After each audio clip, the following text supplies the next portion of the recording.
Hello, my beautiful soul tribe. Welcome back if you're returning. Welcome if you are new here. Happy Wednesday. Sorry I missed you earlier this week. Just been really sore. I'm really sore tonight as well. So we're going to do our best. We're going to start with 11. Hi, I was having a hard time even tapping in tonight. I got a bunch of errors from YouTube, so we'll see. We'll see if we can get out. This is like my third attempt to get started tonight. So we'll do what we can. I'm going to start with 11 names tonight, guys. I set my intentions for this in every reading. May they be a source of inspiration and discernment on your healing journey. And may God grant favor and grace to everyone who is tapping in. Amen, amen, amen. I hope you are doing well. I'm struggling. My shoulder is struggling right now. So we're going to start with 11, see how far I can get. We're using Kim Kranz decks tonight. I got the books out because I haven't used her alchemy or her tarot deck much. So I got all three books out for all three decks that I grabbed because I would really just like to explore. So we might actually tap into the books as well as we go along. So bear with me, okay? So we have the alchemy deck, which is this beautiful blue one. I love how it matches. We have the Archetypes deck, and we have her Wild Unknown Tarot. So that's what we're tapping into tonight. Thank you, A. I appreciate it. It was supposed to rain today, and I think it's just like the barometric pressure thing. When you get old, you can feel the weather in your bones. That's what it feels like. It was just a rough day. It didn't rain, but I hurt all day long. It was supposed to rain. It just never did. I was begging today, please rain. I need some relief. Cherry blossom. Just a little relief. Kayla. Tahrim, it's so good to see you. I hope you are well. We haven't seen you in a minute. Hi, Caddy. Caddy. Catty Country.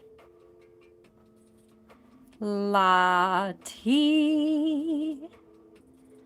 The magical, mythical Lottie. Magical, mystical Lottie. Jean. You're not mythical. You're there. Speaking of mythical, well, speaking of Lottie in general, because Lottie, I know you'll get this because you're a lucid dreamer. The other day, I had a lucid dream inside a not lucid dream. And I have never, in all my life, okay, it's one thing to have a dream inside a dream, but I realized in the dream inside the dream that I was dreaming. And I started playing around, but when I woke up from that, I woke up inside another dream. And I had to, like, it was so weird because I was describing the dream. I was describing the dream to other people in the dream, but I was no longer. It was so hard. It's so hard to explain what happened. It really is. I brought a dog back to life in the dream. I remember that part. And then I flew. When I realized I was dreaming, I flew and I woke up when I landed. And then I think the next one I have here is Kay Linda. If you did not make the list yet, guys, just hang out. Okay, I'm sure I'll put more on, but I'll try my best tonight. My shoulder is sore, so we're only going to do 11 at a time. It was just the wildest thing. Like, I have had dreams that were lucid that I realized I was dreaming and I've played in them. But I've never had a dream where I was lucid in a dream in a dream. So when I woke up from the lucid dream, I was still dreaming, but I didn't put together that I was still dreaming. So the main dream wasn't lucid, but the dream within the dream was. It was wild. It was wild. I do like flying. I do like flying. I didn't save the dog's life. I brought the dog back to life, Gene. It was weird. It was just weird. I was just like thinking happy thoughts. It was very weird. Aw, Chumley, you're so mature. Have a good night. Have a good night, bro. Or should I say have a nice life? You outie. You out. You get one shot. Wish it like that. You don't belong here. Cherry Blossom, what is your question, my love?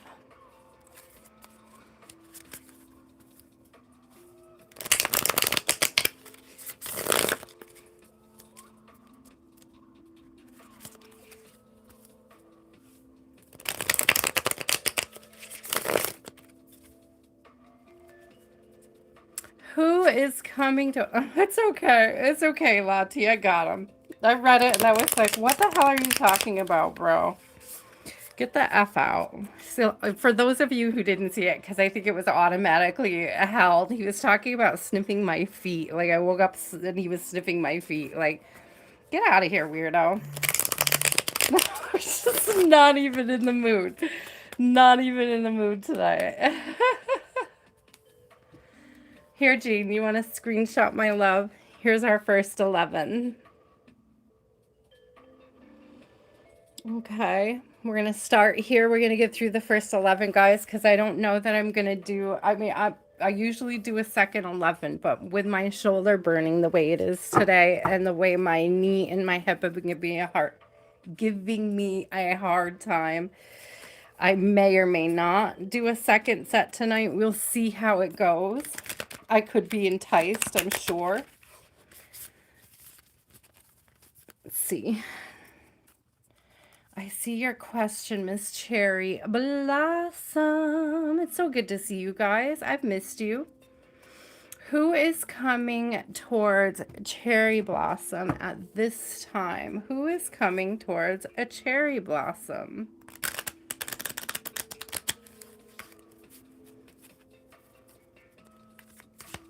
For serious long-term only, Spirit.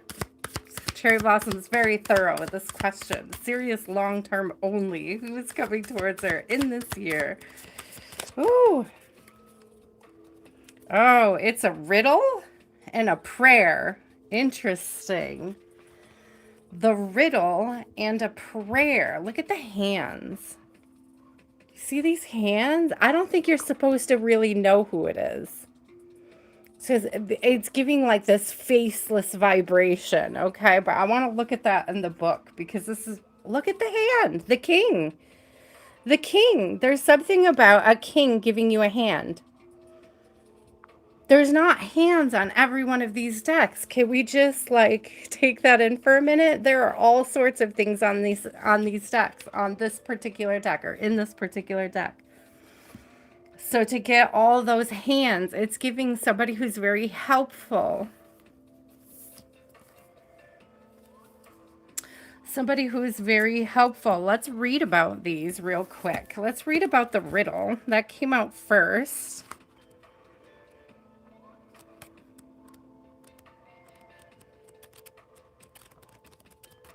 I really want to dig into this. I want to get to know this deck better. That's why we're using it tonight, because I feel like I'm never going to learn it if we don't use it more often. It says, when the riddle is present, one must stop searching for the right answer. Okay, what did I say? There was something about Spirit doesn't want you to know.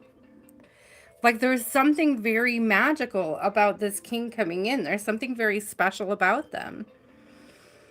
It's like if if I tell you, it'll spoil the surprise. Is this kind of energy it's giving me?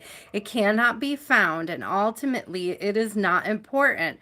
Rather, there must be a shift from the literal to the metaphorical, from logic to mythic. Didn't I accidentally call you mythical just a minute ago, Lottie? So Cherry Blossom, pay attention because this is like a mythical king, okay? It's given fairy tale romance. I'm not gonna lie, mythical king coming in. You are thinking too small and literally about the situation. The riddle card appears when the energy is deep and mysterious, like the elusive wisdom in a Zen koan. Focusing harder won't do it. Neither will increased effort. Time, surrender, and humor are your only allies. What feels like the most pressing dilemma won't reveal its deeper wisdom for a long time. Ooh, it might not even be this year. Ooh, eventually you'll learn a profound lesson from the riddle. For now, get comfortable with the limitations of your intellect and the reality of not knowing. It may, in fact, be the only reality there is. Okay, let's look at the prayer because I feel like all of these together is going to be very important in general. Let's look at the prayer.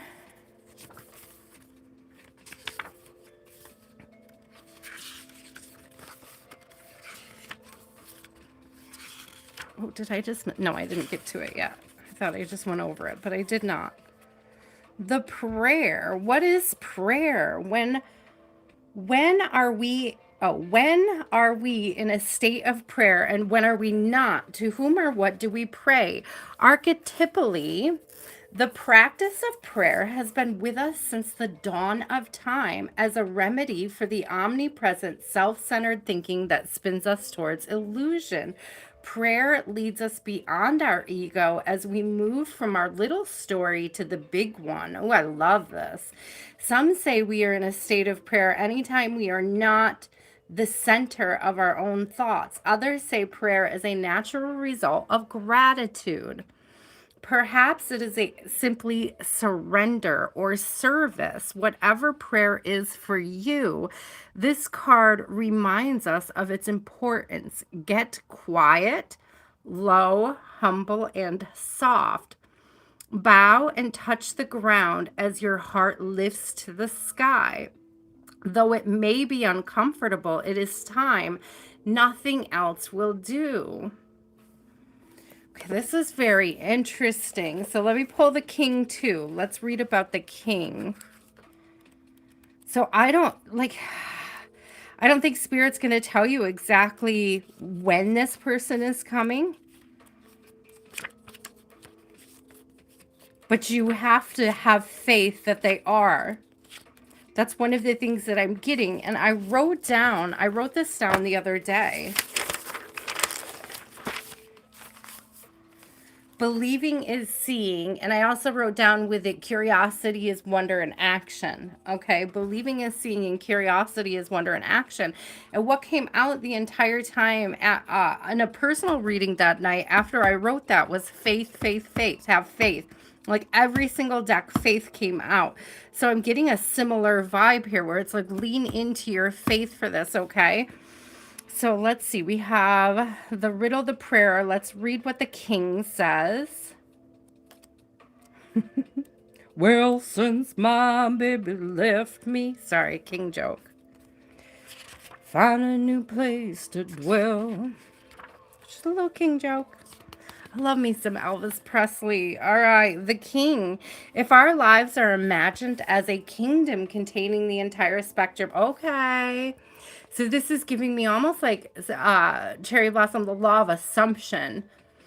Okay, where you can sort of trick the energy around you to understand that they're already with you. They're already next to you. They're already part of your full experience. Setting a plate for an additional person, having an open conversation with them as if they're there. It's given that kind of energy. If our lives are imagined as a kingdom containing the entire spectrum of human experience, the king presides over it all. Through the lens of the king, we assess the state of our land, make decisions, and rule accordingly. Therefore, the king must be thoroughly and regularly vetted. Okay. So as to avoid corruption. Recognize the dual nature of the king. He is either seated in benevolence and strength, guiding you towards peace, or he is oppressing the weak out of the need to control. There is not much middle ground. Some think of the king as the ultimate expression of the ego, yet the great kings of mythology and history serve from an egoless place. They take their throne with grace and humility, knowing the divine uses them as a channel to heal deep, long standing discrepancies in the kingdom. So you need to write down exactly what it is that you want in a partner, exactly what type of king you want to be aligned with. And then you have to start to move in a way like you are already aligned with them and have faith that they will take their place next to you. Ooh, I love that. I absolutely love that. So let's look at,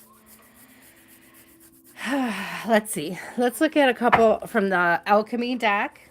Again, I'm going to read from this too, guys, because I don't know this deck very well either. I want to get to know these decks. That is the reason why we busted them out tonight. Okay. So bear with me while I read these cards and I get to know these decks a little bit tonight. I'm so happy to share them with you, though. So tell us more. Tell us more about the king. How do we prepare ourselves for that space? How do we prepare ourselves for that space, spirit? How do we pull in the mythical and magical partner that Cherry Blossom deserves? Oh, Earth's Heart. Getting grounded. I'm hearing getting grounded, but we will read about it. It's also giving heart chakra energy. Okay, so we're looking at that. These cards are very hard to shuffle, guys. Very, very hard to shuffle, so bear with me. I may just draw a few because they are very, very complicated.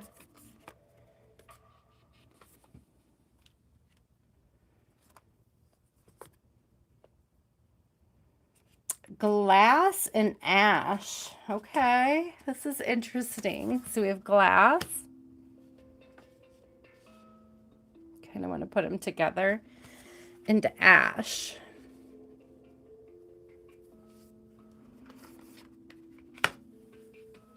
Okay, so let us look at these really quick. So again, what I was getting off of this, they are beautiful cards, but they're so deep and so involved. So thank you for being patient with me, Cherry Blossom, while we pick through this. Hi, Phoenix Priestess. It's so good to see you. So I'm really getting that again. What I was saying is that, believing is seeing, right? And putting yourself in a position to name exactly what it is that you want to draw towards you. And then to start moving in a way where you know and you believe that you're already attracting it instead of leaving it up to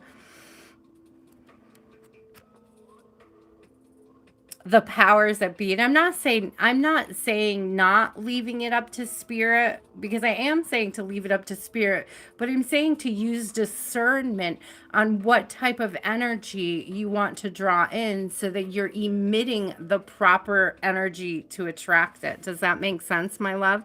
So transparency, focus, and seeing. Seeing is believing. We already said that. Seeing is believing. Glass transmits a sacred exchange between the alchemist and their work. Through the glass vessel, the alchemist sees their work, and the work sees the alchemist. What was once clouded in confusion becomes focused. What was once veiled becomes obvious. How are you currently seeing the world? What is your perspective? The glass card can be thought of as the gift of true perception.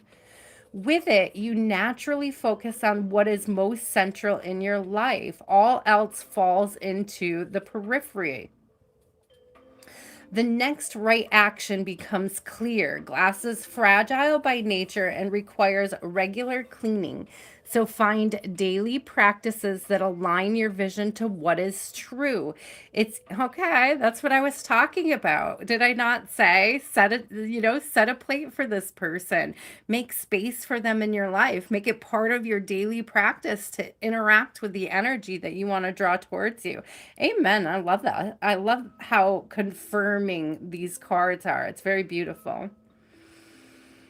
Okay, so it says, so find daily practices that align your vision to what is true. It's easy to slip into an old mode of seeing. So don't tell the universe they're not with you, or they're, there's no good men out there, or when's he going to get here? There's something about shifting the perspective or how you speak to the universe about this person's presence in your life. Okay. So it says, particularly someone else's. So hold steady to your new alchemical lens. Their power is mighty. So stay focused on what it is that you want to call in towards you. Don't stray. Don't stray with any pessimism I'm hearing, okay, in particular. So let's see what Ash says.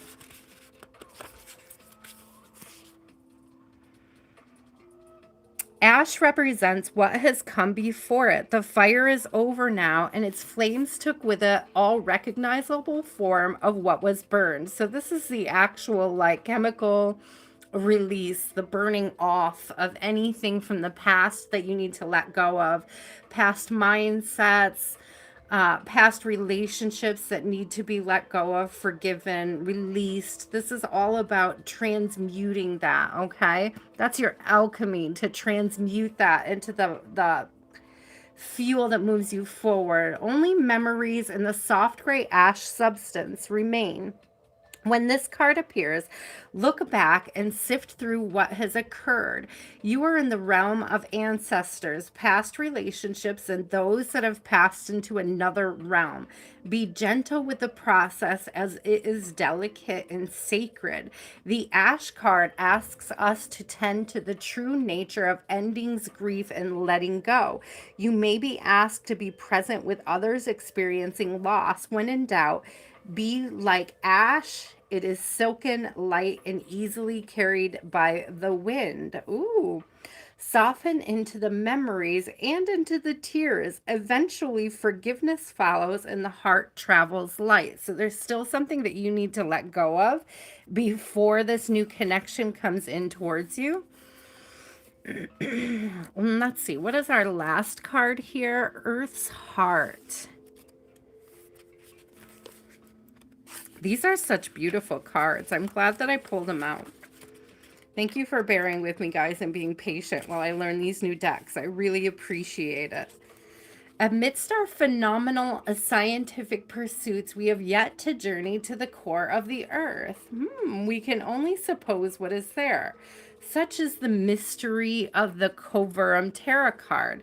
It is related to the archetypal image of the cave. Oh, I love, if anybody reads Plato. Plato has a whole allegory about the cave. I would highly recommend looking at it and reading up on it. It's a very interesting reading.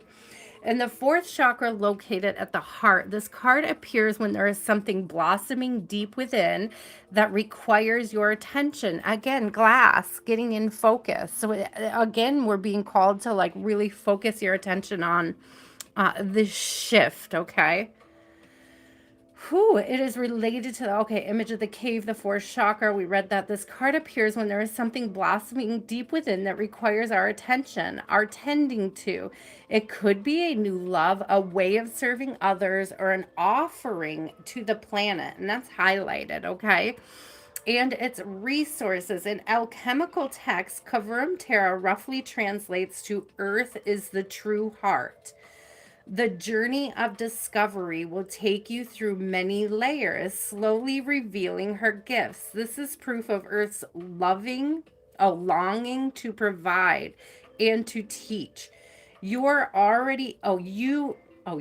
excuse me, it's written in like this handwritten kind of text. I struggle with some of the letters sometimes. It says, you've already felt the pulse of the earth's heart. Now it's time to listen, to be a student of her wisdom. So I'm getting a lot of prayer and meditation and listening to your guides, okay, about the space that you make for this coming king, the space that is necessary to be made in your life. And I'm getting that more in terms of energy, the energetic space you need to make. getting grounded in that belief, okay? And suspending doubt, Spirit said, suspending doubt. Eight of Cups, there's definitely something that you need to let go of from the past and walk away from. And I'm really getting that it's more of a mindset, okay? I don't get that this is a person, but this is definitely, yeah, Two of Wands, again, is like a decision of moving forward. There's something about being like brutally honest with yourself about something that you're holding on to and having a plan for releasing it. And again, with the sword coming out, it could very much, with the Ace of Sword, be something intellectual that you're holding on to.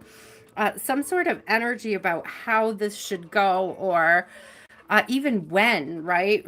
Sort of surrendering more to spirit and the serendipitous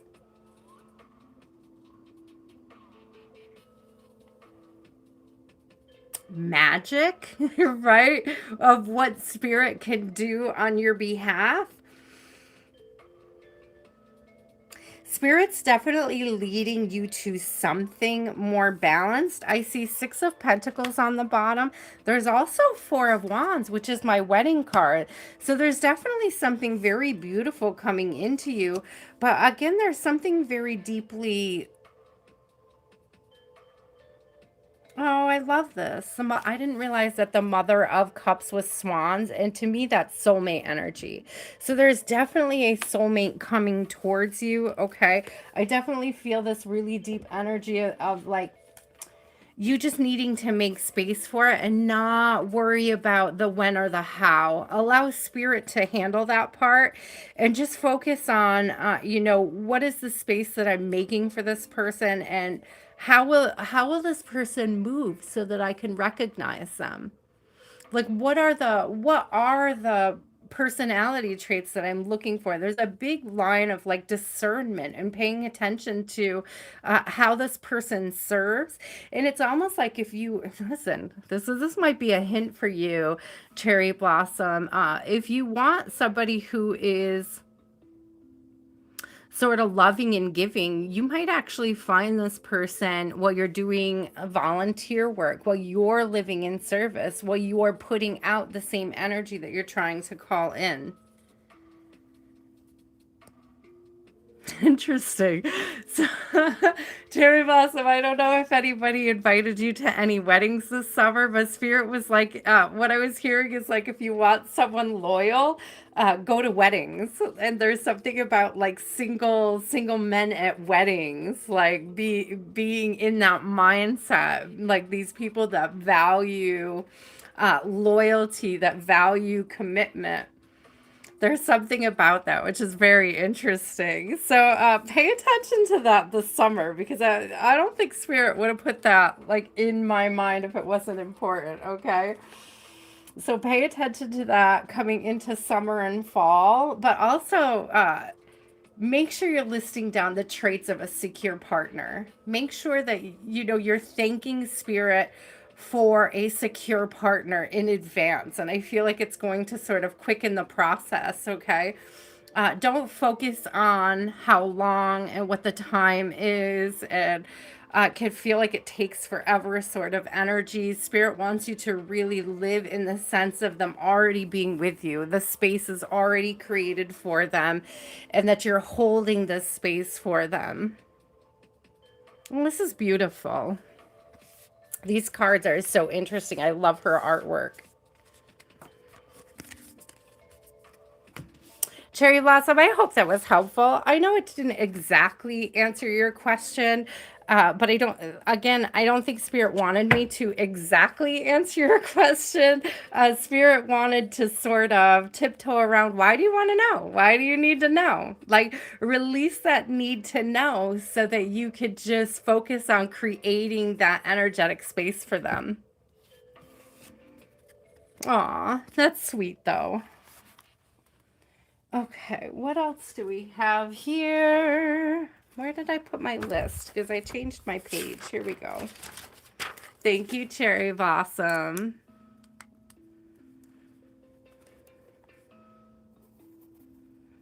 Oh, thank you, AA. You were already there. Hey, what's up? Oh, no, my love.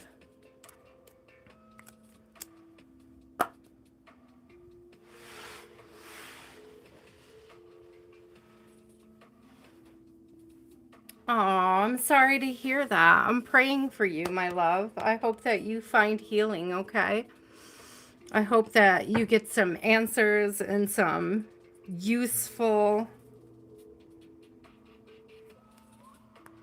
some useful advice and information from your doctors.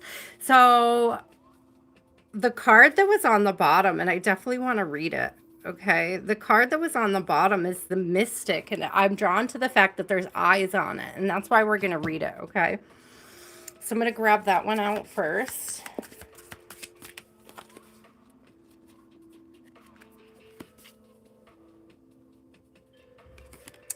Interesting.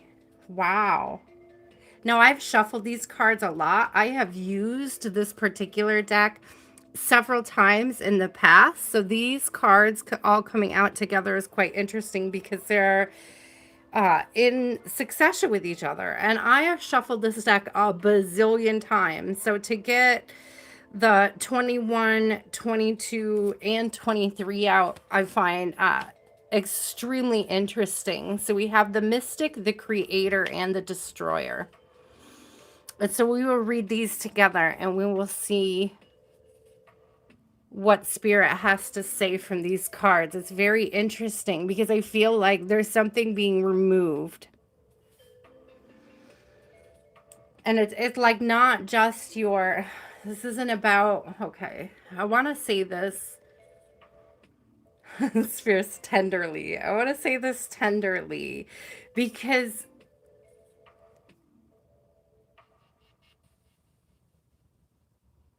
I'm getting something about your senses, your spiritual senses being heightened through this process.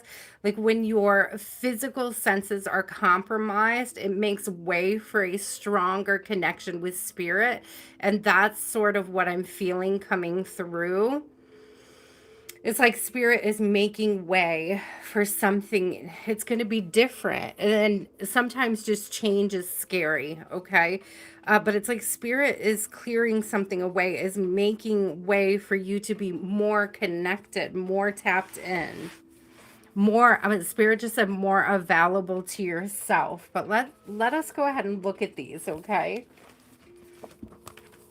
Let's start with the Mystic.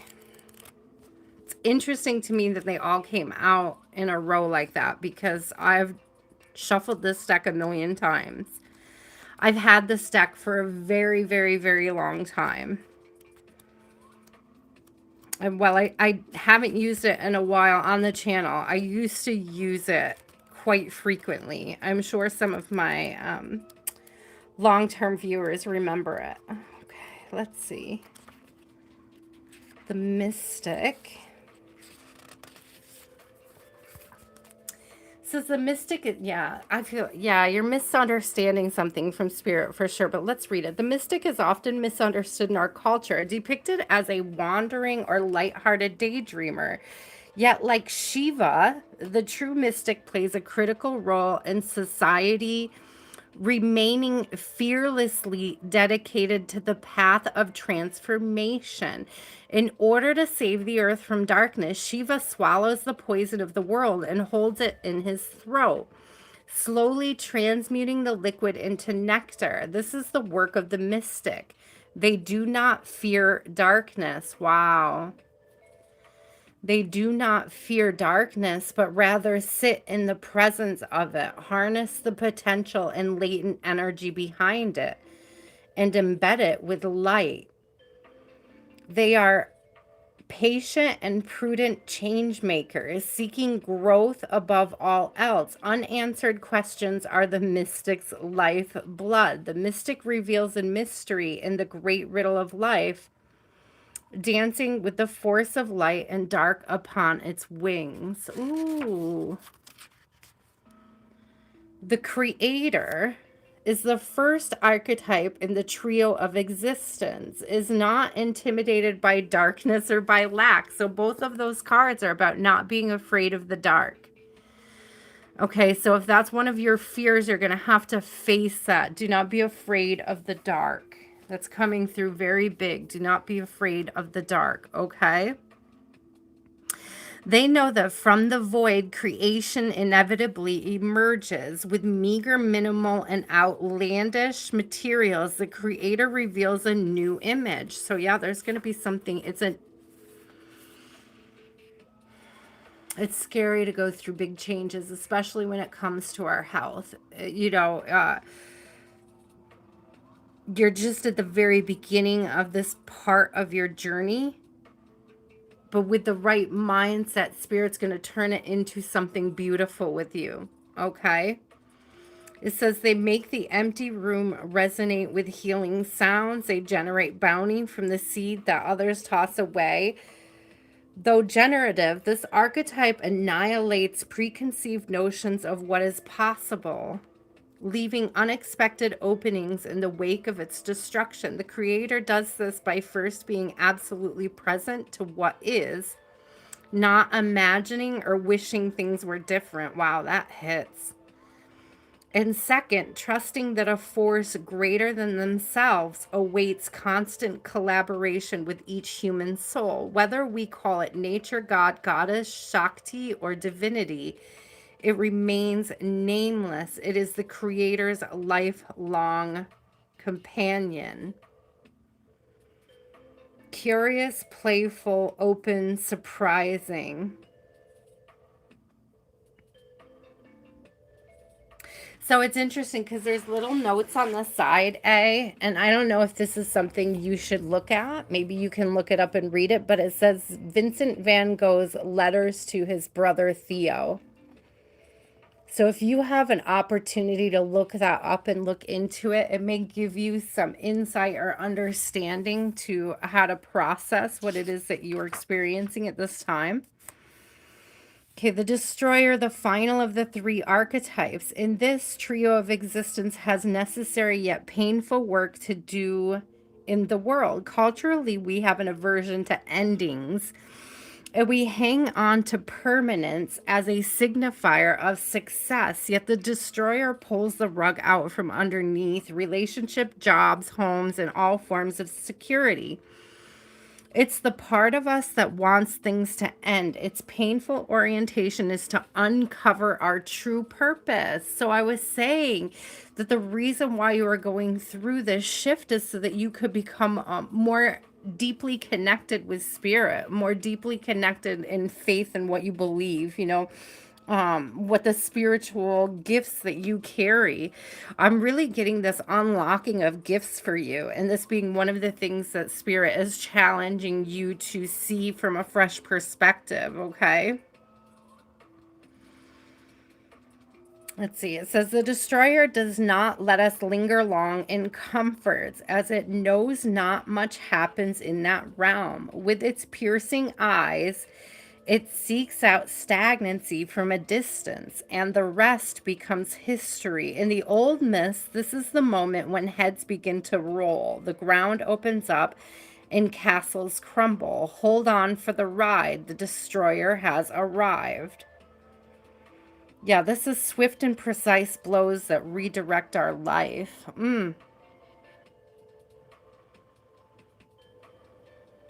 So you are being redirected, my friend, towards a higher spiritual purpose. It's meant to shake you up. It's meant to change things. It's meant to throw you in the dark. And it sounds like quite literally, which I apologize because I know that that sounds scary, but I do see it says in a few places that you should move like you're not afraid of the dark, which is easy for me to say. I'm not facing the same thing you are, but I have had some experience with the vision impaired, so I would just want just want to throw that out there. I'm not laughing at you, love. I'm just thinking about my beautiful daughter and her impairments, and how unique and special she is because of them, not despite them, but because of them. How tapped in she is to energy, how differently she moves, you know, how uniquely she sees the universe, how uniquely she sees the world.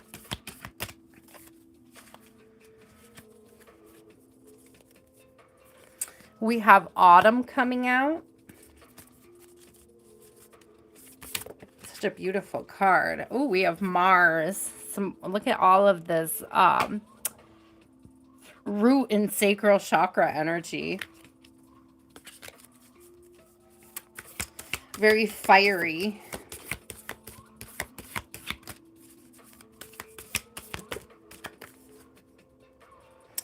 Very, very fiery. Calcification. Calcification.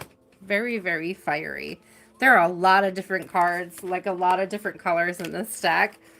So to get such a strong, sort of warm, red and orange flow out of it feels very significant. It's giving a burning off, like something is being burnt off.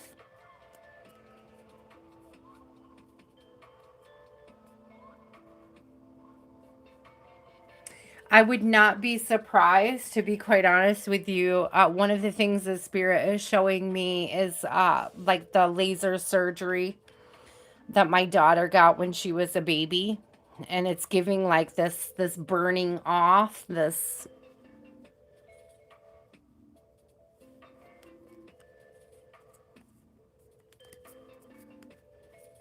It's very interesting. It's very, I haven't thought about that in a really, really long time. So there may be like a surgical procedure that you'll be looking at that can help you maintain sort of center vision, though you may, spirit is saying you may lose some of the peripheral. Again, this isn't medical advice or anything. You'll be finding out about this. I can't tell you anything about it. I could just tell you what I know of my own personal experience with vision impairment. Okay. Let's see, Mars. Mars is definitely what the god of war, right? Aries energy. Interesting. They do look beautiful. I agree, Shkio. It says, with Mars by our side, we can assert ourselves in the world. Our presence is felt and our voice heard. Like a flame, Mars rises upward and helps us stand strong for what we believe in.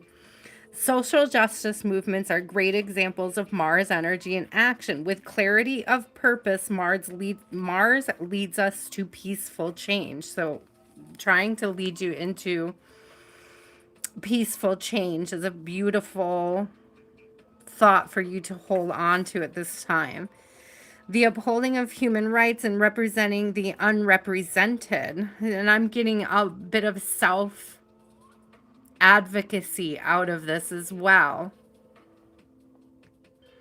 There is strength and vigor required to face the challenges ahead. It may take the form of speaking your truth, getting yourself out of a harmful relationship or job, or getting involved in activist work. As alchemists, we must be very precise with our dosage of Mars, as is in uncontrolled amounts, it leads to outbursts and violence. Okay, so pay attention to that. Okay, outbursts and violence, especially when a lot of time anger, well, most of the time anger is rooted in fear. Okay, so make sure listen, it's informative. Spirit's saying it's informative. That anger, the anger of going through something so scary, is very natural, but what you do with it is going to be super important. Okay, that self advocacy, the speaking up for yourself. But I feel like it's going to lead to advocating for others as well. As you go through this experience, there's something about sharing your story. Let's see, we must be very precise with our dosage of Mars. It has an uncontrolled amounts. It leads to outbursts and violence. Mars is most potent when paired with, we didn't get ahimsa, but it's non-violence. Okay, go deeper, study the history of peaceful protests. I don't think this is much about Oh, I do like this. It says to ponder. So I don't think it's about peaceful protests, but I do like the bit on the bottom that says to ponder, where it says fighting without fighting, because I feel like that's similar to the experience you should be leaning into for your healing journey at this time. Very, very interesting deck. Okay, let's look up autumn.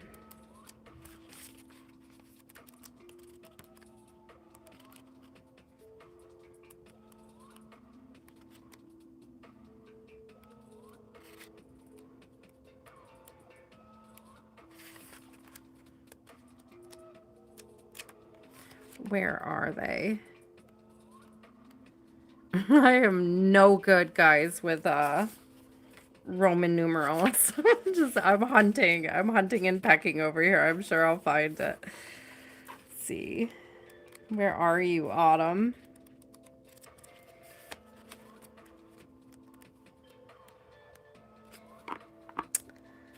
There's the colors. Oh, here they are. 4 seasons.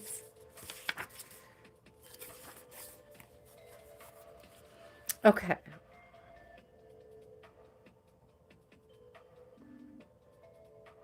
Oh, okay. The culmination, the broad view, and generosity. In alchemical terms, autumn is the denouncement of Earth's grand narrative. It is the symbol of the culmination, harvesting, and resolution. The story of our year finds closure, and we begin to look towards the horizons of the next one. It is likely this card will appear as an indicator of efforts culminating, of hard work paying off, of fruit hanging low for the taking. Gratitude and generosity are the spirit of the season. So share the wealth of your fortune. Looking back, you realize many hands and hearts have helped you along the way. Holding tight to your bounty won't do you any good. The alchemist shares their wisdom and wealth. They offer their boons back to the world. As part of the ongoing cycle, be like an autumnal tree, come to fruition and then release.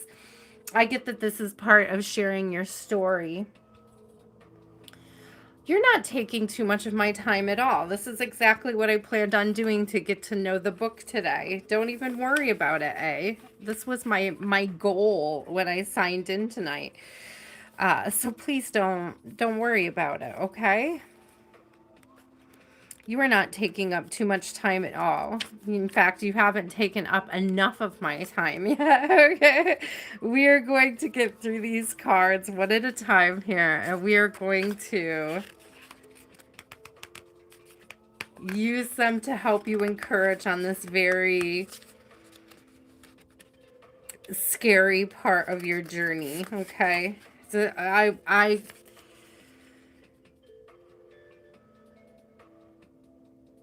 remember how scared I was when I learned about a lot of my daughter's challenges. I remember how terrified I was about her surgery and the process and what healing would look like. I remember them telling me, and it wasn't even just so much about her vision. I remember them telling me she would never walk or talk, you know? Like the miracles are around us all the time. And the human's ability to heal and adapt to new environments and new circumstances is extremely powerful and extremely encouraging. It's very beautiful, and it's very brave. And I think that you're very brave for bringing it to the light, to surface, so that we can talk about how to process it together. I think it's a very uh,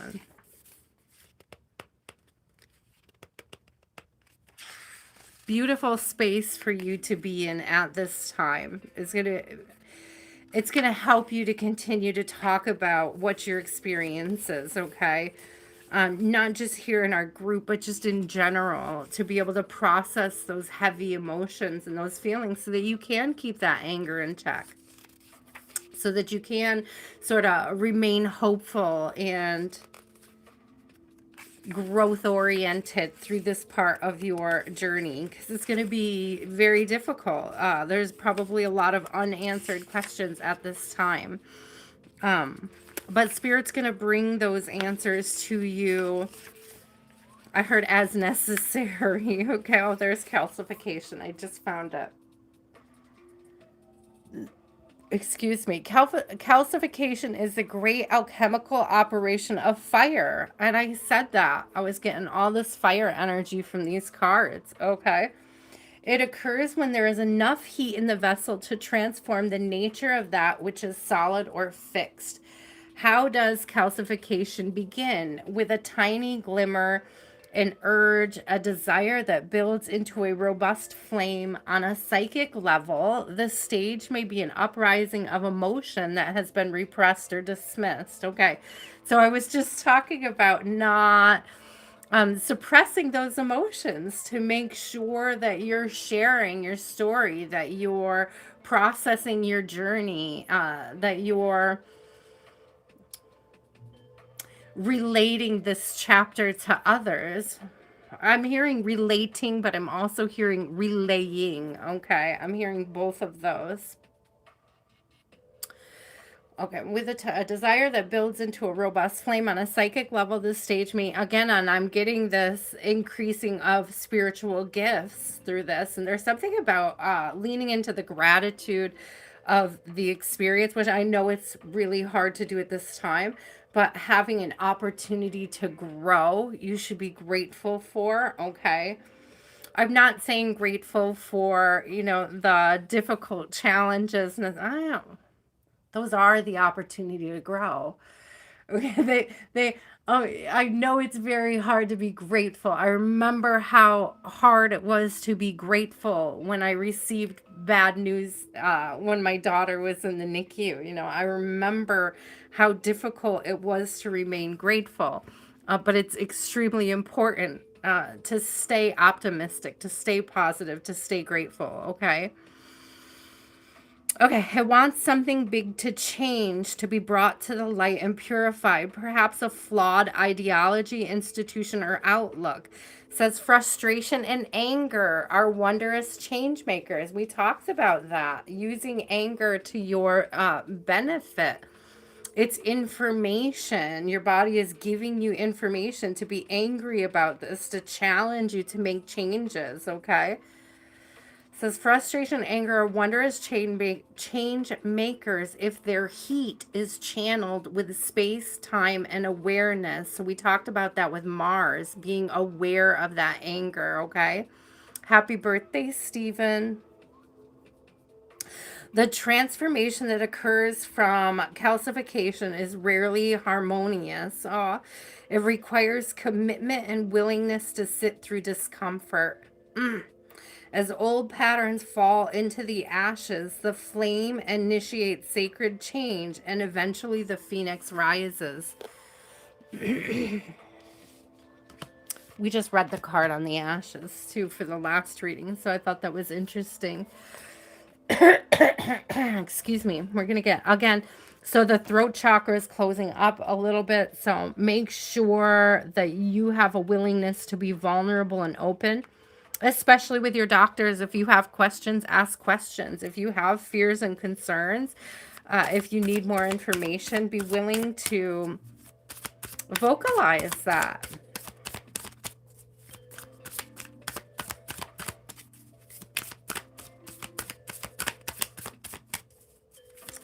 What else do we need to know? What else do we need to know? Queen of Swords. So yeah, that throat chakra energy. Make sure that you're vocalizing. Make sure you're asking the questions. Make sure you're gathering the information.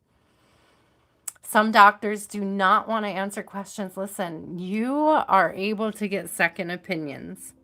You can ask for second opinions. You can go to another specialist, okay?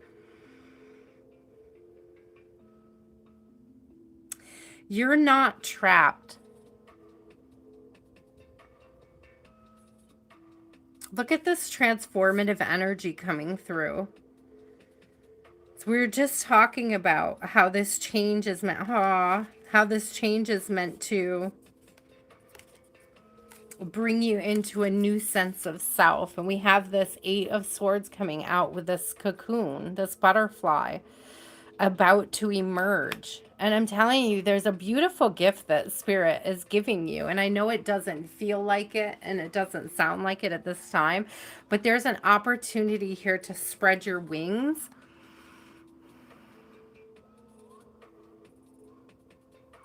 There's also a call to free yourself, from any of that fear and constraint about this change that's coming.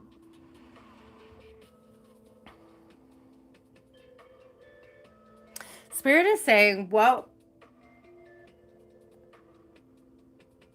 what would you do if Spirit was telling you that this is an opportunity to thrive?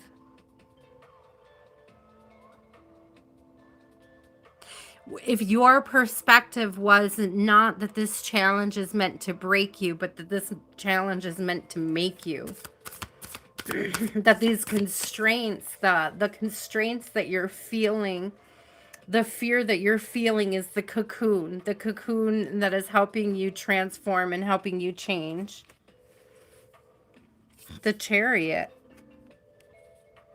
That beautiful energy. There's this movement, this forward movement, this balancing of the shadow and the light. And again, we were talking earlier about that awareness between Mars and calcification. There's this being aware of the anger.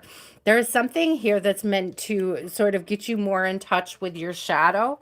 There's going to be a lot of shadow work that you need to do, a lot of the anger that's coming to the surface needs to be processed in healthy and productive ways, and you can thrive in that arena, angry or not. But like, I'm getting like there's going to be a lot of anger coming up without fear, and that you really need to pay attention to what it's trying to tell you, and that there's something about the way that you process it that's going to lead you into a space of growth, of expansion. And it's internal. It's internal expansion.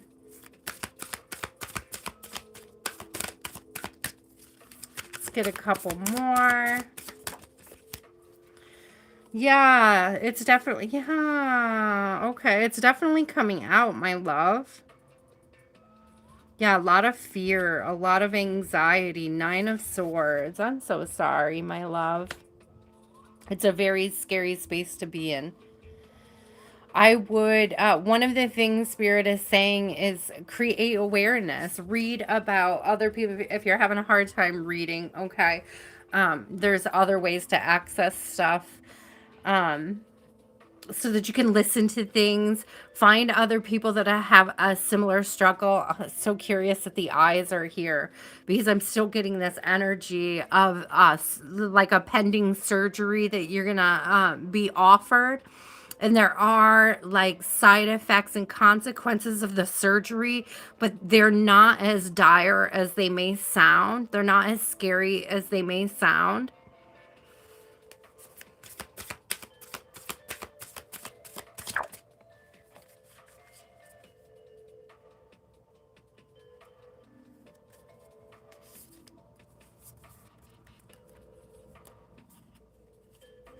It's going to be very fast moving. The treatment, the approach. Again, I'm getting, look at the lightning.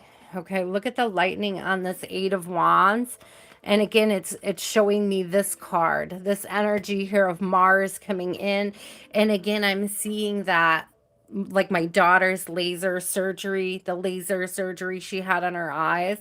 Spirit's also showing me, oh my God, I haven't thought about this in forever.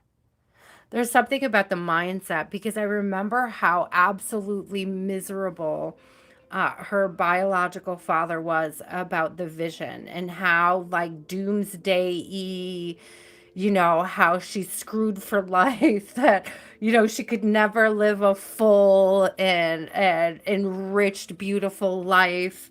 with this particular impairment. This is something I don't even talk about with her, guys. I don't even I would never project that. Um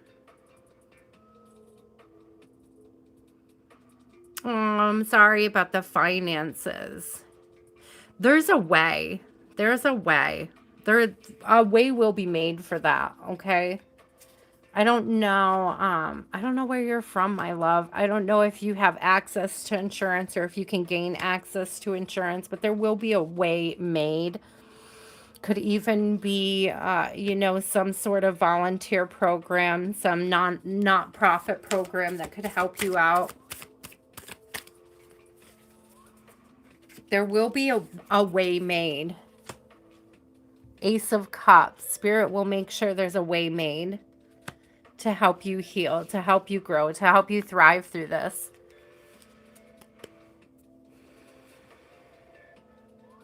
This is that believing is seeing energy.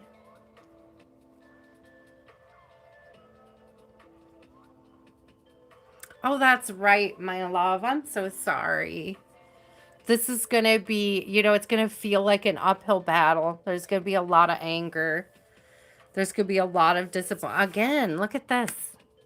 There's somebody that has an answer coming towards you, or there's somebody that's going to be able to help you. We got the king or the mother and the father, the king and the queen of swords here. It's like Spirit said two heads are better than one. There's somebody that knows how to navigate this, that's gonna help you, that's gonna help you figure out what the process will be moving forward. It's gonna be extremely helpful, but you're gonna have to advocate for self. You're gonna have to be willing to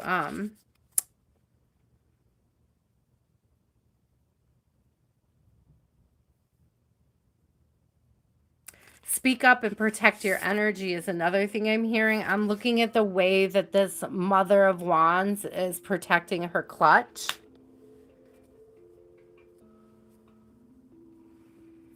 So there's something about protecting your energy, protecting your peace.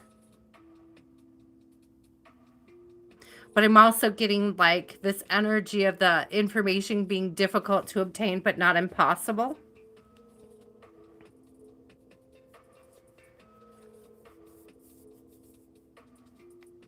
Spirit said a way will be made.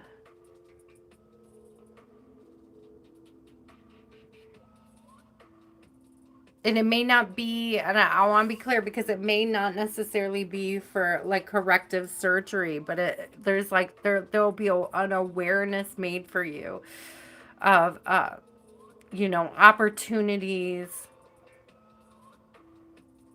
opportunities to connect with other people with similar struggles, okay, that'll be able to help you through this process, help you understand what is happening, and help you overcome the fears about it. Like in particular, the fears about it. There's a huge, I'm getting this huge feeling of like your gifts just being lit up through this process, and you needing to understand that it's not a curse as much as it could be. And I hate to say it this way because I know how difficult it is. I know firsthand how difficult it is. It's not a curse, okay? You can still live a very rich and valuable life. You still have so much to do. There's so much. Seriously, there's so much left to do. There's so much left to do. But there's going to be a big need for advocacy and a big need for protecting your peace and watching the anger. Allow it to be informative. There's something about it destroying something that you can't bring with you into the next chapter. I didn't see anything in particular about work, but I wouldn't be surprised at all if you have a shift in responsibility, what it is that you will be able to do. I really get this energy of you like bossing up, like finding a niche that you didn't even realize was available. And it's like it only becomes available to you because of the challenges. It's like an offer to thrive in a new environment. Is it a scary environment? Yes, but can you still thrive? Absolutely.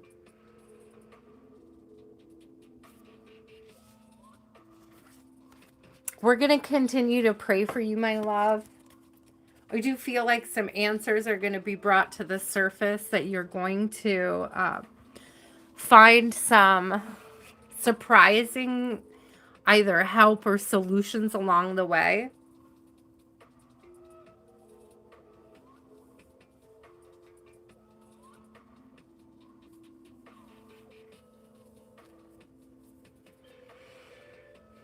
Aw. We're with you through the whole process, my love. I'm so sorry you're going through this. We're holding space for the grief and the anger.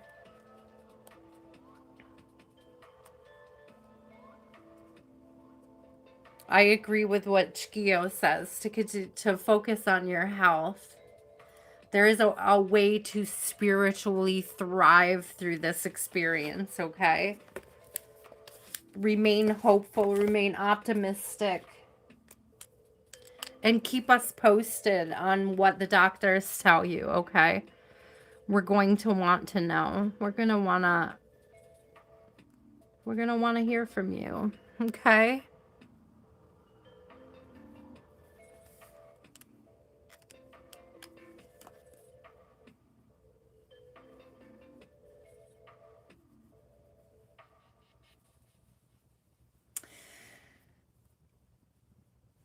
That's the feeling I was getting too, blessings, is that there's a lot of research, there's a lot of other people who have had a similar challenge, and I would talk to them, or I would find out how did they navigate it, what did they do, what are some beautiful things that they have done since receiving their diagnosis.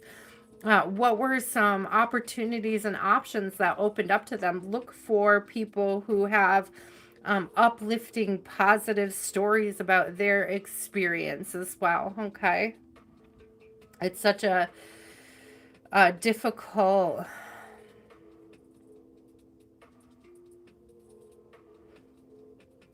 I don't even want to say it's a difficult challenge, because I've seen what my daughter can do.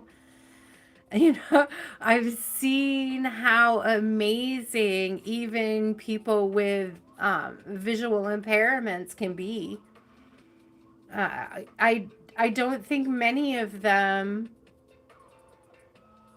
I mean, I'm sure there's some, but there's not really. I can't think of many that I have known through the years that have really actually treated it like a curse, seen it as a curse, understood it as a curse, considered it a weakness. It's like their superpower, like it's one of my daughter's superpowers. Like all of the great strengths that she has come from seeing the world differently, quite literally, hearing the world differently, experiencing the world through a different sensory experience from the average person. There's something very beautiful about that. Kayla, my love, what is your question?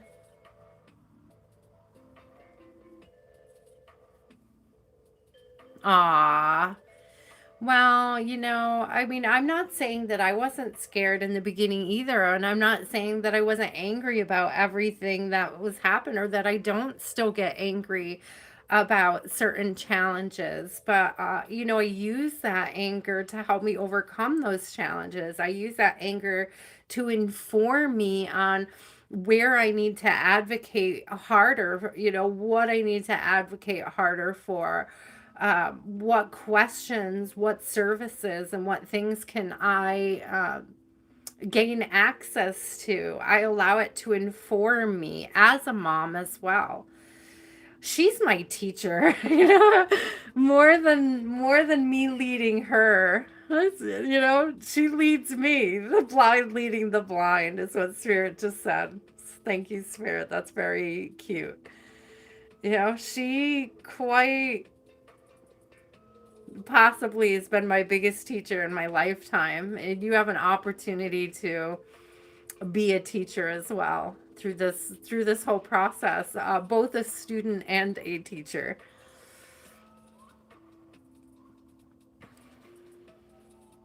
Ooh, Kayla, career. Oh, geez. I don't know that these cards are right for that, but let's look anyways. Let's just see what comes out. These cards are very deep, so hang with me, Kayla, because it probably won't be as straightforward as you hoped for. Okay, so just so you know. Interesting. Okay. Okay. So this is, Kayla, are you into, have you thought about nursing? So the first two out were the womb and the queen, and it was giving me like neonatal health. It was giving doula energy, like a birthing doula. It was definitely giving obviously mother energy, feminine energy. So something where you're working with feminine health, with women, with moms in particular. That moon is standing out in that queen too as being that sort of womb energy, that sacred mother energy. Doula is standing out really strong. Really, like the doula energy. Not necessarily a nurse, but a doula. The temple. Isn't this beautiful?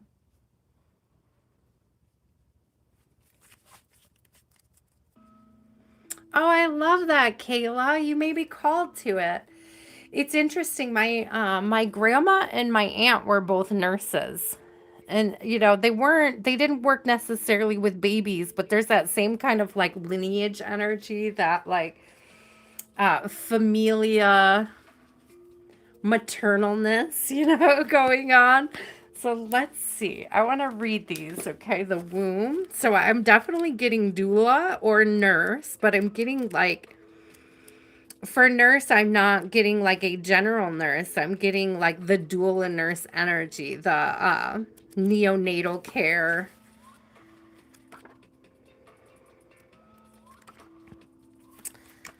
Let's see. We have, where is the womb? That can't be far. What is the number on that?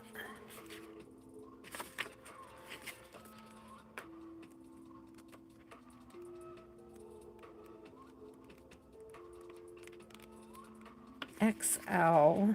Let's read that one first. 6.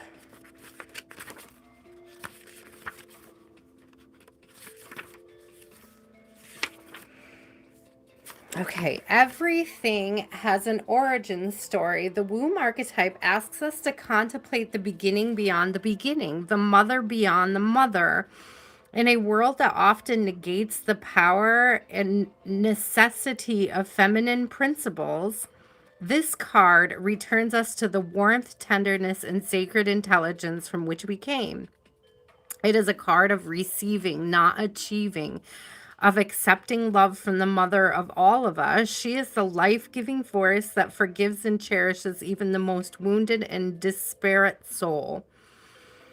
No matter how lost you are, the womb awaits your return to help you heal and grow. So there's something interesting coming out in this. And what it's giving me is this energy, Kayla,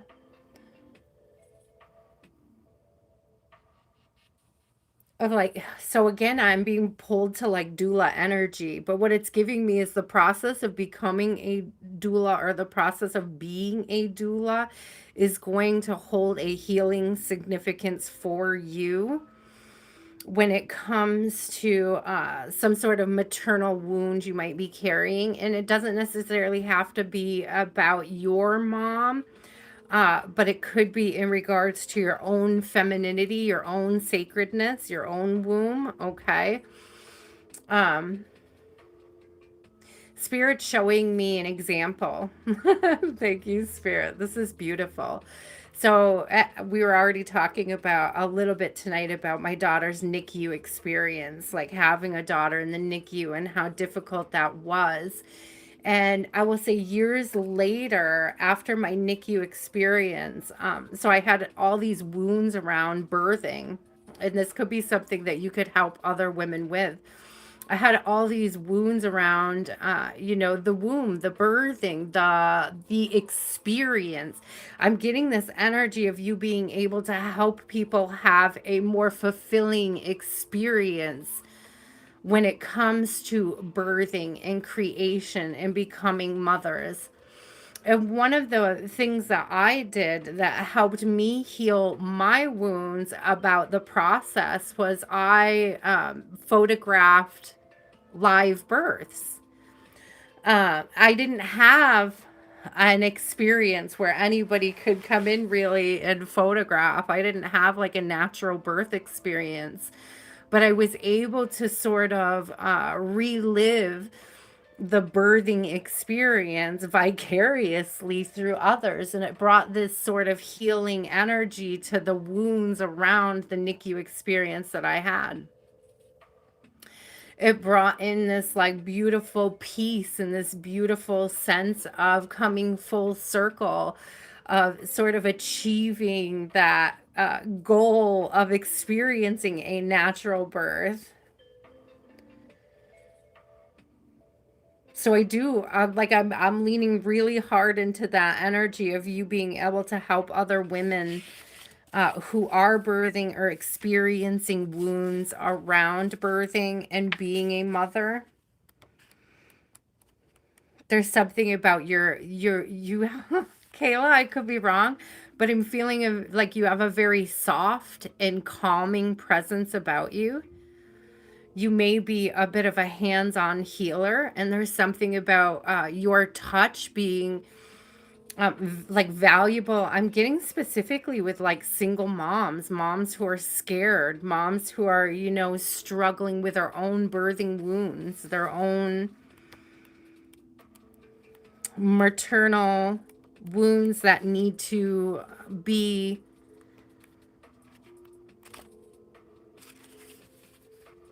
I'm hearing two things. I'm hearing cradled, and I'm also hearing caressed. So there's something about the way that you can bring peace to other moms who are struggling. And again, that could be through doula or nursing, neonatal nursing. Yeah, I'm going with it. I'm just gonna go with the doula energy. If you've considered it, Kayla, I would consider this for sure a confirmation that you're on the right path with that. See, because I feel like the the process of becoming a doula is going to help you with the way that those sort of the wounds that those terrible births left on you, because you'll live in purpose of making sure that the women that you're working with don't have a similar experience, or that their experience, they don't feel alone, or that they don't feel like somebody can't relate or doesn't understand them through it.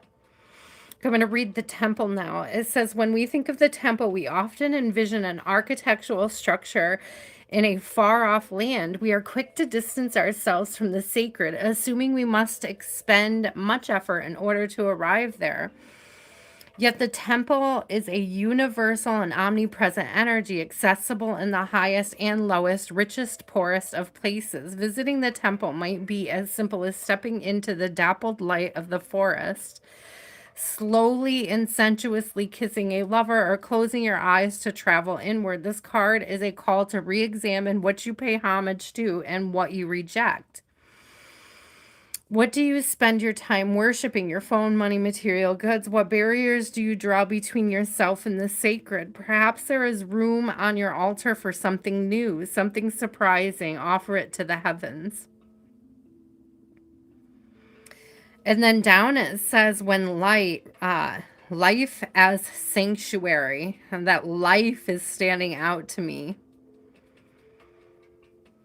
Ooh, Kayla, I'm freaking leaning into it. Okay, like leading. I don't think there's another answer. I don't think I have other options for you tonight. I just feel like I'm getting a whole lot more confirmation. Okay, I don't like. I'd have been more confused if you had 100 answers, like 100 different options. But I feel like spirit's really like making way, for the path for you. Oh, that's so cute. So the queen, it says, like her counterpart, the king, the queen has a dualistic nature. Either she presides over the realm with grace and eloquence that comes from the heavens to uplift the spirit of others, or she falls into petty, contemptuous moods, casting a shadow across the land. If the king is the ego, the queen is the expression of that ego in the world. She is the lotus's bloom, the dancer's bow, the moon's radiant reflection. When the queen is seated in her rightful and righteous place, she is patient and forgiving. That stands out to me. She is patient and forgiving. She waits for the grace of God and Goddess to move through her, striving and grasping for nothing, to be the benevolent leader to embody. Oh, to embody the queen is to settle into deep trust, resolve, and power. The royal queen fears nothing, for divinity itself cradles her heart. Cradle. Did I not just say cradles? Did I not just say Did I not just say the word cradles before? Like I feel like before I read this card I said cradles. I'm like, 'cause the spirit got me tripping over here. Says the embodiment of grace, courage, resolve, and stillness. I feel like that's what you're meant to bring to moms who are, it could be a scary place. Could be a really scary place. I really do feel like you're meant to help moms, new mothers, young mothers. Okay, let's get a couple more cards out here. Thank you guys for being patient with me. I know that the reading takes a minute, but I really do love to get to know these decks. And I'm like so grateful that you guys are here sharing with me.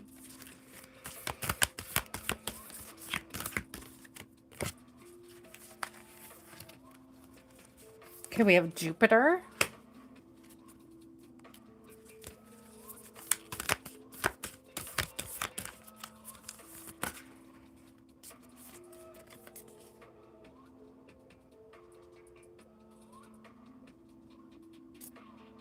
The uncreated.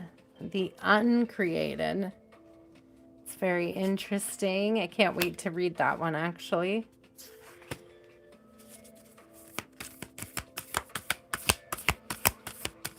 Ooh, what was that?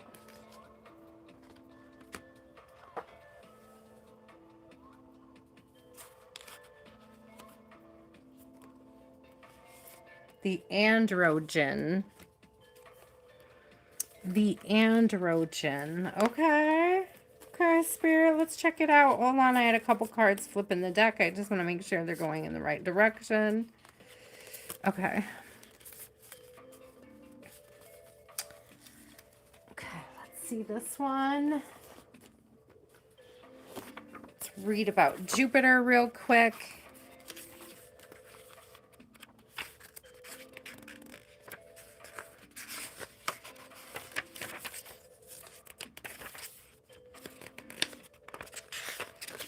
Jupiter, where are you hiding? I see, like, I looked at every page in the...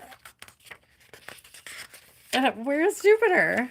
I see, okay, I see the sun, I see the moon. Mercury, Venus, Mars. Where is you hiding? There it is. Okay, Jupiter.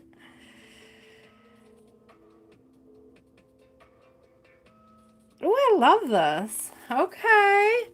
Jupiter is often a welcome sight, emerging from the darkness, shimmering with possibilities. It is the planet of growth, expansion, success, and elevation. When this card appears, the future is full and bright, perhaps even dazzling. Everyone wants to be around Jupiterian energy and to claim a little for themselves. So there is likely a magnetic feeling at play. The work is to keep Jupiter's bigness in balance during the wave of expansion that's taking place. Its shadow is most easily seen in celebrity culture, excess consumption, and messaging of never enough. You may begin comparing yourself with others or assessing your value. Don't double judge yourself for this.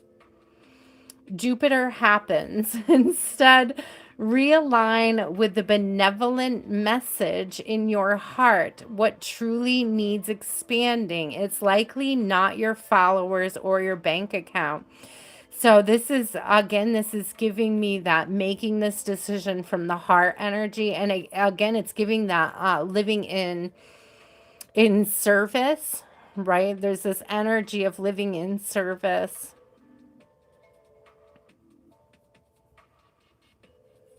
Says go deeper, watch the movie Almost Famous, but I didn't feel like that necessarily is relatable, like to the reading itself. I just didn't want to not read it. Want to not say it in case you want to look at it, but I am still getting very big, like living in service or a service, a servitude type job. It's like it may not be,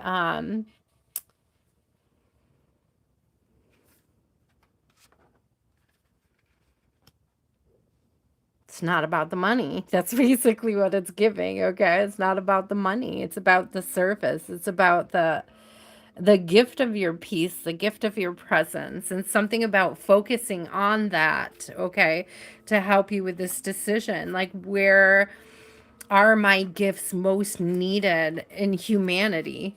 To, where can I bring comfort? Where can I bring growth and expansion? Okay, let's look at the uncreated.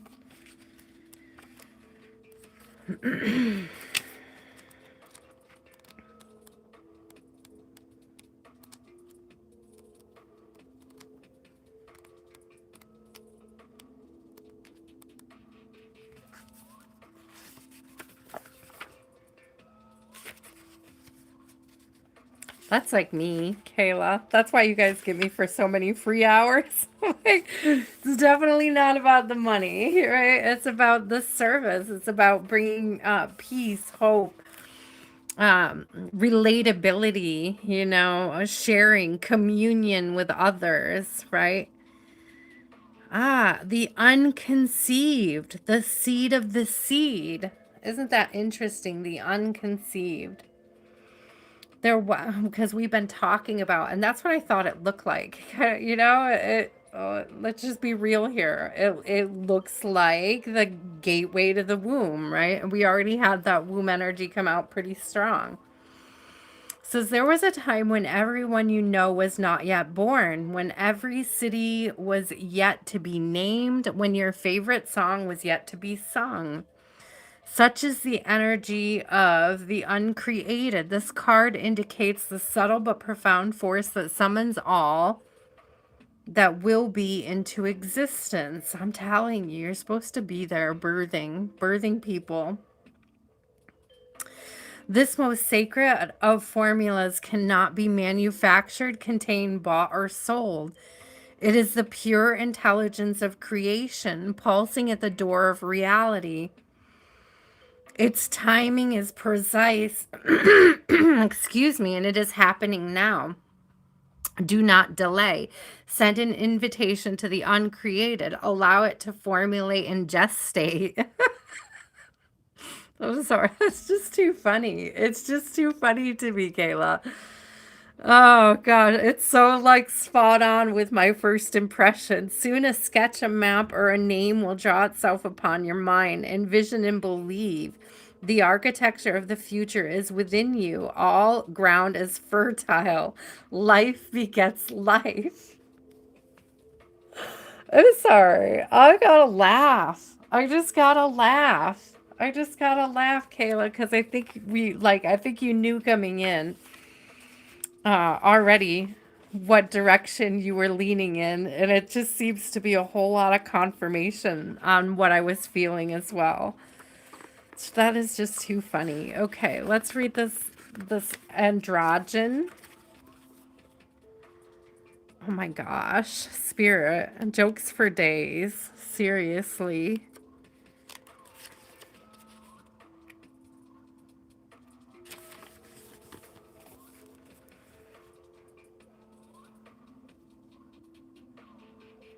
Get out. Get out. Just stop. Just stop, spirit. Just stop. The androgen is a deeply revealed image in alchemy, born of Hermes and Aphrodite. Hermaphroditos has been classically depicted as a balanced union of divine masculine, the sun, and the divine feminine, the moon. Yet today's alchemist knows the androgen is far more nuanced than that. It encompasses the infinite spectrum and reveals itself in ever-changing non-binary forms.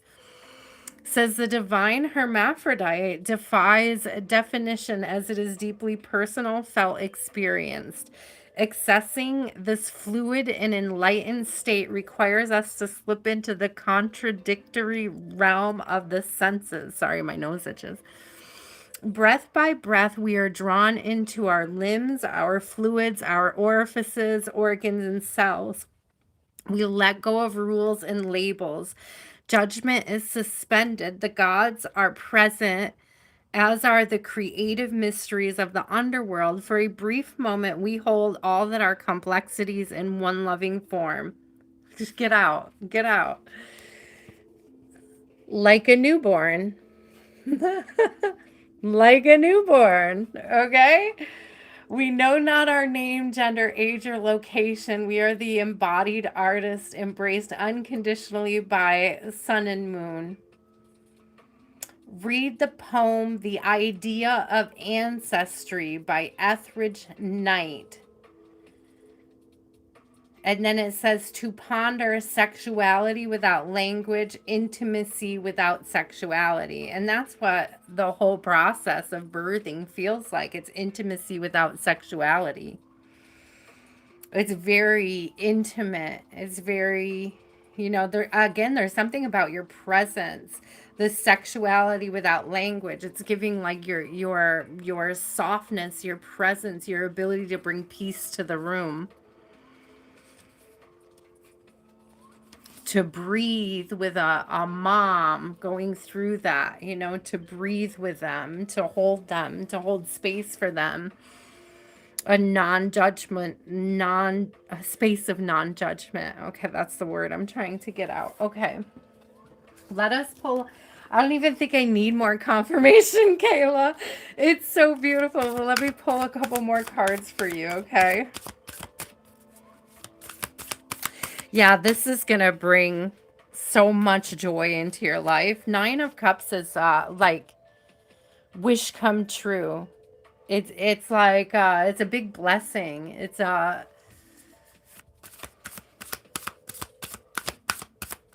lot of happiness. It brings a lot of opportunities. It brings a lot of opportunities to love. Hello, Anan. How are you? The High Priestess is coming out. Look at how beautiful she is with her tigress energy. Again, with the moon, some people see the High Priestess as a very sort of like impregnable type energy, which is very interesting. And then I have the Emperor and the Ace of Wands coming out together. It's very interesting. Because again, it's giving creation energy, creative energy, growth, expansion. Look. Sort of like the beginning and what it grows into. It's like being there at the birth of this, being at the very beginning of this. It's almost like you helping to bring in new emperors, okay? New emperors, new empresses. Like being there at the source of creation. Wow. Again, that intimacy without sexuality coming through.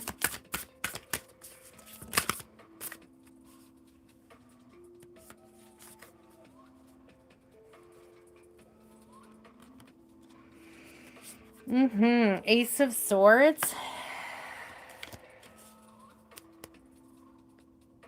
Ace of Wands and Ace of Swords. Sensuality without language. Intimacy without sexuality. It just feels like a more of a confirmation than new information. And the Empress, new beginnings, the Fool. The Empress is coming out with the Fool. So we have the Emperor, the Fool, and the Empress. I feel like it's just more confirmation of the things we already discussed here. Your ability to facilitate new life, okay? To help people bring new life to fruition, to bring peace to people who are, you know, going through that very transformative process. I'm like, I really gotta be I like crazy, Kayla, isn't it? Like the whole reading, just from beginning to end, just had this whole vibration. There was no doubt what spirit wants you to do. That's the feeling I'm getting. Like regardless of how I could have read your reading, there is no doubt what spirit's trying to tell you. Like there's no two ways around that reading. How beautiful was that? I couldn't have made up another another path or avenue for you to choose from. The like spirit was not allowing it. Such a beautiful thing. You'll have such a beautiful gift, and we look forward to watching you grow into this beautiful. If it's a doula or nurse or whatever it is that you choose, whatever route you choose to go in, Kayla, I'm excited for you. Tahrim, you are up. What is your question, my love? These cards are very deep tonight, guys. So just keep that in mind while you're formulating your questions for this evening, okay?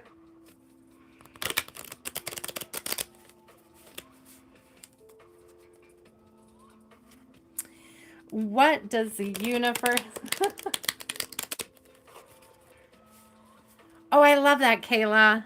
I'm not so much medical. I don't know what this says about me. I'm a true crimes documentary person myself. I also like spiritual, philosophical, mythological things, which probably doesn't come as a surprise. Tahrim would like to know what is coming in their love life and what does Tahrim need to know about Ahan? The Hunter. Interesting. The Mentor.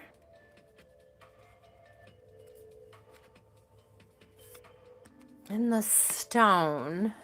The Hunter, the Mentor, and the Stone. Okay, what do we need to know about this person's spirit? Let's get the archetypes cards.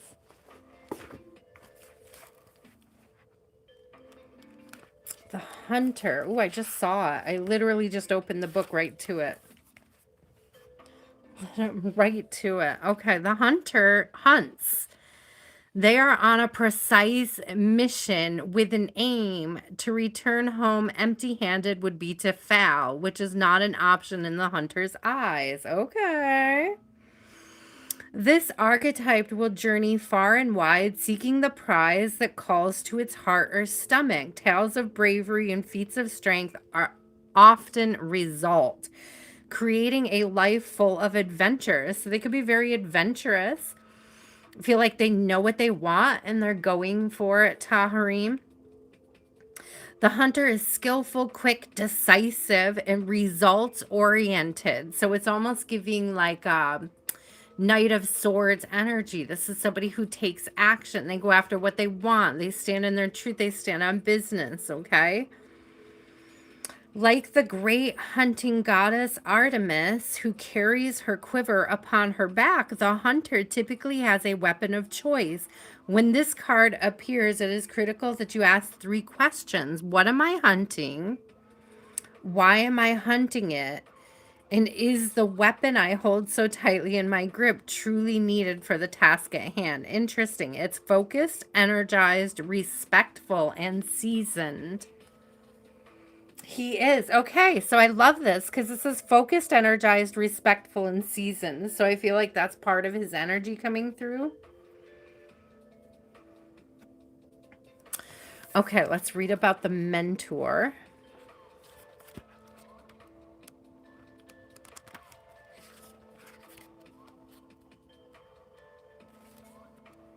It is said that cosmic knowledge pours down on the world like a great illuminated waterfall. This can be an overwhelming force. The true teacher, though, is said to be able to hold this flow of wisdom at bay while the student sips from a focused stream.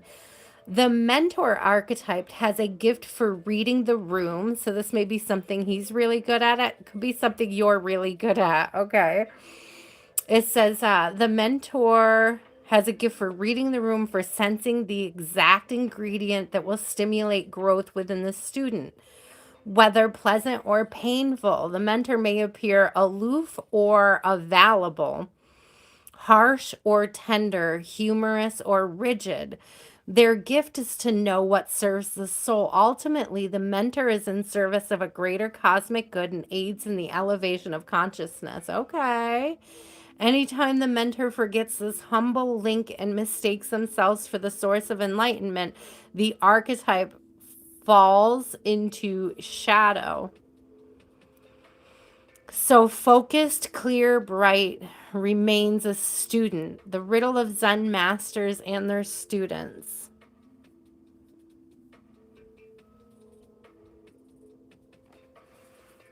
So it seems like they're very I'm almost getting like this is here it's not going to be as simple as saying is he your future husband or not. It's like, okay, but let's read about the stone. Let's read about the stone. He could be. He could be. I feel like he knows what he wants and he's willing to go for it. So if you're what he wants, he will be willing to go for it. If he doesn't go for it, then you're not what he wants. That's what Spirit's saying. But I feel like if he's already pursuing you, then the answer is in the question. Let's see, the stone.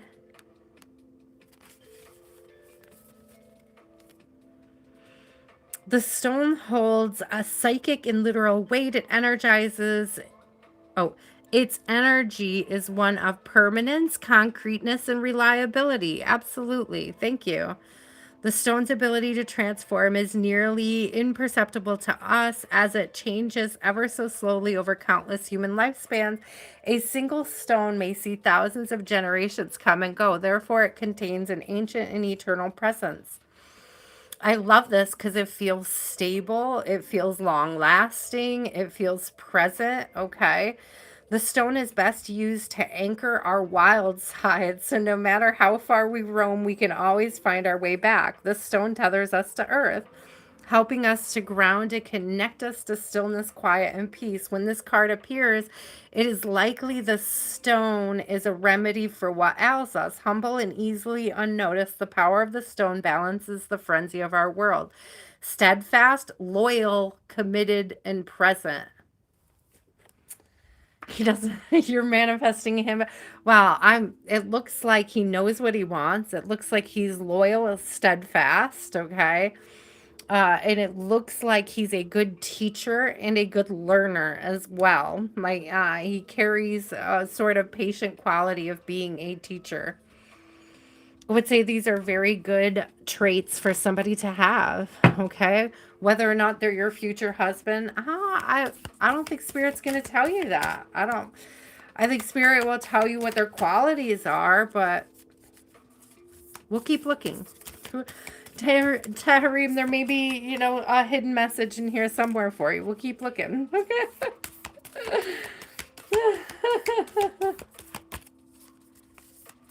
So you need to focus on what it is that you want.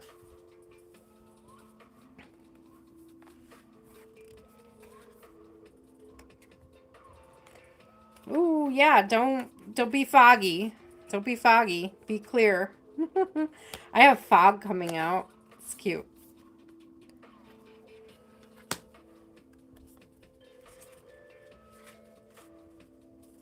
A dissolution.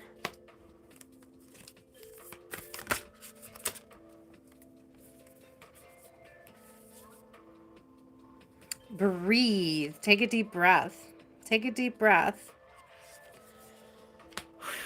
Breathe. Breathe. Don't get too far ahead of yourself, okay? Don't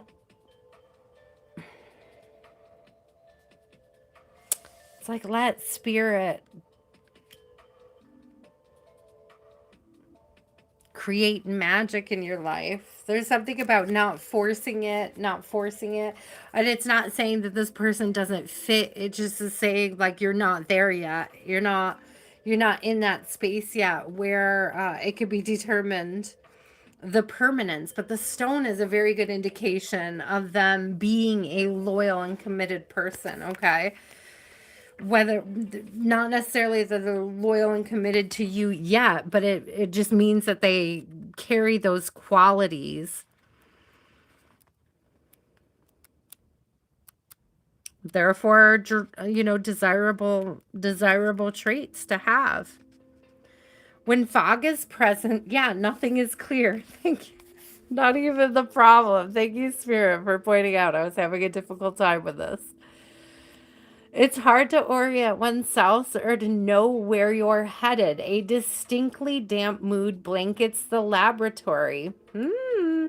Fog can be surprisingly pleasant as a counter to drama, and therefore it can lull us to sleep for long periods of time. With its cooling nature, fog is a natural balm for pain and trauma, yet this state cannot sustain us. For we long to see the horizon and the surroundings. There are two solutions. The first is heat. Think sweating, desire, confrontation, passion, creativity. Be creative about creating an avenue between you guys to grow the connection. If that's too edgy, the second and inevitable solution is time. Again, I said that. There needs to be more time.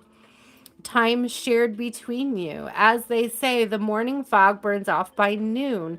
The sun will be seen again. How much time you spend in the fog is yet to be determined. It's yet to be determined. Thank you, Spirit, for clarifying exactly what I was trying to say. I super appreciate that.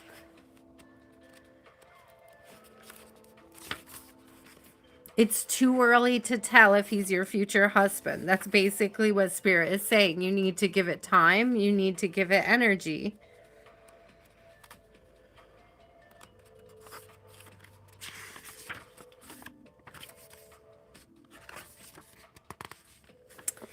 Give it time and give it energy. I'm almost there. Hold on.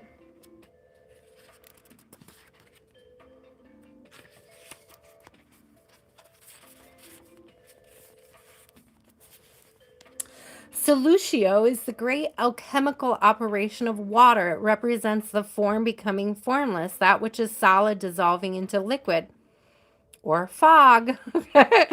In many alchemical texts, it is the first operation and summarizes the heart of alchemy as the axioms dissolve the unit. For our purpose, it is important to know solutio involves the dissolving of definitions, identities, and labels. Yeah, don't label it so quickly. The strongholds of the ego drown in the emotional realm of water. We dive back to the beginning, the prima materia. The operation is humbling and disorienting and oftentimes feels as though the self we knew has disappeared. Who we are now. Oh, who are we now? How will others describe us? When these questions are afoot, the alchemical magic of Solutio is underway. By surrendering to the waves, we unite with the primordial essence and return to our deepest self. Oh, watch the movie The Shape of Water, it says. And then there's something to ponder: the sound of rain.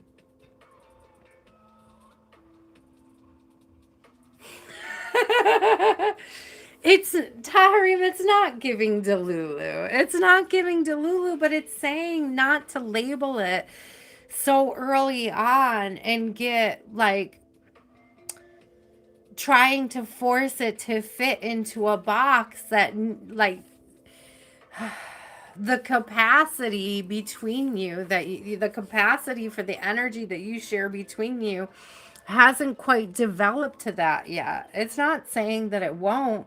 It just says that you have to give it time to grow. You have to give it time to expand. How do you know that anything else besides him is coming, Taharim? I never said it wasn't him. I simply said it needs to be given time and space to develop. I just want to be clear about that because you've got this all or nothing sort of attitude about it, and it's like Spirit is telling you that you need to take your sort of lean into it, allow it to grow, allow it to expand. Because I'm not saying it's not him, but I'm also not saying it is him. And I don't think Spirit's going to give you any clearer of an answer. And let's see what Breathe says.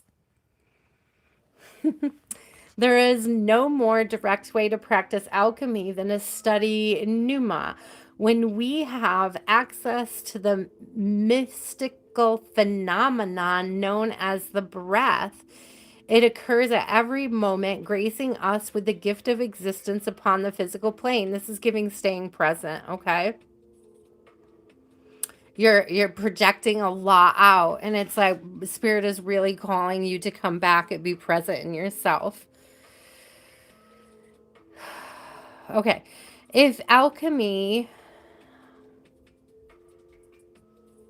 as is suggested in this book, is the merging of physical and mystical, then this card serves as our ever-reliant bridge. It is the magical within us, the expanding and generating life force that animates our life.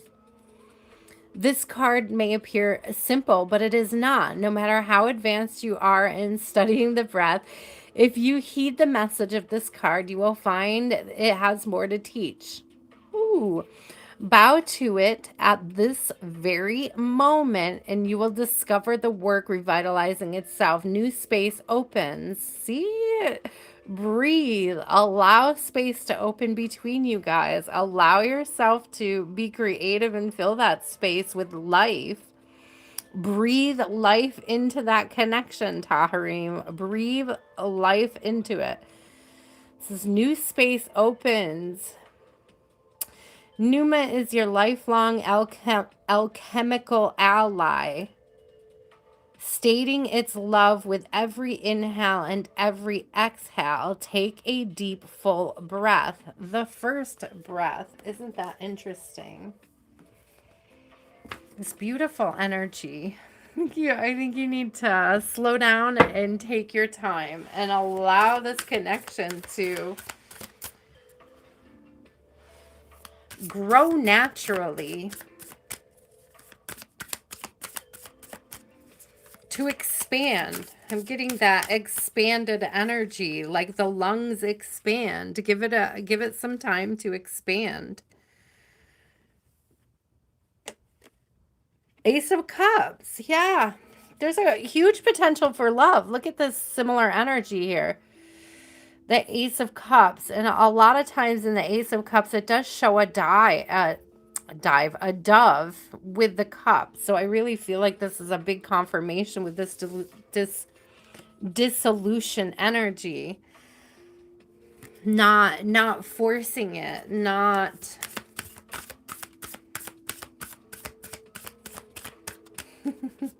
Not forcing it, but not counting it out, my love. I don't think you're meant to focus. Listen, I don't think you're meant to focus on something else right now.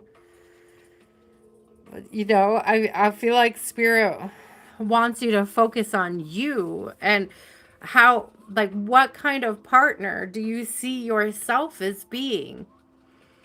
Like, what gifts and what blessings do you bring into a connection, and how can you grow in those areas? The King of Swords you get often, or the Ace of Cups?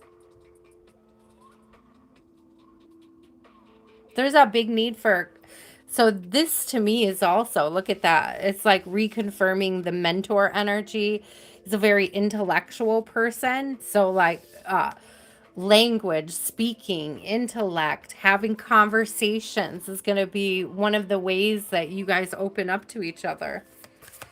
So expanding through conversation.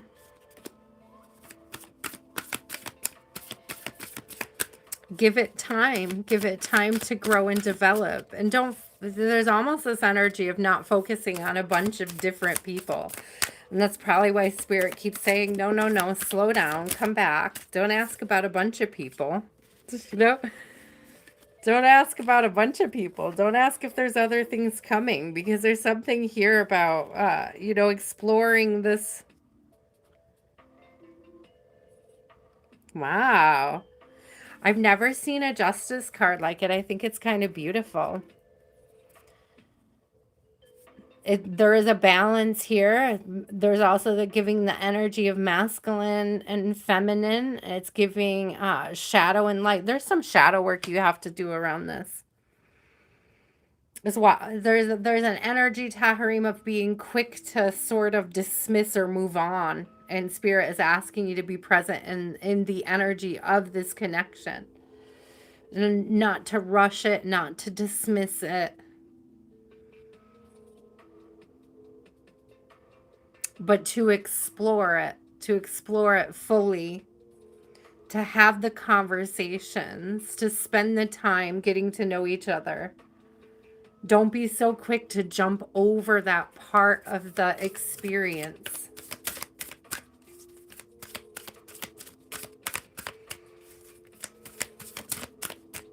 It's almost like you do yourself a disservice, an injustice by trying to rush through or past this experience, okay? Yeah, slow down. Son of Pentacles. That's the Knight of Pentacles. It's a slow and strategic energy. Also, reminds me of what we saw earlier about the hunter. It's very deliberate. It's methodical. It's knowing what you want and going for it, okay? Ashe gal, how are you?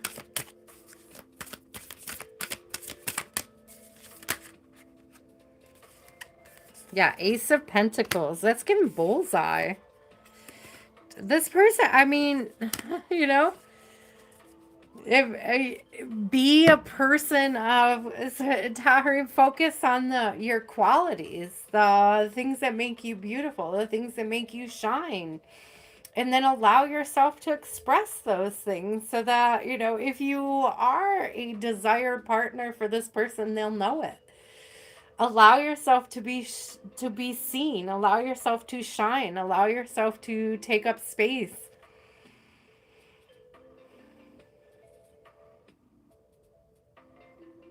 And Spirit is saying not the things that you think they're looking for, but the things that you actually are.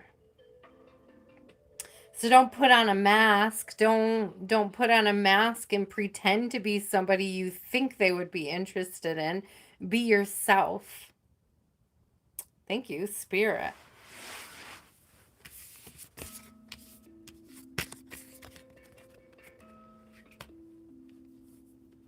The closer you are to your authentic self, the closer you will be to drawing in the right person for you. That's what Spirit is saying. Spirit did not say it's not this person. Spirit also said it doesn't mean it is. It just means that you need to take your time and to get to know them and allow them to get to know you. and have that discernment between you. I hope it was helpful because I feel like Spirit was kind of like coy with you. Being very coy. Caddy, are you still here, my love? Country, you are up after Caddy. Lati, you are up after Country. These are such good readings tonight, though, I gotta say. You have a good night too, Cherry Blossom. It was so good to see you. Thank you for popping in, girl. That was a beautiful read. These are some beautiful readings. What are Vic's hidden thoughts and feelings about the connection? What is the energy around this connection? Ooh, oh, girl, what? Caddy, the ring. Okay. I got so agape. Oh my God. Shut up. Love, pure love, genuine love, deep love, commitment, connection. That was so freaking beautiful. The vision.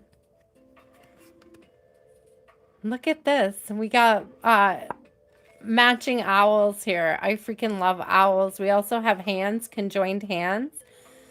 Some more of this ring energy going on here. Oh my God.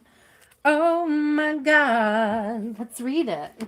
Let's see what we got here. That was so unexpected. I got so excited. I saw these two cards come out back to back. At first, I was so excited about the ring, and then Agape came out. I was like, what? Girl, it's beautiful. If you had doubts, you need to let go of those. That's for sure. Let's see. There's the vision. Let me put a marker in this page so I can come back to it. And let's find the ring.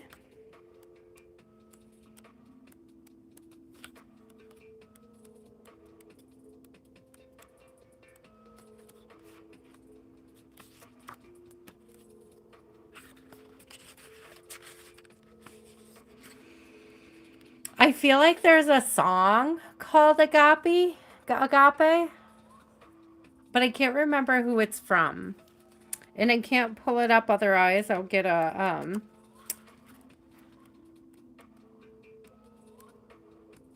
strike. I'll get a copyright strike. But I would look it up because I feel like there's a song, but I can't think of the words. But I would...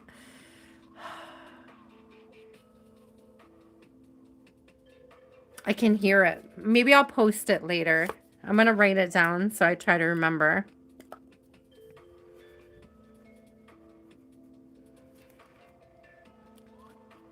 I haven't heard it in a few years, but it's a very good song.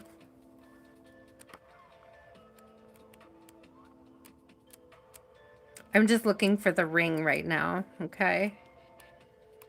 Let me find it.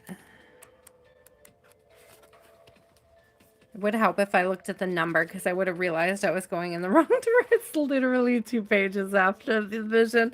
I was going in the other direction. It's literally 2 pages off.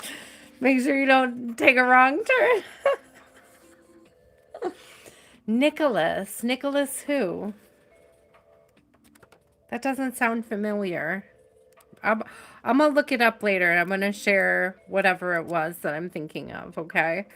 So I have the ring, I have agape, or I have the vision, I have the ring. All I need is agape. That's the one I haven't found yet. Okay, and now, of course, we'll start with the ring. We'll start there. The ring is an image of connectedness rather than view. I'm gonna sing. I'm gonna sing through your whole thing. Okay, the ring is an image of connectedness rather than viewing life as linear, as a series of progressive achievements. The ring challenges us to sense the cyclical, infinite nature of our world and experiences. Beginnings and endings fall by the wayside as we practice seeing ourselves as part of the cosmic circularity, of creation.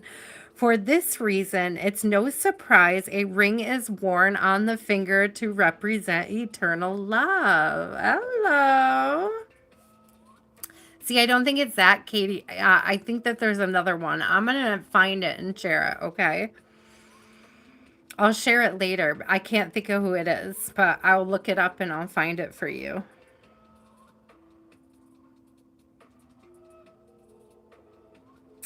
Okay, eternal love that surpasses space, time, and worldly things. So much can be projected onto the archetypal image because it mimics the Earth's orbit around our great sun and the intimate bond between two lovers. Okay, you got an intimate bond. I'll take it. It is the micro and macro united. This card calls us to deepen connection with self, others, and the world at large. Meanwhile, there may be a literal ring waiting to adorn your finger. Meanwhile, there may be a literal ring waiting to adorn your finger. You heard it here first. I'm just saying. If he proposes soon, don't tell him I spoiled it, okay? Okay. Let's read Agape. What if instead of putting yourself at the center of your spiritual practice, you put God, Goddess, or nature at the center? How would this change your approach? Such is the energy of Agape. It is alive when we are in awe and wonder, our breath taken away by the sacred force that surrounds us and asks us for nothing in return. This card can indicate a spiritual initiation that stretches your capacity to love and serve. Oh, that doesn't sound like a wedding or a marriage, I should say. It's kind of like giving me the difference between the wedding and the marriage. The wedding is the act, but the marriage is the service. You know what I mean? Aw. You sense the earthly and the heavenly and vice versa. Such an initiatory moment can appear in any form, and like a healing balm to the modern soul, it affects last a lifetime. Okay. The Agape card may also suggest you reassess what you worship every day, consciously or unconsciously. What are you elevating? Where does your sacred ladder you climb ultimately lead to? Service, reverence, honor, and joy are coming out with that. Thank you, Spirit. Good night, A. I thought Blessings was saying good night for a second there. I was like, Blessings, Emma, I didn't get to you yet. You're not even on my list yet. You can't leave yet. Get back here. I see now. Saying lots of prayers for you, A. I'm gonna put a message. With your permission, I would like to send you some Reiki energy. I'm gonna set some intentions for you this week with Reiki practice, okay?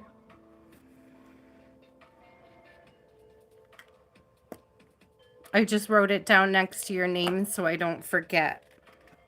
Okay, the vision. Let's read the vision. It is said that we are each born with a unique vision, a destiny towards which we are aimed. It is also said that we forget that vision the moment we are born. Thus, we are sent on a lifelong journey of rediscovery. Such is the elusive nature of the vision. It slips away, yet it guides. It appears in strange dreams and surreal images, seemingly unattainable and preposterous. When we are connected to the vision, we carry an inspired, enchanted aliveness that others recognize.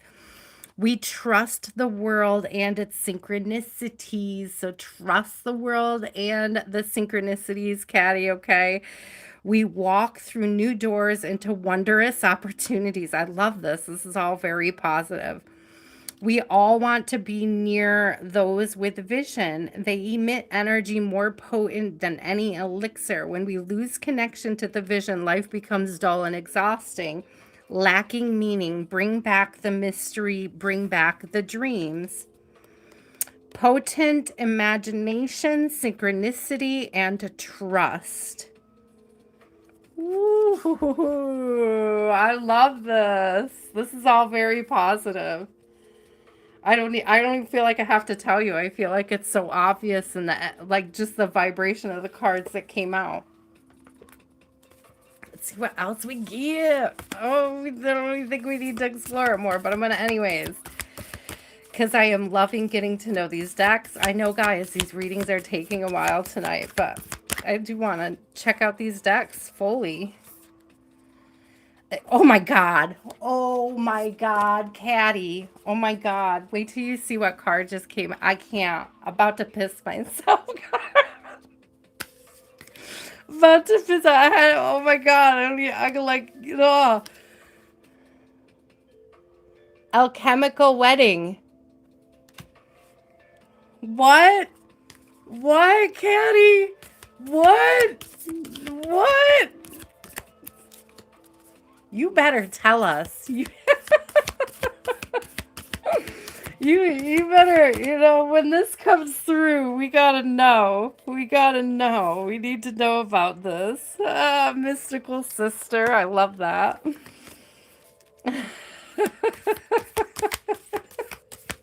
I did too. I got angel bumps when I saw it.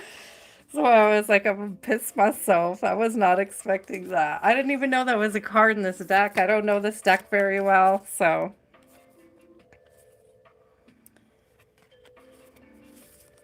One more, Spirit. That was too many. Give me one more card.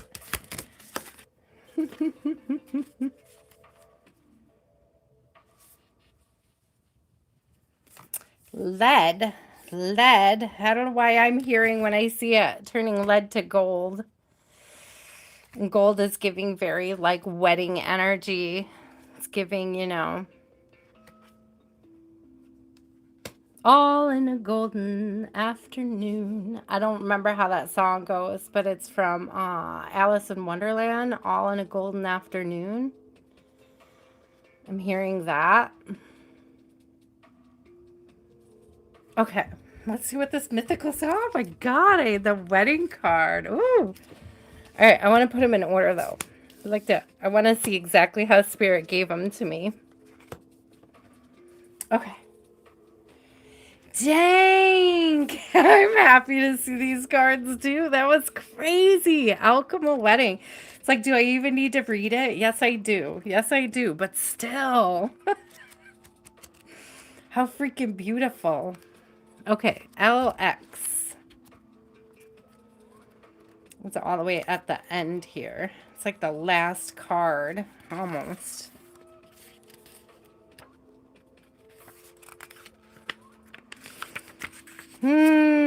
All hail the alchemical wedding. Okay.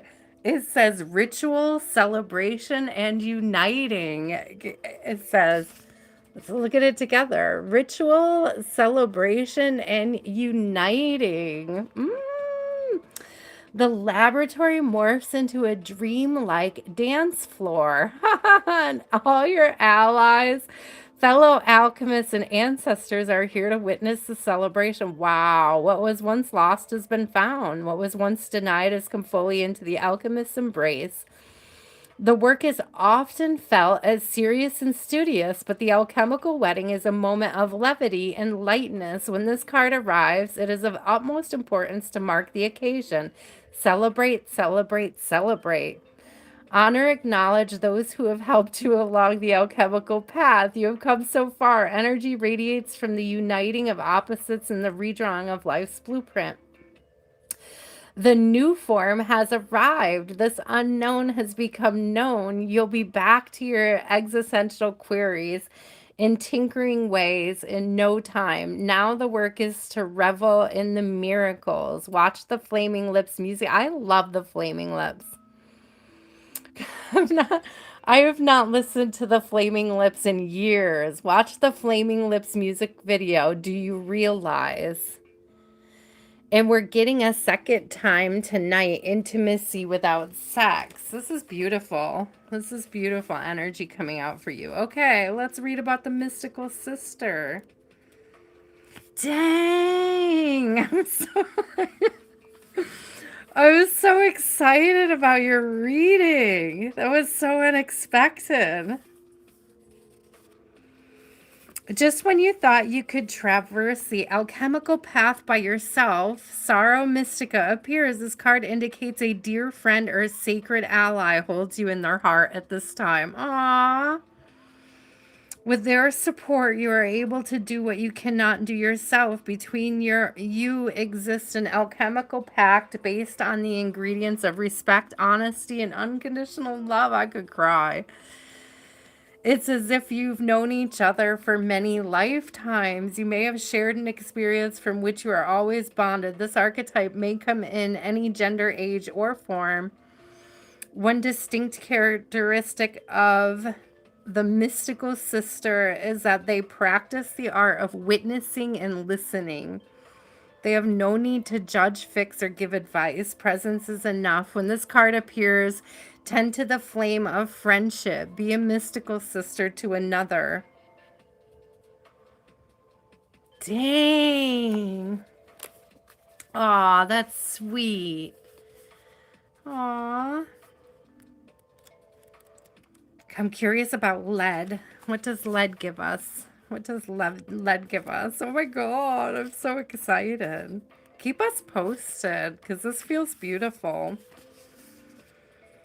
Okay, lead is the first metal. Its properties are heavy, dense, and unwaveringly steady. It is often perceived as the metal that initiates the entire alchemical drive to turn what is base, lead, into what is noble, gold, which I said that, turning lead into gold. It correlates to the planet Saturn and its love of rules and structure. On one hand, this card implies a fixed position or a burden that may be weighing down the work. On the other hand, lead can arrive just in time to ground a situation. So getting this situation grounded, okay. To bring an alchemist back to the humble beginnings. Either way, the presence of lead is sobering. We cannot ignore it. The impatient alchemist may be discouraged to see it in the laboratory, as it reminds us of how far we have to go. Approach this card with reverence for the ongoing process.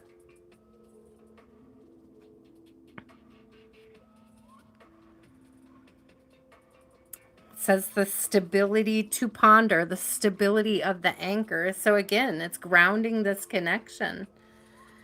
That's what it's giving me, anchoring and grounding this connection from the beginning. Girl, that's so crazy. That's so crazy. I don't think I need to draw any more cards, but let's do it anyways. Only because I drew cards for everybody else. Let's flip a couple tarot on top. The Empress. Hello. Thank you. Thank you, Spirit. Thank you, Spirit. Chariot. Forward movement. Could be, okay, Chariot is Cancer. It's Cancerian season. If it's not now, it's coming up, right? I can't remember when Cancer season starts, but it's definitely at the end of the month.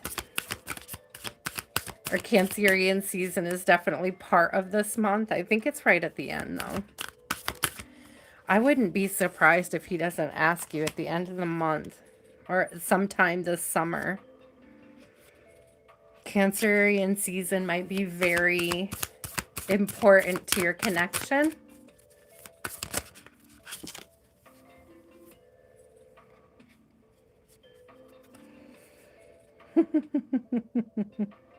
You are coming into alignment here. I'm giggling because Nine of Pentacles in reverse came out with a wedding card, and that's basically like being taken off the market. So it made me giggle. So Nine of Pentacles is like that strong single woman energy. Having that reverse coming out with the Four of Wands, the wedding card, is ridiculous. And then Three of Pentacles is giving working together, getting aligned, having, being in the process of alignment. Big celebration coming. Look at the sun on the bottom of the deck. How freaking beautiful is that card? So I'm telling you, there's something to between Cancer and Leo season. Okay. I don't know if that's going to be maybe a decisive moment with the Two of Wands coming out, and maybe a decisive season for you guys. It may not necessarily come to fruition in this season, but it may be something that you guys start to discuss and plan moving forward. There's definitely a lot coming to light here. This is beautiful. This was a beautiful Caddy. Caddy, kitty, kitty, cat. My God, that was beautiful. And everything just seemed to confirm the cards from the deck before. And so it just feels so like, gosh, I got goosey bumps too. I call them angel bumps sometimes. That's what it feels like. I would not worry about your connection. I would not worry about it one bit. Just, enjoy the ride. Okay, country, you are up. I need a sip of kombucha.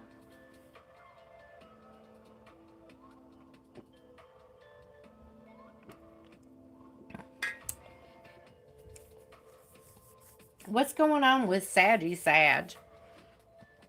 What's going on?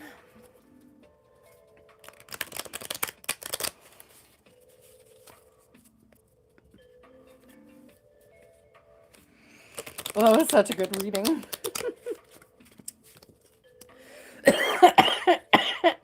Sorry. My kombucha. My kombucha made me like salivate, but now I'm like trying to talk with a salivating mouth. I don't know what that means for you, country, but it's making me laugh.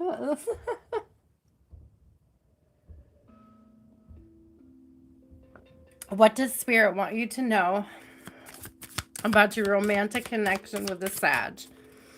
What does Spirit want you to know about the romantic connection with the Sag? Oof. The box, the shadow, and the mask. I don't know how I feel about that, my love, but we will read, okay? It could be revealing a new side of them. It's giving like a dropping of the mask, okay? So, something coming to light, something or something you don't see coming to light. There's a part of them that's being revealed. You could be starting to see their shadow. And now if it's a new connection, country, that's, it's pretty normal and natural for you to start to see the dichotomy of somebody, to see their darker side, right? So let's see what the box says. Oh my gosh.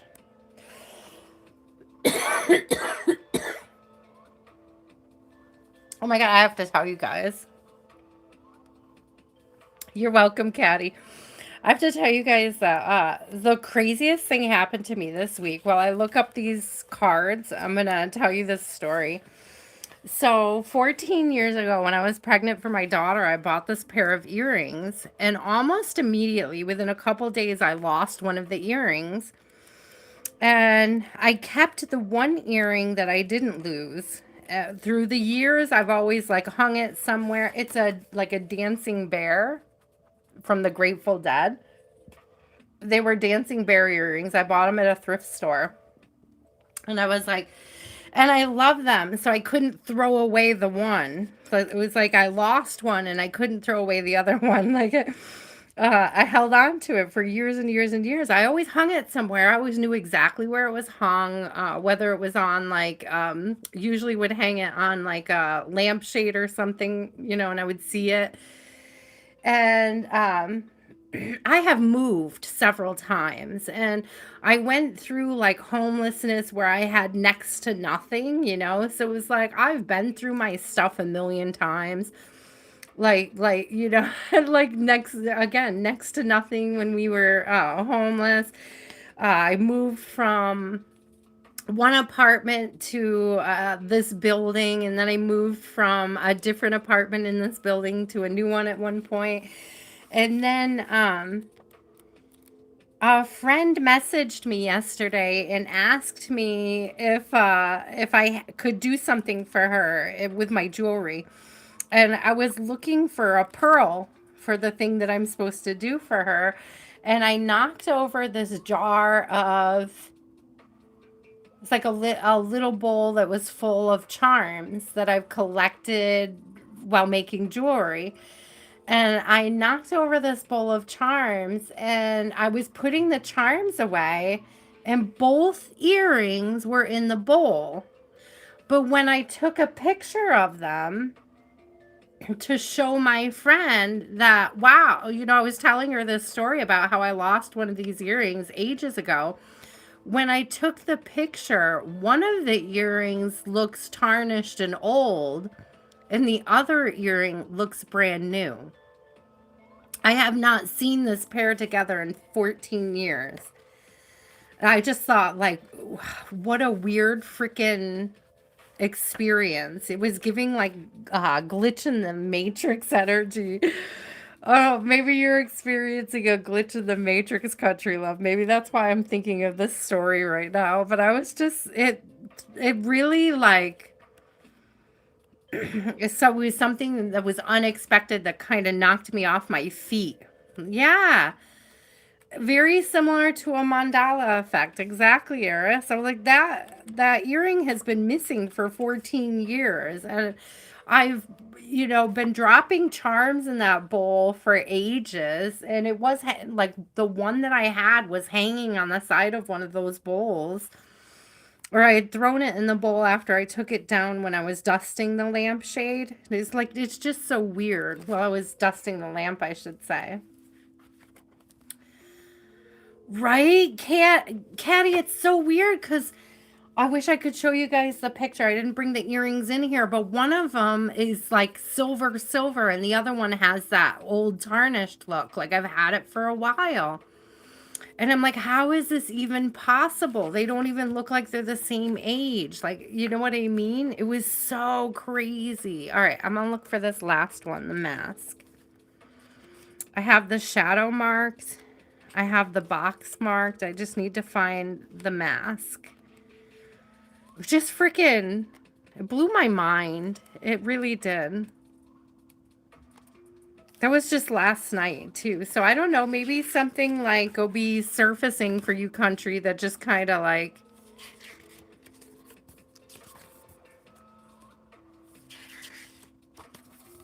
feels like a glitch in the matrix. Feels like, seeing something you never thought you'd see, or... And again, this mask energy, you might see a side of them you didn't realize they had, or you might see a side of them that reminds you of somebody in the past. It may not necessarily be positively, but we're going to look at it, okay? Because again, everybody has shadows, right? Everybody has a bit of a shadow self.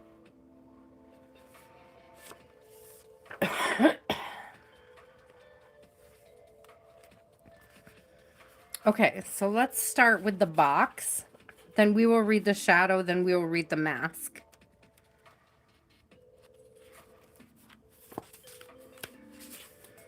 We all live to some degree within the confines of the box. The archetype represents everything that is known, anticipated, and expected.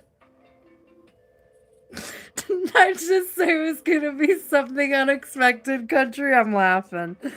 Get out. It holds us in place while simultaneously holding us back from our greatest visions. The box is sneaky, insidious, and everywhere, limiting us at the most unconscious level. It is built of layers upon layers of social construct and pressures. Breaking through, it confines requires awareness. Its confines requires awareness. That was a tongue twister. Continued effort and bravery. The box may appear as expectations from parents, a well-paying but heartless job, the pressure to look or behave like others, or simply to stay small. There is a box around you now made of some type of confining thought. What is it? What is it? The box shifts and morphs as we grow. This is part of its multi-layered nature. Once you break through one layer, another will present itself to you. Keep going, break through. An exquisite life requires it. Structure, order, coherence, logic. In the shadow position, it says limitation, rigidity, judgment, and fear.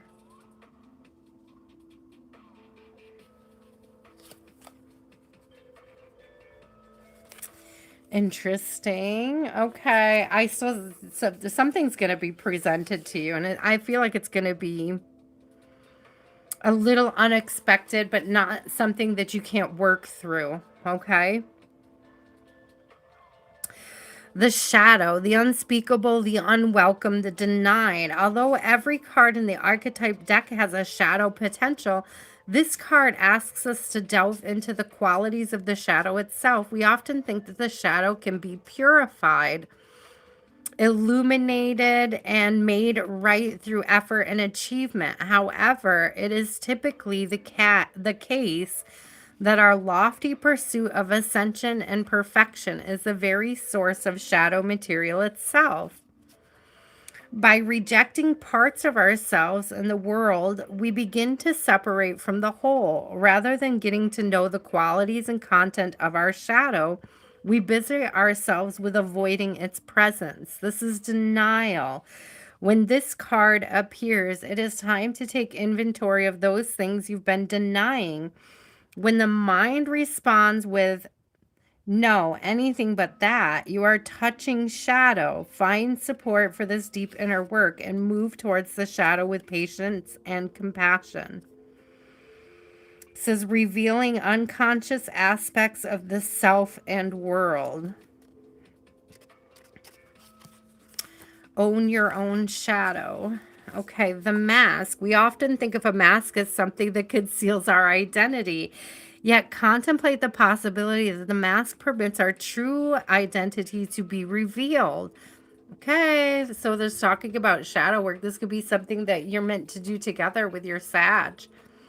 Could be something that they're currently doing. Again, they could be showing parts of their shadow, and how you sort of navigate that could be a huge determining factor in how the connection moves forward. Okay.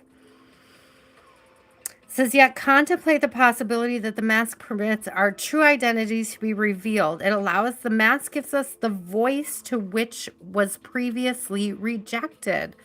When this card appears, enact the side of you that is seeking expression, yet was never given a role to play on the stage of your life. So it's giving your shadow work. Says you are in the realm of theater. So anything is possible. Speak with the other's voice, embody the other's limbs. You are taking part in the ritual of expanding the self. There may be mischievous and deception around, and others may be trying on new masks too. No one is sure who is who. It's likely you've become so attached to a single mask that you need to fall face forward into the perception, bending time. Trust it. So this reveals what has been suppressed, okay? Ooh, I'm so curious about this country. I feel like all three cards were very closely related. It was almost unexpected, to be honest with you. So I feel like it's a building energy of parts of you and possibly parts of this other person being revealed through the connection. And they could be parts that you have either denied yourself or you have thought were unattractive at one point, right? But I feel like something is coming to the surface to be reevaluated. Tell me more about the energy around this connection with the Sag.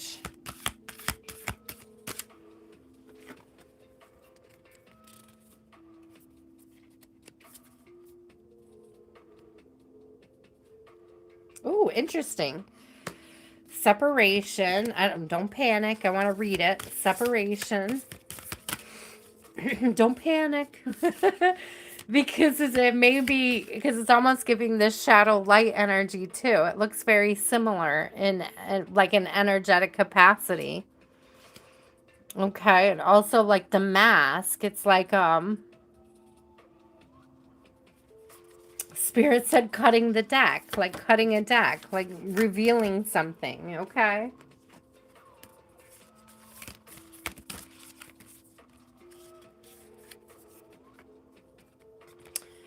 Oh, hello, the peacock's tail. And conjunction. Oh, I love these. These are beautiful. Shout out Peacock fam.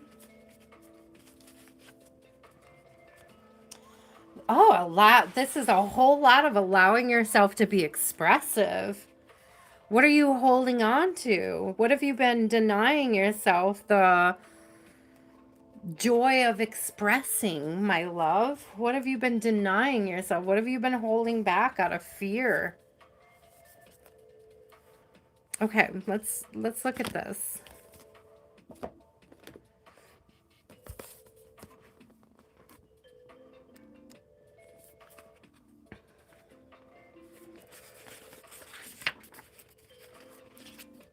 It's gonna take me. Oh, that literally is. Oh, nope.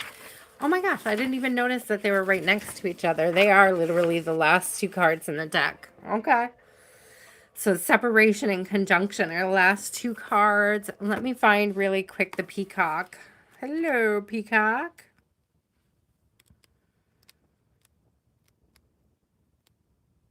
Got it. Okay. Almost got it. I'm one page away from gotten it. Hold on, it's very close. I got it. I got it. I got it. I got it. All right. Separation. Separatio is the great alchemical operation of the sword. It occurs when substances are pulled apart for their higher good, either willingly or unwillingly. The fissure may take place suddenly with a swift blow of the axe or slowly over time with a dull blade. No matter how separation occurs, it will likely be a painful process for all involved. Ooh. Images of swords and knives, battles, rebellion, breakups, divorce, atoms splitting, and expression of separatio. Oh, are expressions of separatio. The good news is that separatio prepares the individual for a more conscious union down the line. It releases stagnant energy and allows the parts to see themselves as individuals. This stage is a prerequisite for conjunction, union, love. Okay. Okay. He does encourage you to express yourself. I love that. You may have already gone through this separation phase, and it doesn't necessarily have to be with him. This could just be leading up to this conjunction. Like, I feel like you guys are in the conjunctive phase, if that makes sense. So this could be talking more about a past sense of self, okay? Says through the pain of separation, we come to accept and love ourselves as we truly are, and in turn, we love the world. It says, "Listen to I Will Survive" by Gloria Raynar, or Gaynor. Why did I say her name wrong? You know what I'm talking about. Listen to I Will Survive. As long as I know how to love, I know I'll stay alive. I've got all my life to live. I've got all my love to give. I'll survive. I'll lay down and I'll survive. Okay, the peacock's tail is a sacred image in alchemy. The mesmerizing display of tail feathers opens to mark the alchemist having shifted from single to multi-perspective. This is a great achievement. The alchemist has opened 1,000 sets of eyes instead of one. They've discarded black and white thinking and allowed the full spectrum of color, nuances, and solutions to come into the fold. Creative solutions to complex social and political polarities can be found in this sacred space. The force field of possibilities has opened, and the alchemist has entered a new paradigm belonging to multiplicity, dimensionality, and inclusion. This is utilize this perspective for positive change while it lasts. When falling back into black and white thinking, which felt like the box energy, right? That black and white thinking as well as the shadow. Okay. Or was I? Okay. When falling back into black and white thinking, as any alchemist will do, envision the splendor of the peacock's tail. Each feather contains a shimmering universe of possibilities. Do you like the movie The Wizard of Oz, Country? Because it says watch the movie The Wizard of Oz. So that is really interesting. Okay, conjunction. Let's read conjunction. Dang, I love this.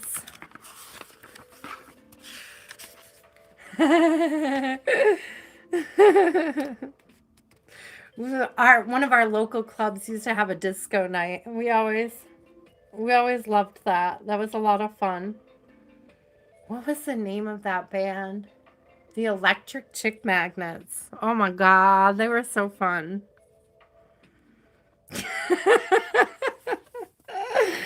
Oh, okay. We did separation, right? We already read separation. Okay, conjunction. Conjunction. When I'm reading the word conjunction, all I could see is like the dark crystal. And the little witch with the third eye. Do you know who I'm talking about, Country? She had one eye she could take up, but she had a third eye too. Do you know what I'm talking about? I loved that movie. Okay. Conjunction is the great alchemical operation of love. Hi, Rhonda. How are you? During this stage, we witness the miraculous work of two opposites merging and creating a unique third form. Sun and moon unite to reveal the entire cosmos. Black and white unite to reveal the spectrum of color. We just talked about that with the peacock's tail, too. Unlike coagulation, conjunction represents a conscious and benevolent union, one that springs forth from awareness, acceptance. That's that accepting of shadows, right? That's that energy of working through those shadow aspects. Thank you, Spirit. That was a beautiful confirmation. Awareness, acceptance, and devotion. It is not a compromise, but rather an activation, a holding of tension and presence that allows each of the entities to thrive and express themselves. Experiencing conjunction is one of the blessings of the human experience, whether the bond is with human nature or divinity. Recognize it by the stirring of your heart. Ooh, and an element of surprise. I did say in the very beginning that there was an element of surprise, like finding the earring. Okay. Through the opposites arise the infinite. Go deeper. What is the center of the lemniscate? I'm going to have to look that up later.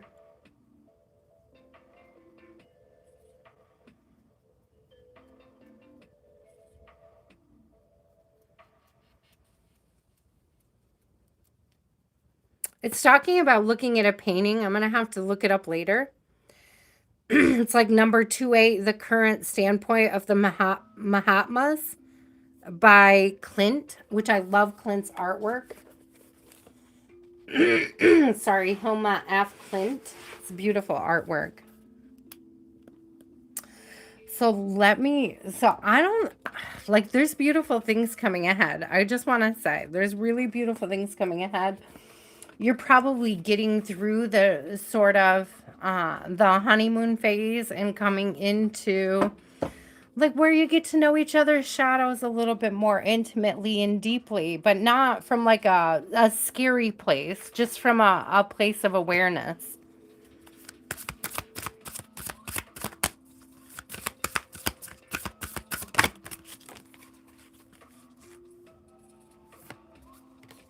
Nope. Hold on, because I didn't shuffle them well enough. It's like all those cards were in the last reading I just did, which isn't bad because Caddy's reading was beautiful, but I just want to make sure I shuffle it good. Thank you, Spirit. Lati, you're next. Jean, you are up after Lati. I hope you guys are still here. I know this is taking forever tonight. I super appreciate you. All of you for being patient with me while I do this. Six of Wands. Okay. Hold on a second.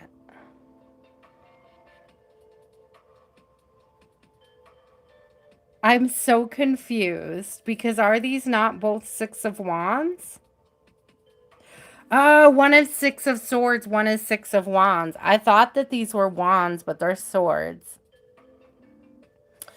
That took me a second, but both of these are great. They're both cards of reciprocation, of balance. Also, so Six of Swords is like moving towards calmer water. So you're moving like past that unknown stage. It's like moving through, okay, so the star is giving me North Node, headed in the right direction. Headed in the right direction for victory. Headed in the right direction for balance, for peace, for serenity. I love this, this energy for union. Okay.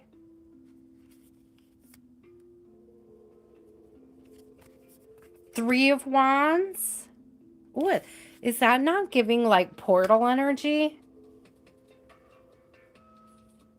So I feel like you guys are coming through something, stepping through something together. And again, it's probably through this like shadow period. Yeah, the High Priestess coming out. It's definitely coming through a shadow period.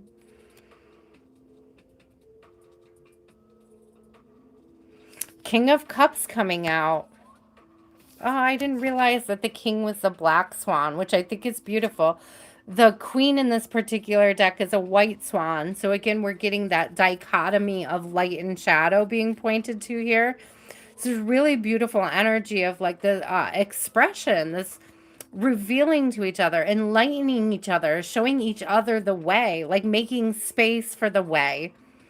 It's like a mutual making of space for the way through each of your individual shadows and insecurities, like allowing them to sort of reveal themselves so you can enter this really comfortable, vulnerable space with each other.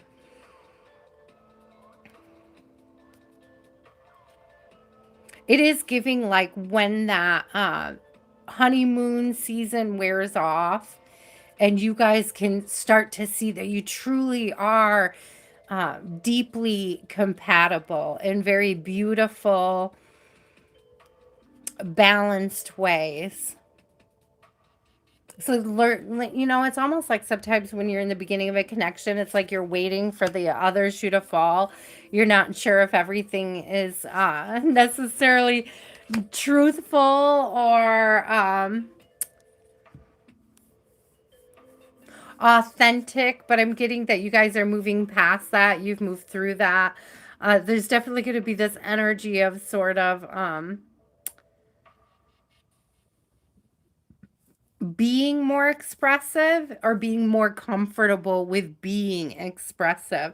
And that could be either you or him. I know you said already that he's very encouraging of you being expressive, which is beautiful because I remember you were a little anxious about how he took that love poem.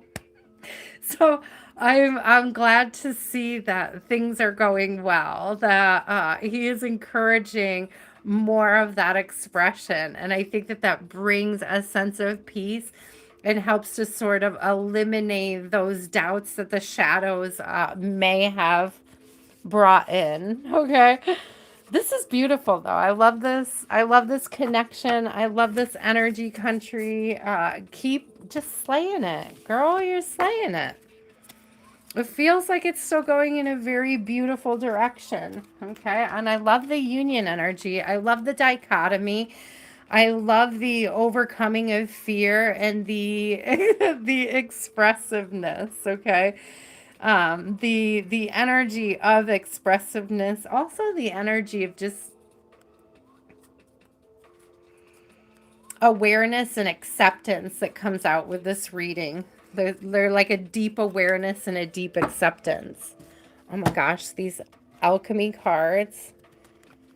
There we go. That feels better. They're so hard to shuffle. You're welcome. You were gonna Blessings was gonna ask about the poem. Lati, my love, you are up. Thank you guys for being patient. I know these are taking a really long time. I appreciate you guys for hanging out with me and letting me explore these decks. I like really, truly, deeply from the bottom of my heart appreciate it.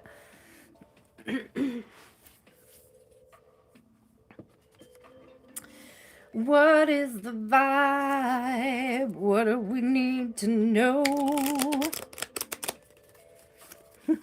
What does Lati need to know? What is the vibe? What is the vibe?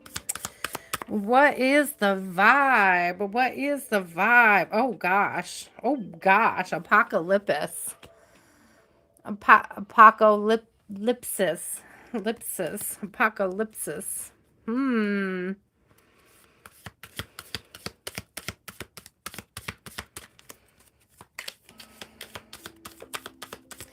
What is the vibe? What else do we need to know? What is the vibe? The unseen. So there might be something coming up.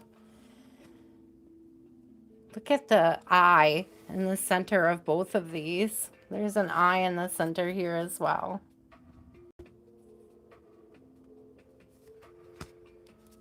So something coming to light.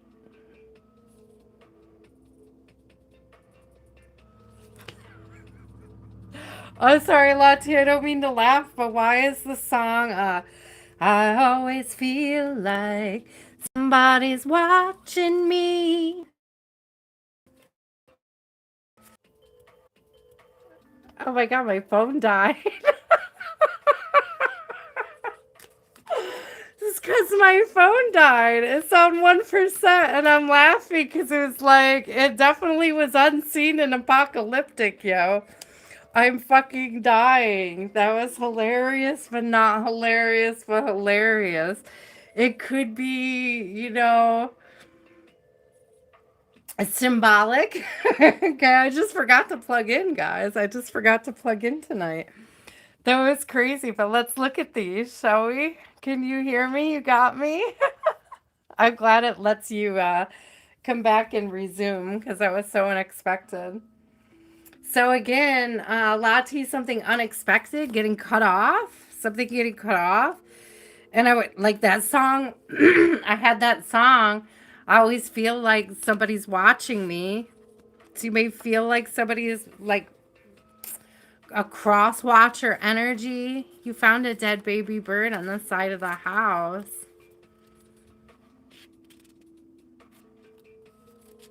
Aww. Okay, let's look up apocalypsis. What is the number?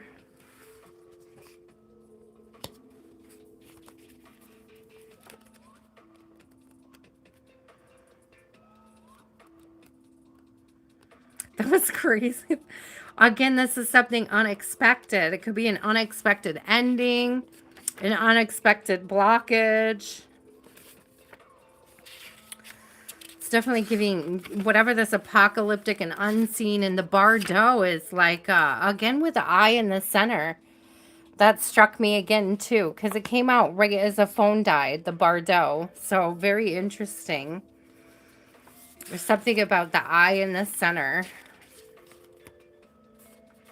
Apocalypsis indicates a particularly painful time, one that unfolds when two Disparate dynamics occur simultaneously, pulling the psyche in seemingly opposing directions. You were just talking about this in a live, weren't you? Didn't we just literally have this conversation in one of your lives yesterday where it's like, sometimes spirit tells you things and then it doesn't pan out the way that you think it's going to pan out. Like it doesn't, things don't come to fruition the way that you think that they should come to fruition. It's like, and then you almost start to question, question spirit, question yourself. Okay, the first is lifting of the veil. You guys, if I get disconnected again, I'm plugged in now, but I'm not sure how my phone's going to perform at 1%. Okay, this means truth has, let me see if I could turn down my screen so it's not so bright, and then maybe that would help. Okay, we're going to see if that helps. I turned down my screen so it's not bright. Maybe it won't die again right away. Okay. All right, because I feel like we just talked about this, all right? Okay. The first is a lifting of the veil. This means truths that have been kept in the dark. Isn't this weird? Because this is the apocalypse, but we've got the unseen as well. Says truths that have been kept in the dark are revealed, seen, and unearthed. No matter how relieving it is to witness them come into light, an element of despair and grief follows. It's almost like knowing somebody's up to something and then confirming it is almost the energy that it's giving. So it's like knowing something is coming and then experiencing it. Like you get the confirmation and it's a relief to get the confirmation, but it's like, God, that sucks. You know what I mean? It's giving when a high priestess or a reader knows somebody's no good, right? But everybody loves that person. And it's like you almost become like the enemy of everybody else because you could see that they're not a good person. And then it's not until it comes to light later to others that like the truth is revealed. You know what I mean? Do you know what I'm talking about? That's kind of the energy that it's giving me. Says the second dynamic is the regeneration that comes from the wreckage of the revealed truth. The old narrative breaks and a new story forms. Apocalypsis energy is similar to a forest fire. Ooh. Devastation for the sake of regeneration. The veil lifts and we see who and what has been hiding. From the nakedness of the truth, a child is born. Have faith in the process. Hold on to your center. That is the only way.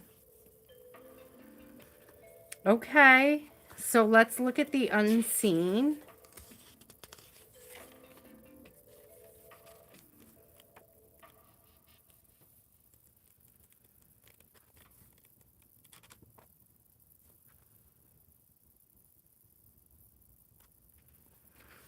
The unseen says the spirit, the ancestors, the eternal. The unseen is just as it sounds. We cannot see it, yet it sees us, watching and waiting with wisdom both kind and instructive. We feel the presence, sense it, intuit, and then doubt its existence. Were we just talking about that? Okay. Though it rallies our attention time and time again, the energy of the unseen may come in many forms: a compelling dream, a sudden insight, a clear voice, a vision or message from a loved one who is passed to the other side. It is natural to fear these communications. I don't think you fear these communications, though, as they challenge our perception of what is real. When this card appears, your guides are near. So whatever this apocalyptic energy is, your guides are near. Okay. There's this thing of like, of course, I'm preaching to the choir on this one, Lottie, because it's giving that energy of like not being afraid of this because you have your guides with you. It says the doorway between worlds is ajar. Listen, the sounds may seem as though they come from a distant land, but they call from your innermost chambers. So this is a heightening of your gifts because it says down clairvoyant guidance and whispers of wisdom. So you'll be getting a big download, okay? Whatever this is about, whatever this, yeah, something's going to hit, but it's going to be revealing. So let's see what the Bardo is. The Bardo is, I think it's like the space between worlds. It's like the Val itself. Yeah, that's exactly what it says. It is said that the Bardo is a place between this life and the next, the liminal realm through which souls pass. Envisioning this inherently mysterious place creates the potential for us to rise above the concerns of this world and see our relationships through a cosmic, timeless lens. We may receive messages from those who are no longer with us. So that's two cards talking about receiving a message from a passed over loved one's Lottie. So I'm specifically probably your sister coming through big time with a huge message. Okay.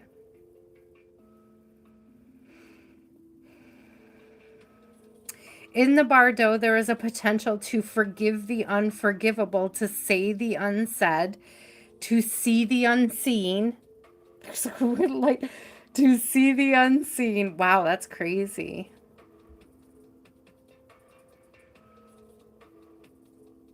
To love the unloved and to let go of all the things that cause us pain. The Bardo suspends us in its spaciousness for just long enough to open us to higher wisdom. Its energy does not belong to Earth as we know it, but rather to the cosmic network of which we are a single thread. Spaciousness, grace, forgiveness, and truth. This is very interesting. The way all three of those cards played into each other is wild. Like, just wild to me. Okay. Okay. Let's get a couple of these alchemical cards. Alchemy cards. Alchemical. What is this deck called? Alchemy. The Wild Unknown Alchemy. Peacock fam, we just got this card. Let's get it again. Interesting. The Raven. So two different birds. And you just mentioned a bird.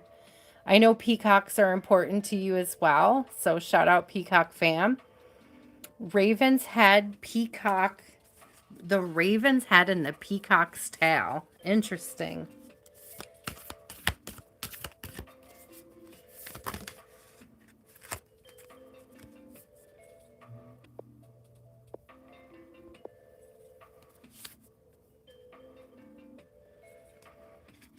Vinegar.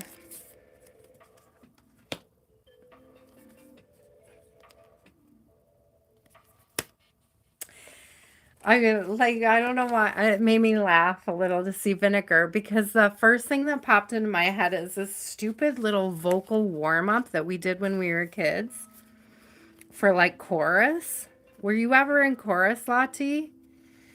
Because it's given the and it's so stupid, so I don't know why it's popped in my head, but it was like fish and chips and vinegar, vinegar, vinegar. Fish and chips and vinegar, pepper, pepper, pepper, salt. And I don't know why that popped out in my head, but I mean, I do because vinegar triggered it, but it's like, I don't know what it might pertain to in your connection, though there may be something coming up from your childhood. Of course, that could be related to your sister. All right. Or the message that she's bringing through at this time. Fish and chips and vinegar, vinegar, vinegar. Fish and chips and vinegar. I opened right to vinegar too. Pepper, pepper, pepper, salt. Let's find peacock's tail. We just read that one, but we'll read it again. Hold on.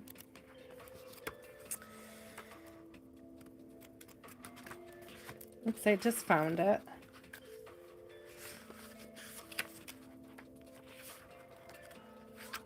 Oh, it's right next to the raven's head, too. Okay. found the raven's head. Where was that peacock tail?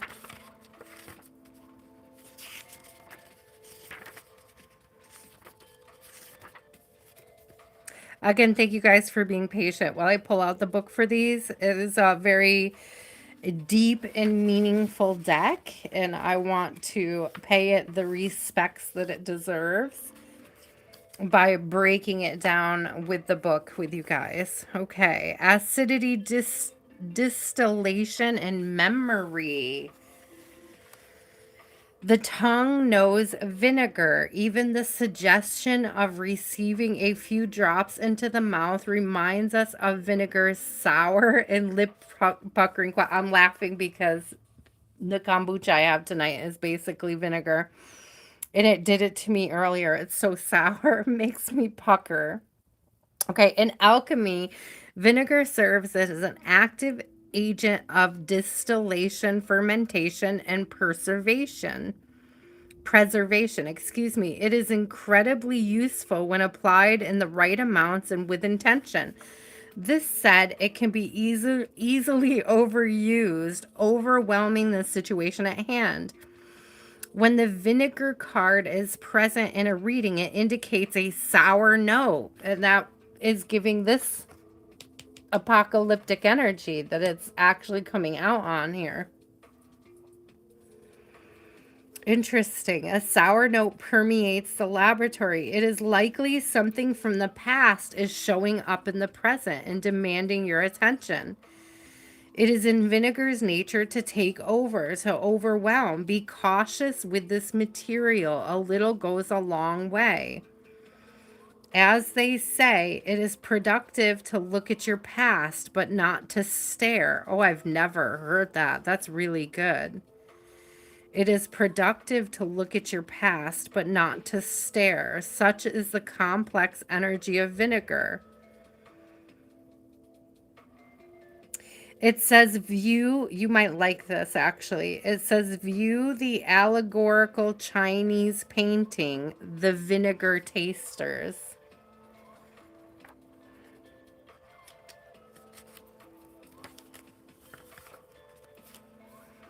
The peacock's tail is a sacred image in alchemy. The mesmerizing display of tail feathers opens to mark the alchemist having shifted from single to multi-perspective.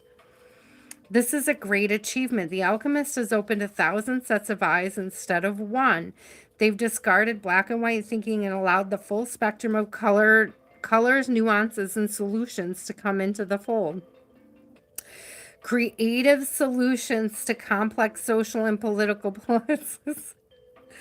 A little dabble do ya. A little dabble do ya. I don't know why that's coming through right there, but the creative solution is a little dab of vinegar, not too much, right? The force field of possibilities has opened, and the alchemist has entered a new paradigm belonging to multiplicity, dimensionality, and inclusion. Utilize this perspective for positive change while it lasts. When falling back into black and white thinking, as an alchemist will do, envision the splendor of the peacock's tail. Each feather contains a shimmering universe of possibilities. So whatever this is, there's like a way around it. There's a solution for everything is what Spirit is saying. Okay, so the raven's head. Though alchemy is filled with a... Okay, it says initiation, the ordeal, and the work begins. Okay. Though alchemy is filled with a myriad of open-ended symbols, the raven's head has a precise message. It arrives to mark the beginning of the work. Ugh, just the beginning, Spirit? I bet Lottie said that too. Like, what do you mean the beginning? This card indicates something has occurred, known or unknown, to initiate the spinning of the alchemical wheel. Oh my God. With this mighty churning, things are about to change on every level. The raven's work cannot be undone, just as the pill cannot be unswallowed or the pearl turned back to sand. You may be overwhelmed or think the journey ahead is not for you. Your doubts matter not to the raven, as its appearance signifies it has chosen you. Dang, you are ready, and the moment is now. Can you go back to the way things were? Can you pretend nothing has changed? The raven caws a clear no. It does not apologize, as it knows your destiny is great. This is deep, Lottie. Something big is coming. There's a big shift, a big change, and a big revelation. But it's spirit guided, spirit led.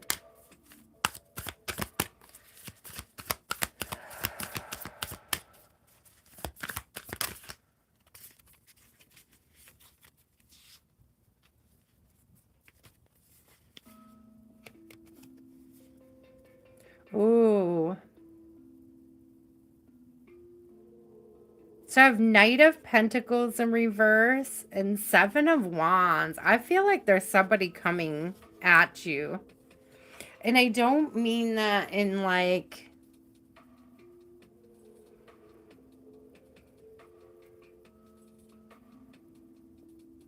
Okay, I'm sorry. Let me restate that. Somebody from the past is coming towards you, but I don't think they're coming towards you in a positive way. It's like, it's almost like this person wants to...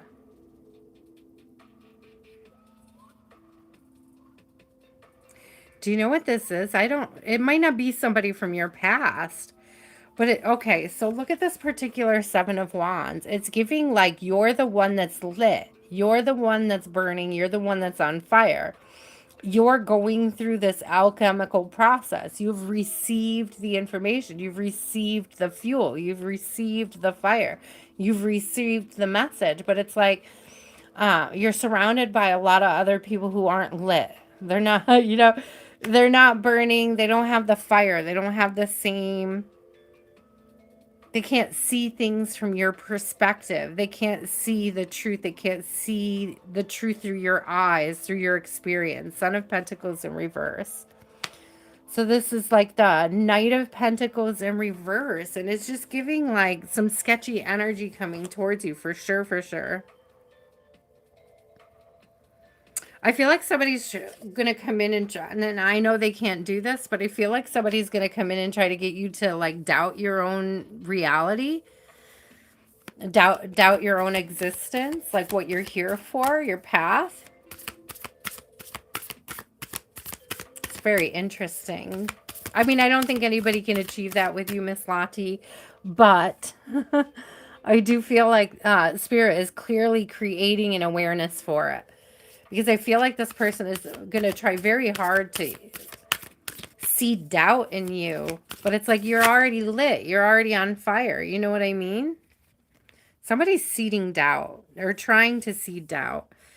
Ten of Pentacles in reverse.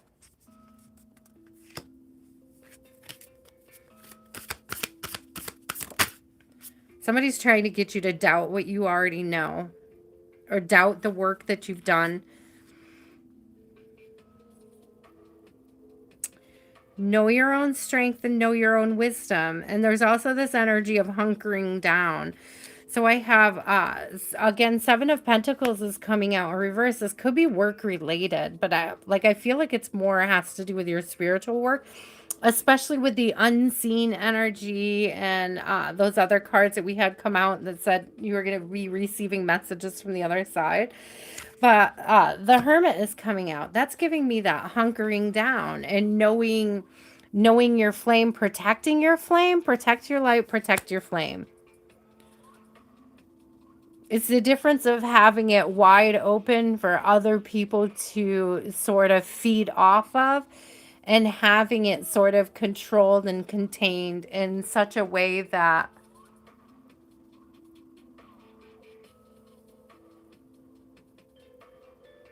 you stay protected in your own peace, in your own awareness, your own wisdom, your own knowledge. Don't let whoever this is. I mean, Lati, you already know this, but I guess expect it. Expect somebody to question or try to create a sense of doubt in your abilities, your gifts. I don't think that's a problem for you though, Lottie. I run into that a lot when I'm reading you. It's like expect these jerks. Well, okay, but like I don't think it's something that they could be successful at when it comes to you. And I don't know if it's family. I don't think it's family. I don't think it's family.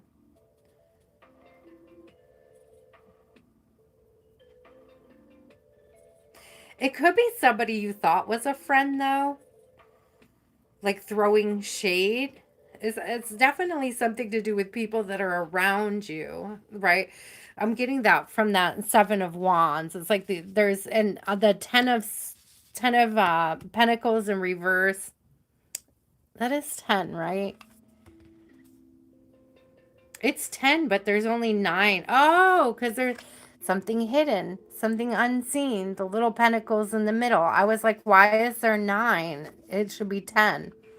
It's like something unseen. It's making me think of like what you said about the value of the dollar, changing the value of the dollar.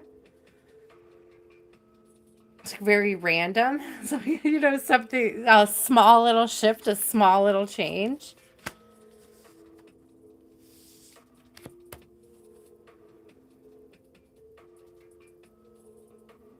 Expect a dream about your sister this week. Expect her to visit you in a dream. Like if she hasn't been doing it regularly lately, or if you haven't dreamt of her in a hot minute, it's like I had this feeling that there's going to be some big dream energy from your sister coming through, and there's something about leaning into it, like leaning into the message and not letting somebody else deter you from what that message is. She may inspire you to make some sort of big, bold move relating to business, relating to work. And it's like lean into trusting it. There may be other people that want to talk you out of the decision, but there's something about leaning into the trust of it, like leaning into the message, leaning into your awareness and recognition of what the message means and exactly who it's coming from.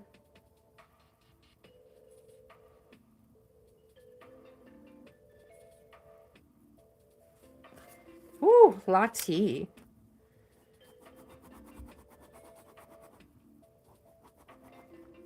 There was a lot of heavy energy in there, but it's like nothing that you can't transmute.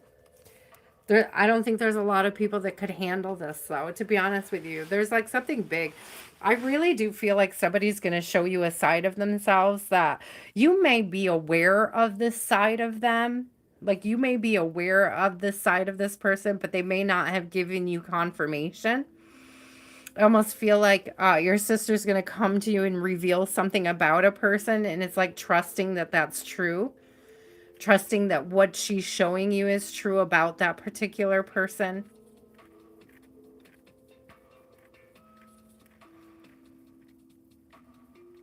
About their intentions. It's like somebody's intention is to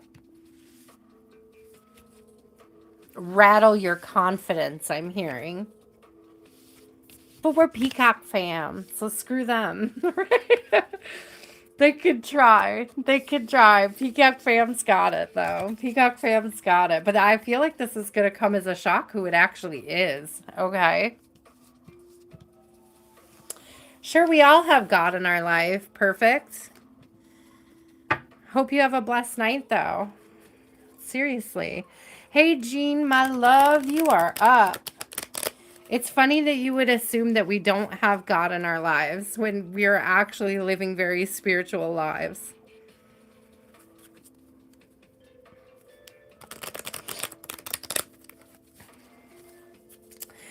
Jean, my love, what message do your guides want you to know most? What messages do your guides need Jean to know most? Isn't that interesting? Because it was quite, yeah, the creators.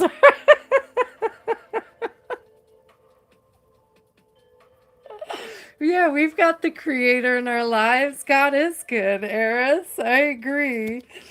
Oh, that was just funny that the creator popped out. I got God in my life right there. Check it out. Check it out. Thank you, Spirit. The one. Thank you, Spirit. Jean, I don't know if this is going to be exactly your message. This may be an everybody message, or this just a baby Spirit being like hilarious right now. The vessel. The creator, the one, the vessel. We are God. We are God, made human, made flesh. We all have God in our lives because we are all of God in the flesh. It's a beautiful energy. Thank you, Spirit, for sharing that. I think that's beautiful. Okay. So let's look at this. The creator. Spirit just wanted to make a point right now. Jean, not necessarily, I mean, for everybody. So I apologize if it doesn't feel as personal to you, but it feels like Spirit wanted it to be known. The creator, the first archetype in the trio of existence, is not intimidated by darkness, by lack. It says they know from the form, that from the void, creation inevitably emerges. With meager, minimal, and outlandish materials, the creator reveals a new image. They make the empty room resonate with healing sounds. Okay, hear me out, Jean. When are you moving? I have a feeling that you should do a sound cleansing on your new home. Perhaps even before you unpack.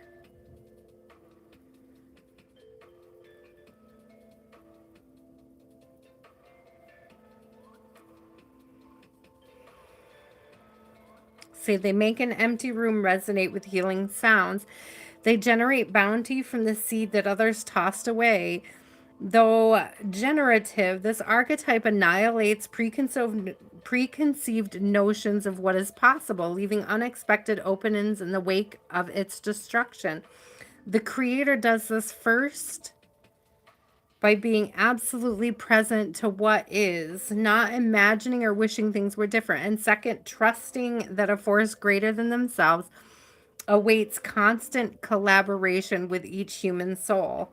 I love this. Whether we call it nature, God, goddess, Shakti, or divinity, it remains nameless. It is the creator's lifelong companion.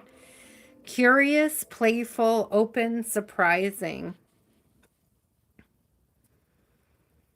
Oh, I can't wait to hear about your move, Jean.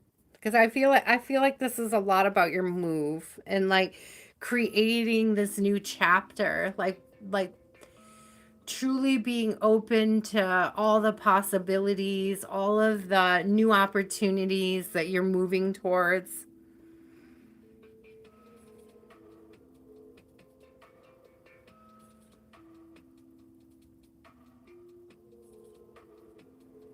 Look at this.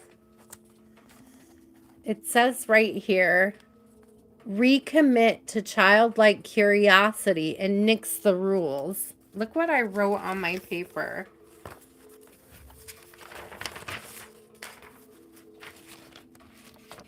It says curiosity is wonder in action. So there's something about being curious, embracing the playfulness, something about the new space. Definitely try a sound cleansing, okay, when you get into your new space before you unpack anything. While the rooms are still empty, it's almost like before you even move boxes in, there's something about getting to know the resonance of the new space. Okay. The one, okay, non-duality, one love. Our ability to experience this archetype firsthand is limited. It comes in brief potential moments that we are left to savor for a lifetime. There's something about getting to know the resonance of the empty space. The one is both the energy that unites all living beings and our capacity to sense this intimate union. This archetype eludes us most of our lives, appearing as a concept in a distant galaxy. Yet when we are in the midst of its power, a solemn reverence falls across all the land. We glimpse ourselves in the vastness of all consciousness and are neither small nor large within that field.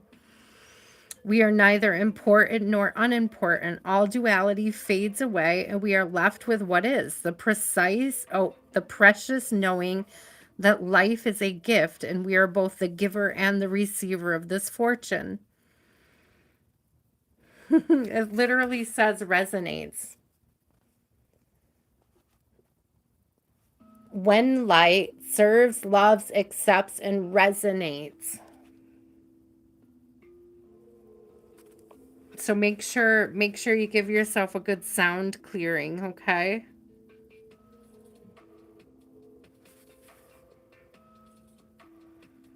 Yeah, look right here.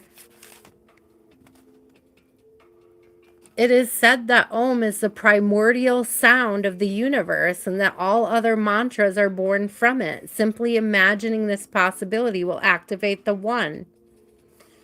Do an Om sound clearing. Like, jeez, man, thanks for the instant confirmation, Spirit. I appreciate it. That's really quite beautiful. All right, let's see what the vessel is.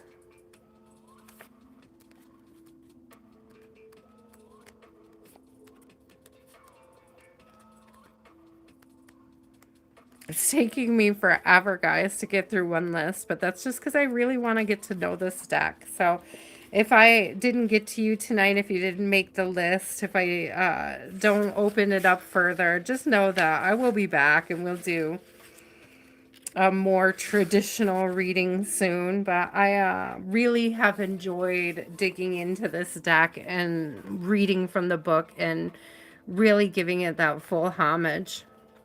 The vessel, the body, the container, the cup.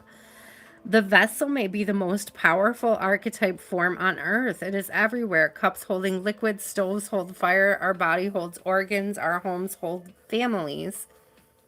Our homes hold families. Through the simple act of separation, the vessel protects what it contains. Nests protect the eggs. Savings accounts protect our earnings. Even planets are contained within their circular orbit. When this card appears, it's time to assess what is being held together and how.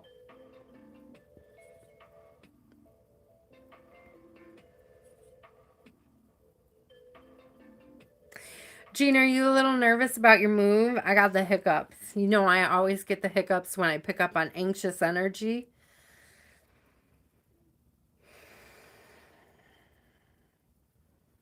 So there's like an anxiety about holding together, something being held together. You're not anxious? Okay, maybe it's just excitement.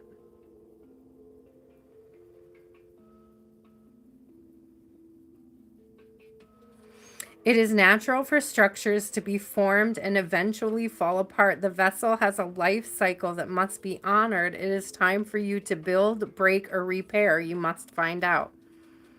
It says stable, strong, and graceful.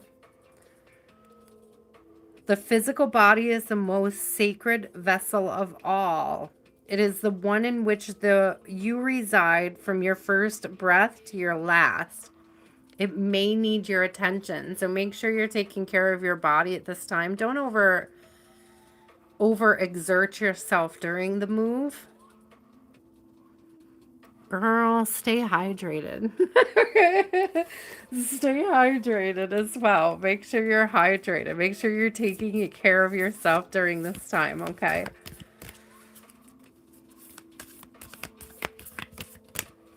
I love that. That's the way I am, Jean. I pack everything that I don't immediately need. Like, Keep a couple forks, a couple dishes out, a pan. That's the way I was whenever I move. Except for my last move was so chaotic, but in the best ways, because I just moved from the third floor to the first floor. So I didn't have to pack anything at all. I had like a whole week to carry everything down and like put it exactly where I wanted it. It's like it was such an ideal move. It was so cool, like such a cool experience. So fun. A couple trips on the elevator a day. I got it all in there. I got it all in. Interesting. Blood.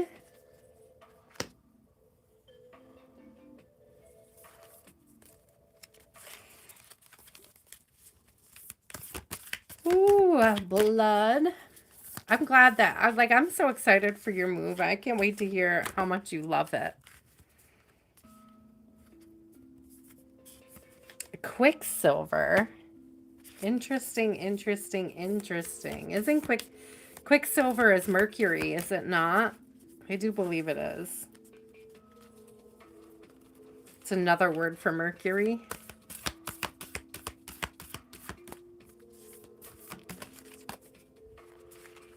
Sulfur. So interesting.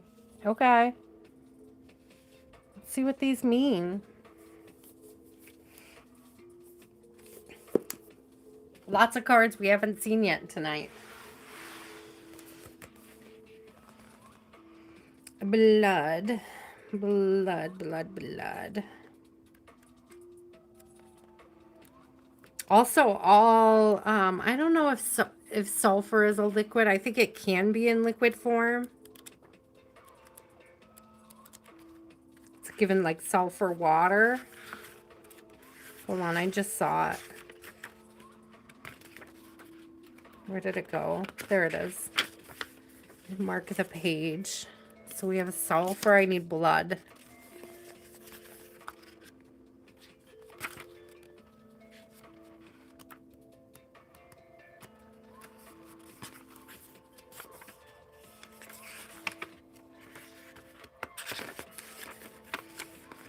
Okay, blood.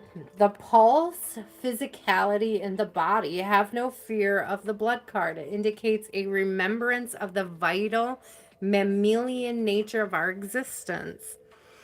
Drop by drop, this sacred elixir reminds us that we are alive, not merely thinking beings, but being beings. When blood is the prima materia in the laboratory, the alchemist uses the physical body as the starting point, building a relationship to the container that houses the spirit. Okay. Through the limbs, the organs, the cell, we witness the miracle of life, one heartbeat at a time. Eventually, the alchemist naturally partakes in practices that support and nourish blood's life-giving nature. We learn to honor and protect it. In alchemy, red is the color of vitality and radiance. With this card, you've dropped into the vital realm. Sing the body's praise. Oh, listen to the song Blood Bank by Bon Iver. I can never say that name right.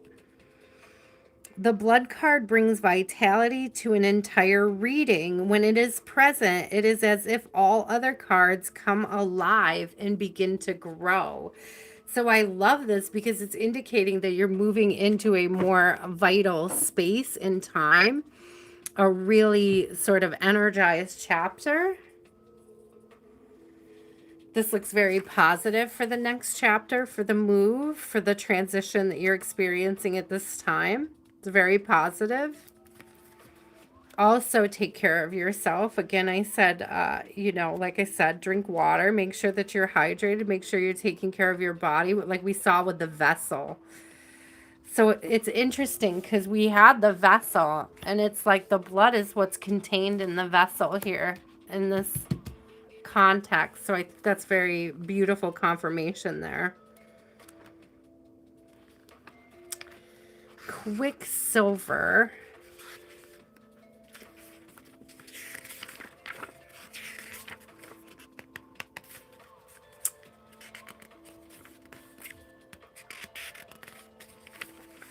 Oh, thank you, Shkio. Well, I was thinking of like sulfur water. You know, you get water that smells like eggs. I have this stuff that you put in your fish tank that smells like sulfur as well. It's liquid. Quicksilver. Interesting that we're talking about, you said powder or metal. And I'm reading Quicksilver now, not sulfur yet. And this says part liquid, part metal. Quicksilver, also known as mercury. Okay, I said that. Is a mesmerizing material. Its gift to slip between worlds. It cannot be pinned down or easily defined. Mercury came to symbolize the god Hermes and the great hermetic secrets of alchemy, always sliding away into secrecy just beyond the alchemist's grasp. It is said Mercury represents the transition between the physical and the unseen worlds, between life and death, between science and esoteric. It is the metal of sacred thresholds. Shamanic practitioners of every tradition must acquire the ability to stand at the doorway between worlds. This is no small feat. I think that's where you are. You're standing between two worlds right now, Jean. That makes perfect sense. This is no small feat. The Mercury card indicates the querent has a particular gift for such a task. This is the work of the shaman, teacher, sage, artist, and alchemist. Heed the call of Quicksilver. The sacred threshold requires your attendance. This is like Godspeed on your move, excuse me.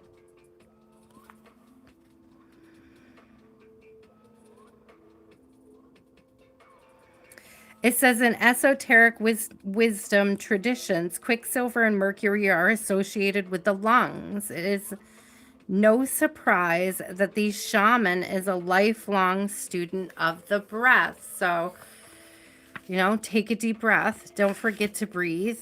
It's also coming through with that.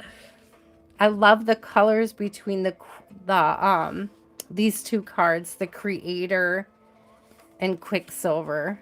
They feel very heart chakra energy. Again, with the lungs, that would be the space of the heart chakra as well.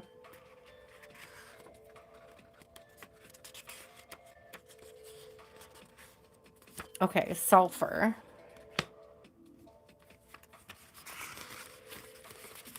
Whew, thanks for hanging with me, guys. Thanks for hanging with me. Thanks for being patient while I pull out the books and I do the things. I really, really appreciate it. Thank you for all of the likes. Thank you to any new subscribers who may have joined us this evening. I appreciate you as well. Ooh, okay. Sulfur, evaporation, up and out. It says both / and. Okay. On an esoteric level, sulfur is the first of what is known in alchemy as tria prima, or the three primes, along with salt and mercury, which we just read about. It makes up a threefold phenomenon that symbolizes the uniting of soul, which is sulfur, body, which is salt, and mind, which is mercury. On a tactile level, sulfur is responsible for both the off-putting smells and the therapeutic properties of a mineral bath. Okay, get you a spiritual bath when you get in your new place. All right, we'll take it. It soothes and it stinks. Literally, to understand sulfur is to embrace a both and mentality. Don't be discouraged if the meaning of this card seems to evaporate before your eyes. For now, keep in mind that what is gross contains beauty, and what is beautiful contains its own demise. Sulfur's job is to push the geyser up and out, dissipating the pressure. Don't be surprised if what appears to suck or stink soon becomes a great gift. I think that's just the act of moving. you know, like it could be a very stressful time, but very positive, like a great blessing. Envision what is geyser like in your life right now? What needs to move up and out to be freed so it can evaporate? So you may still be downsizing as well. You may still be releasing things. I love all this red energy because it's giving root chakra. So it's giving like truly getting grounded into the new space, the new sense of yourself in that space, you know, allowing yourself to be contained in it, if that makes sense. Let's drop a couple tarot cards on top of this. This looks beautiful. It all looks very positive, Jean, for your move. It really does. Yeah, don't even stress about it. 10 of Swords in reverse. You're freeing yourself. 8 of Swords in reverse and the Chariot. Oh, perfect card for a move. If ever I saw a perfect card for a move, it's definitely the Chariot. You're moving in the right direction. And like, I believe the new space is going to bring you so much freedom and peace. It's like possibilities, new opportunities.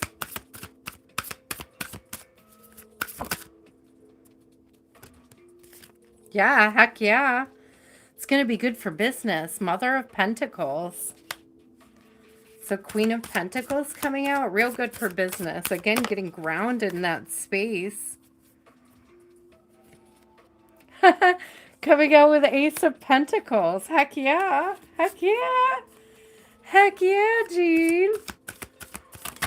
I love that confirmation. I'll take it. I will take it. Yeah, don't even worry. I don't even think you're worried anyways. 9 of Swords in reverse. I was going to say don't worry about it, but I really don't think you are. I feel like you're ready. Page of Swords. So you might get some kind of message. I imagine you've already signed your lease, or are you waiting until the weekend? Like the weekend that you move to sign your lease?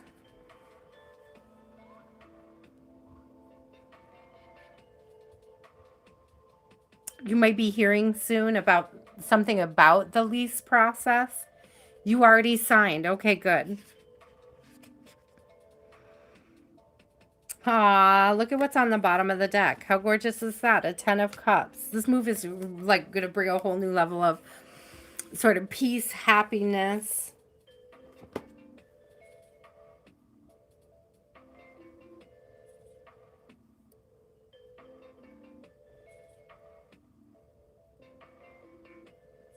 It's giving me that vessel energy. I'm getting like a lot of different vessels coming together, a lot of different people, but with the same sort of like alignment, aligning with different people. I'm getting like each one of these cups as being another person, another vessel, and like aligning with like-minded people. With it's like different people, but with similar qualities of appreciation.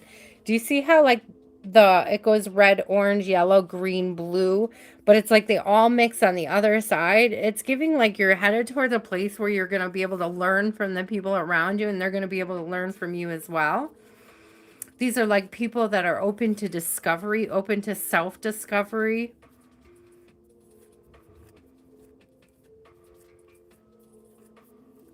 Open to new ideas, open to new opportunities.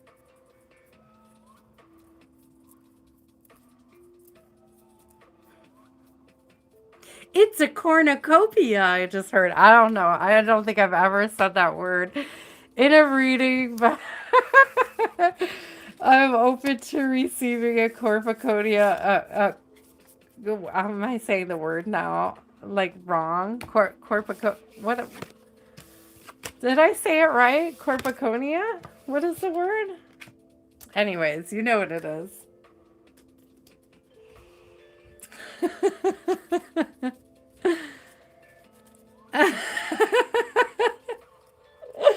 I think it is the first time I've said it. Now I'm like, is it even a word? Cornucopia. Thank you. I was like, corpiconia. What is the cornucopia? It's a cornucopia of opportunities. Opportunities and ideas, Gene, is what I'm getting. Like, there's going to be a lot of, I heard spiritually aligned people. I don't know what kind of area you're moving into, but I'm excited to hear about it. It sounds beautiful. It feels beautiful. Again, don't forget, because it was a very long reading, so don't forget to do a sound cleansing before you move anything in, okay? Cornucopia. Cornucopia. I got it now. I got it now. Diamond Girl, are you here? You are up. Diamond Girl, Loli, and Kaylinda, you guys are the last three people on my list. Guys, I know I'm keeping a short list tonight. If you did not get a reading tonight and you were hoping I was going to open the list up more, I don't think that I'm going to be able to. I apologize. If you've enjoyed, I mean, a lot of these readings just had wonderful information that you could take things from them. So if you didn't get a reading tonight, just know that I love you anyways. I'm not trying to be one, but these did take quite a while this evening.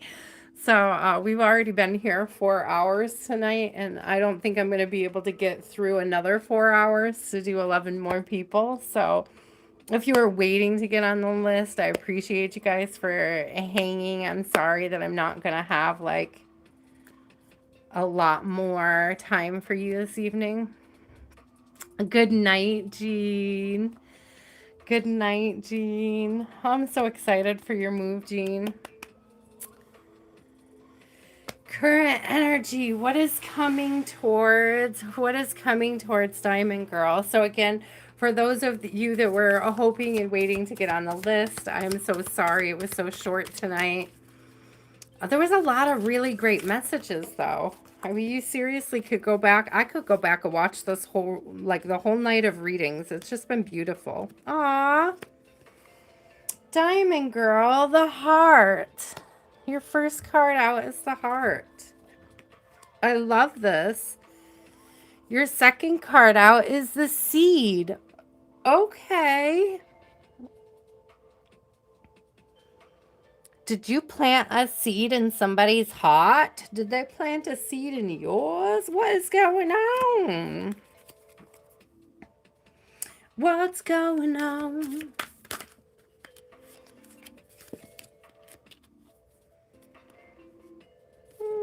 What is that just fell? Oh, that was too many. Spirit, let's give me one. That was like 10. I need one card. Bam! What is it? The mountain. Interesting. The heart, the seed, the mountain. Do you see the little man in the door in the mountain? Something is being made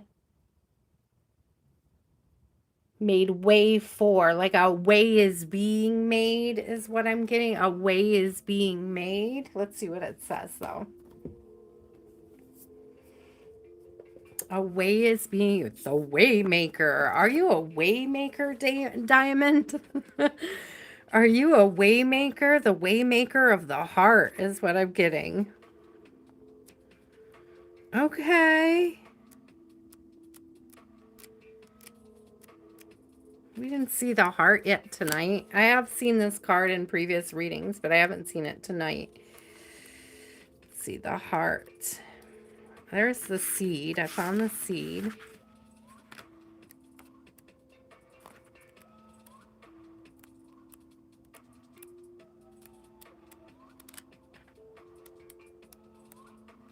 What is the number?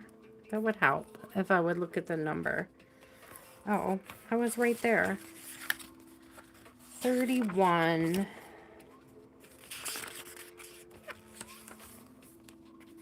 The home, the center, and the throne. The home, the center, the throne. It is possible from an imaginal point of view to sense the heart as a place. Either we are there within the realm of expansion and compassion, or we have drifted somewhere else. Okay. There is no in between. It is common for us to leave this archetypal center without realizing it, as the world, with its seductive twists and turns, offers us frequent departure. We may even become a stranger to the landscape of the heart. Leaving it vacant for long stretches of time. The seat of the heart is often reclaimed by nature, music, dance, and the presence of children or animals. This card encourages us to move past the layers of life's tangles and knots and enter the wild, sacred center of the self, the most precious throne in the galaxy, awaiting your return. Expansion, knowing, and gentle clarity. Wild is the Wind by Nina Simone. Nina? She's Nina, right? Not Nina. I think she's Nina. Nina Simone? Nina Simone. Some say there is a cave at the center of the heart. Isn't that interesting? Because there's literally a cave in this mountain, but we're reading this card right now. It says, some say there is a cave at the center of the heart. Others say it's a pool with a flowering white lotus. Imagine yourself there and draw what you see. Diamond Girl, do you draw? Do you ever draw? Recall the last time your heart was touched. Soak in every detail you can feel. Oh, soak in every detail you can and feel the heart awaken. You don't draw. It's interesting that you may be called to. I don't know. It doesn't have to be like literal, and it could also be like describing something with words. You may be called, I don't know if you write poetry or I heard song lyrics, so I don't know if that's something you're into doing. If you write or you journal, that may be something that you want to explore when it comes to the heart center. Eris doesn't draw. Dun, dun, dun. The seed, the beginning, the origin, the pearl. Beginnings come in many forms. They are not always a beautiful seed placed intentionally in nourishing soil. Origin stories, like any birth story, are complex, surprising, multi-layered, and usually reveal a central image or detail that represents the fully formed being. Simply stated, the end is present in the beginning, or the entire oak tree resides within the acorn. Whether you follow this imaginal theory or not, know that when this card appears, there is potent generative energy all around. Potent generative energy all around you, Diamond Girl. It stirs your very insides. This is something being stirred in your heart, right? Usually results in an antsy, impatient feeling. Pay particular attention to what agitates you, as it is a sure sign of growth to come. You are bumping up against a growth edge. It is from the grit that the pearl eventually comes to be. So you may feel like you have a bit of sand in your shell. You got some sand in your panties, Diamond Girl. You might gotta get some sand out of your panties. Okay. Generative, fertile, germinating, and building. One of the alchemist's favorite images was the pearl. The irritant over time becomes the treasure. What is your grit? What is your grit? So pay attention to something that is kind of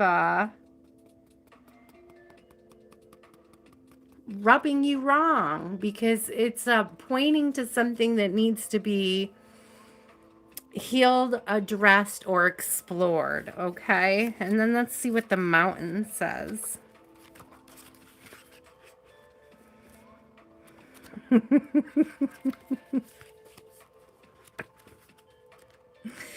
So I remember this stupid, I know exactly why it's coming to mind. I remember this stupid made for TV movie when I was a kid, and it was about like it was called, I think it was called The Swimsuit. And it was like all it was they had a bunch of really good actors in it. But they it was like there was a swimsuit competition, and they were all like competing to be in a magazine, like a swimsuit edition magazine. And there was this one girl that she was an actress, and she was doing this sexy shoot in the sand. She really wanted to be an actress. She didn't really want to be a model. She's beautiful though, by the way. I can't remember who played her though. Um, and like she's laying in the sand, and I'm getting somewhere with this. I promised. I'm a girl, and the waves are like, and she looks irritated getting her photo taken. And so the photographer goes up to her, and he's like trying to get her to look more sexy for the photo shoot, right? And she's like, well, it's hard to look sexy with sand in your pants. And I remember he says something to her about like, you're the actress. Why don't you act like somebody who looks or feels sexy with sand in their pants? And then he walked away, very smart, like very like snotty. So I don't know. So I feel like there's something irritating that's kind of like dulling your shine a little bit that you need to look at. And it's like a heart-centered matter. You're the actress. Try acting like somebody who looks sexy with sand in their pants. It was so funny. Like what a clap back. Such a I loved that movie when I was a kid. I think we like recorded it on VHS for all you old school people out there that remember what that was like. It's like absolutely had that on VHS, and I watched it a million times when I was growing up. So the mountain, the ascent, the peak, the insurmountable, the mountain stands eternally in our awareness, calling us towards its peak. It stirs up stoic and regal feelings, reminding us of the long line of spirit sages, sadhus, and gods that made their humble thrones within its snowy peaks. Beware, though, as the mountain can affect us in two ways. It can inspire and enliven us to rise to new heights and peak experience. Yet it can also create isolation, competitiveness, and an inflated sense of self. Standing up, that's even reminding me of sand in the pants. I don't, this got me laughing so hard. Yeah, I was saying, you know exactly what I'm talking about, right? Like it's so easy to be miserable. You could not enjoy the beach with sand in your pants, right? But the beach is beautiful regardless of whether or not there's sand in your pants. I don't know why I'm so stuck on that, but I can't get it out of my head now. Because about it can affect us in two ways. It can inspire us, but it also can create isolation, competitiveness, and it could be something about this competitiveness. Like comparison being the thief of joy, and an inflated sense of self. Standing upon its heights can activate the pursuit and perfectionist in us, creating separation from those who we deem to be below. No matter how high you ascend, remember that it is within the core of the mountain that the gems, minerals, and jewels reside. Isn't that cute with you being Diamond Girl? Okay. I want to read that line again. Remember that it is within the core of the mountain that gems, minerals, and jewels reside. If you think it's all about going up, you're following the fool's path and missing the miner's magic. Something about going through the mountain, not over it. like playing in the dirt, playing in the sand. Research mountains, find one that strikes you and stare at it for a while. Where is it? The pilgrim may be awakening you. The summit calls. I've always wanted to go to Mount Shasta. Just saying. It says, contemplate Joseph Campbell's suggestion. You are the central mountain, and the central mountain is everywhere. Ooh. Grounded in the eternal, steadfast, uplifting. It says, when in the dark, aspects ominous, daunting, isolating, frigid. It's very interesting. Ooh, okay. What else? What else does I'm sorry, I'm yawning, guys. I'm so tired. What else is coming towards Diamond Girl? So there's something to overcome or something to go through. I feel like you could feel like there's an obstacle, like a summit that you need to reach. But like there's something about the beauty being found, like not at the top of the summit, but within it. Like I'm digging into the heart of the matter.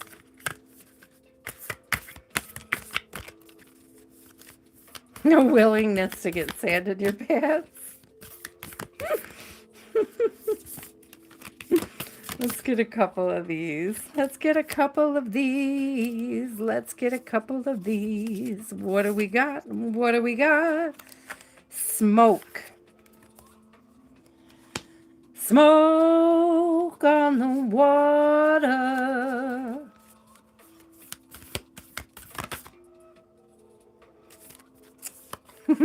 You.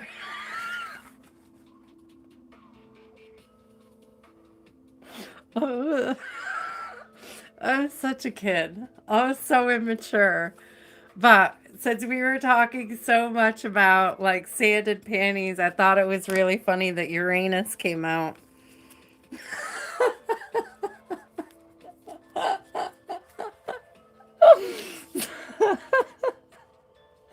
I can't with you, Spirit. I can't. Oh my God. Diamond Girl made me laugh so hard. I'm like 5. You're the little kid here. Interesting. Iron.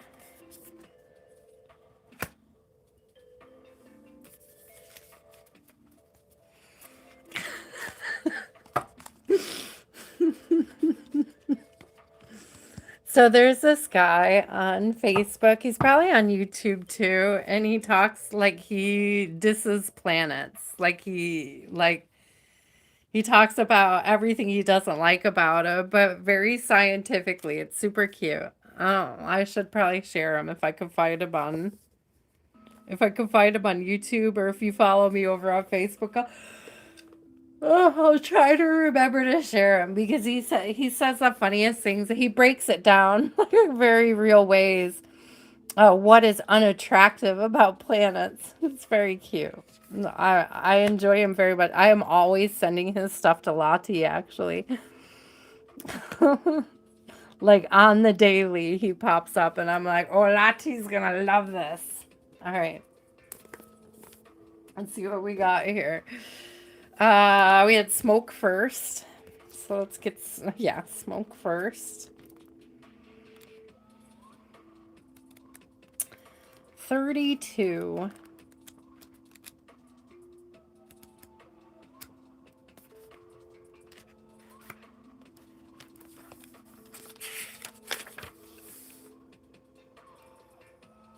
Ooh, smoldering warning illusion. Smoke is a tantalizing phenomenon, stealth-like and seductive. It swirls and twists, rising and disappearing. It travels great lengths within its signature scent, warning of a flame somewhere in life's laboratory. Such is the nature of the smoke card. When present, the senses are aroused and enticed. Yet the warning of fire cannot be ignored. What kind of smoke is it? Was the fire intended a ritual or an accident? Does the smoke carry a note of incense and herbs, or is it laced with the fear-stricken scent of destruction? The smoke card asks us to wake up, to become alert to what is happening around us. Something burns. Those around you may fall under smoke seduction, or they may flee in a panic. Don't get distracted by the response. Stay in your own laboratory and see what emerges as you study the smoldering vow. Ooh. It says, listen to Smoke Rings by Sam Cooke, preferably with your eyes closed. There's a note here about sandalwood and sage too. You may want a sage, but I don't know. I don't know why I'm still getting sand in your panties energy though. Says the image of smoke and mirrors applies. Don't be surprised if things aren't what they seem. Have patience and pause on major decisions. Okay. Have patience and pause on major decisions. And again, it's almost giving like not going over the mountain, but going through it. Like there's something about, oh, look at that, because it almost looks like the tip of the mountain there.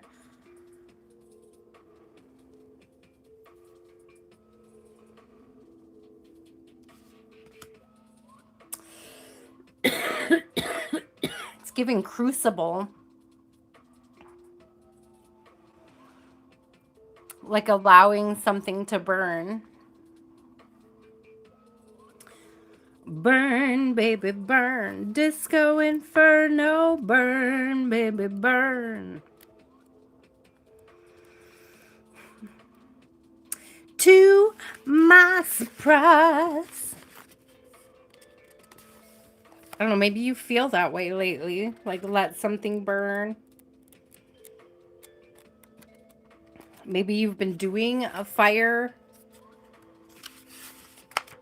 rituals, or maybe you need to do a fire ritual.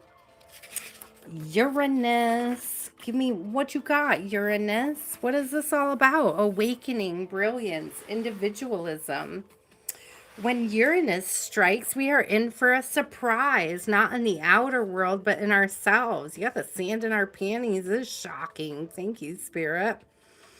What was what wasn't possible before is possible now. That's giving like the gateway through the mountain energy again. You may not feel like it's possible to go through a mountain. Again, you may feel like you're meant to go over it, but Spirit's trying to show you that there's a way through.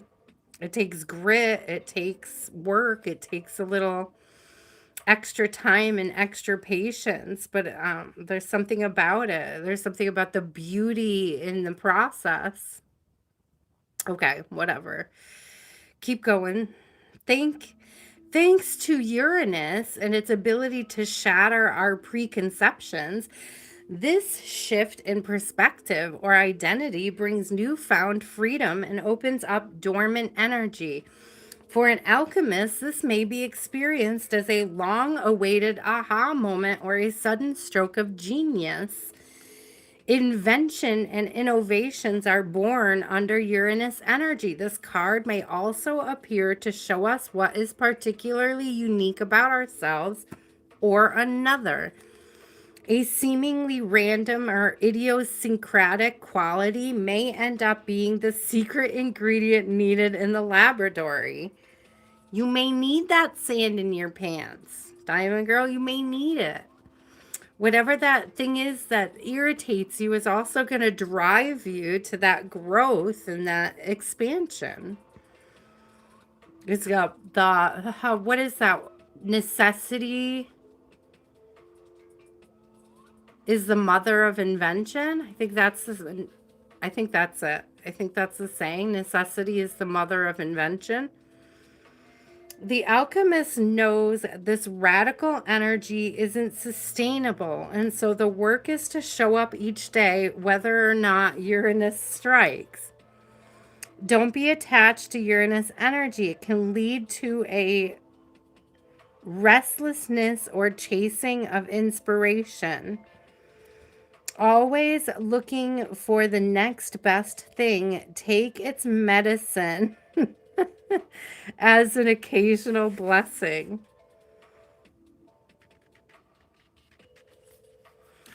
Always look on the bright side of life. Magnetism, reliability, and Mars. I'm on to iron, sorry.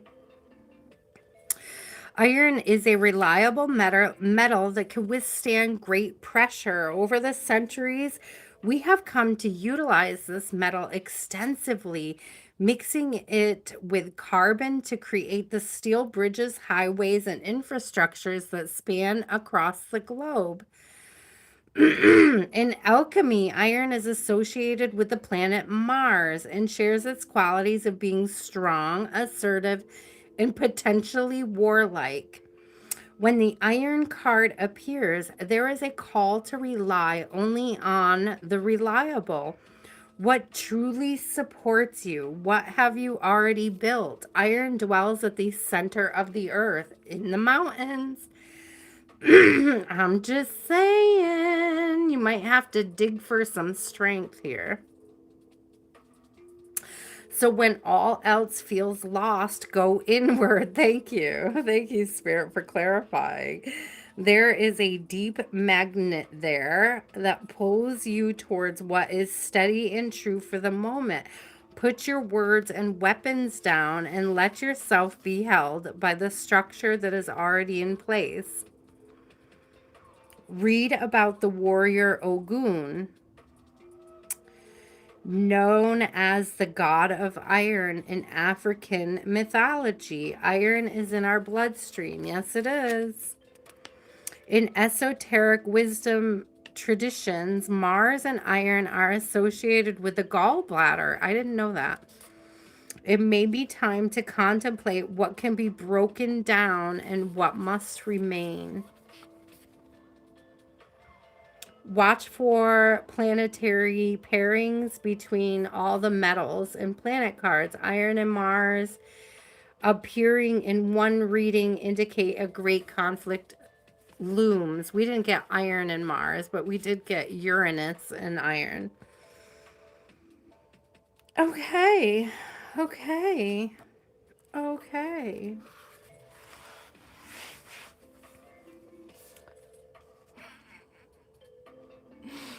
I cannot get away from the sand in your panties. So I'm telling you, it's got to be significant because I'm like, Diamond Girl, I don't even know where we're going with this reading anymore because it's all I could think about is sand in the panties. Maybe you're going to the beach. Girl, the lovers, geese. There is a decision. There is a decision. Excuse me.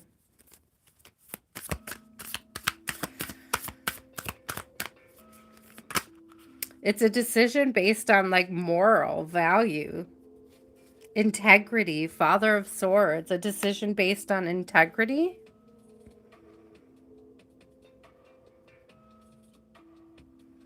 You may feel actually burdened by your integrity. It's almost like having to make, it's like taking the higher road.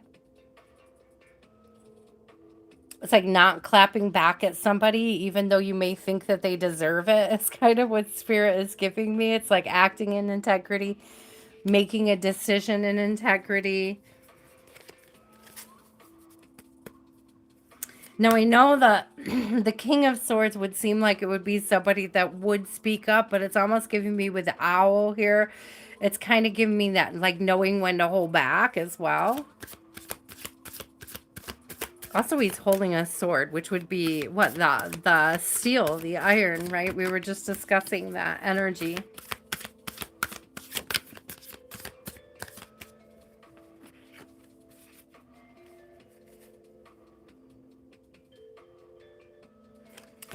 So this is interesting, Diamond Girl, because, like, I don't know. All right. I have a 9 of Pentacles in reverse, and I have the moon coming out. So my Nine of Pentacles is that pre-Empress energy. The fact that it's in reverse has me a little concerned because I almost feel like, listen, the person that you want to snap back, like I feel like there's somebody coming towards you, and I don't know if they're snide about relationships or the lack of relationships, or if they pick on you for the type of people you're attracted to. It's like I don't know if somebody's trying to get a rise out of you.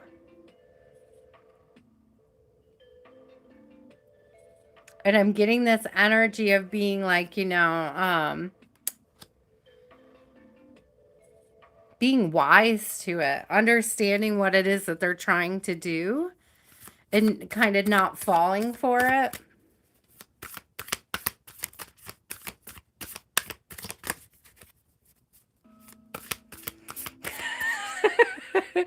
It's true, blessings.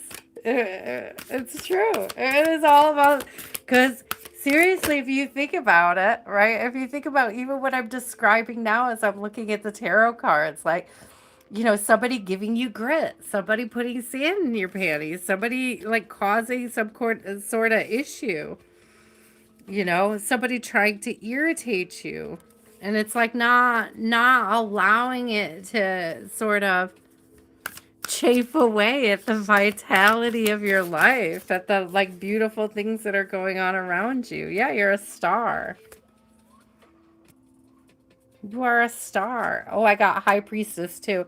With the moon, the High Priestess, and the star coming in, I really do get this energy that like be aware. Create awareness around people who may be trying to agitate or irritate you intentionally. Pay attention to what it is that they're poking at. I have a Son of Cups in reverse and Justice in reverse. And it's almost like just, oh yeah, Tower in reverse. Avoid the Tower. Whoever this is, they want you to feel left out. I'm getting Emperor in reverse, so it could even be an ex. I'm just saying. It could even be an ex. Okay, it could be somebody coming back around, just trying to instill some kind of doubt or insecurity in you about the direction you're headed in and how you're meant to get there.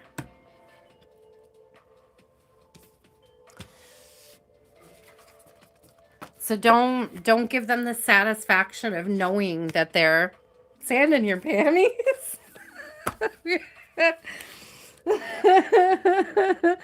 Metaphorically speaking, I feel like there's somebody trying to irritate you. I just gotta say, if somebody comes around trying to irritate you, don't fall for it. Loli or Kaylinda, are you guys still here? Loli or Kaylinda. Sorry, guys. I know tonight was a really long night. I appreciate you guys. Thank you for hanging with me. I apologize for being a slow reader this evening, but I've enjoyed it. I've enjoyed exploring these decks more fully. Oh gosh, no. I've been here 4 hours, Bar Coffee. The list is closed, my love. I only took 11 names tonight, and it took me forever to get through them. It took me 4 hours to do 9 people tonight. So, no, I'm not opening the list again, but I appreciate you asking. I will be back on, what is today? Wednesday? I'll be back on Friday with a collective reading, and then hopefully I'll be back again on Sunday with more practically personals. And we won't do this long, complicated readings. I've just really enjoyed digging into these decks. They're very deep. They're very, there's a lot of symbolism, and they have a sort of poetic quality about them. I've enjoyed digging through.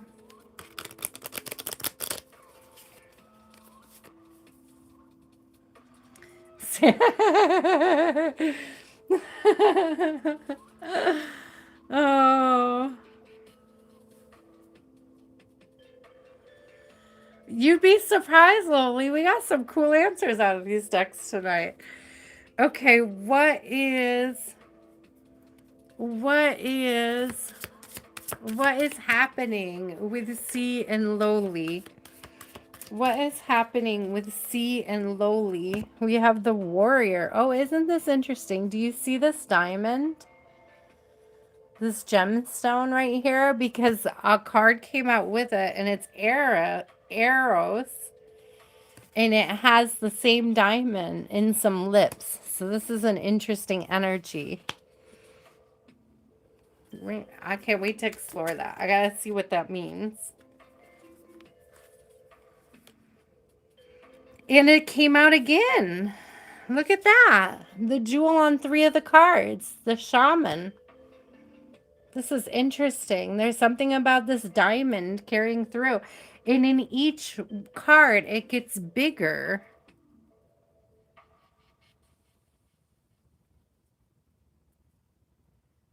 It's like like a gem is growing. The beauty of it is growing. The nature of its facetedness is growing, expanding, increasing. Okay.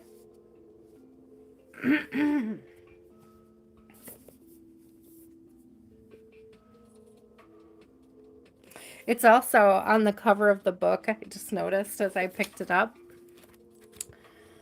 The warrior, what do we need to know? I found the shaman. Hold on, let me mark that page.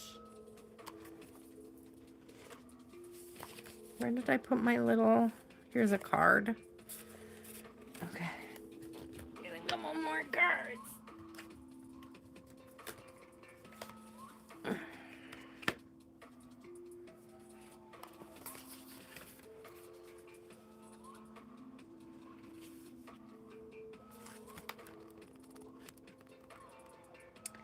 L. I don't know what the L stands for. Does anybody know what the L stands for in Roman numerals? There, I found it. Eros. Eros. And the last one I need to find is the warrior, which is 10.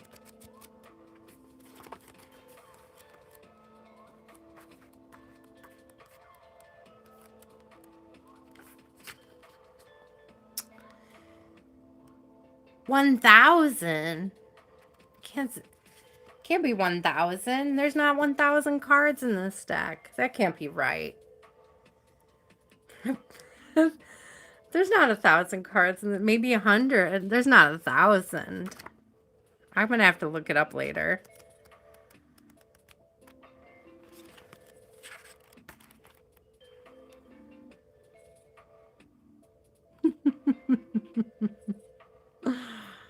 Eris said Larry. Stands for Larry. That's my uncle's name, Larry. We call him Laro. Uncle Laro.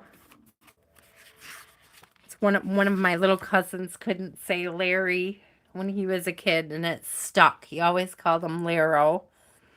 And ever since then, that's what we all call him, Uncle Laro. The samurai, the soldier, and the advocate. Okay. We often envision the warrior as an armored figure with sword in hand moving blindly towards battle, yet the deeper aspects of this archetype bring us face to face with death itself. Ooh.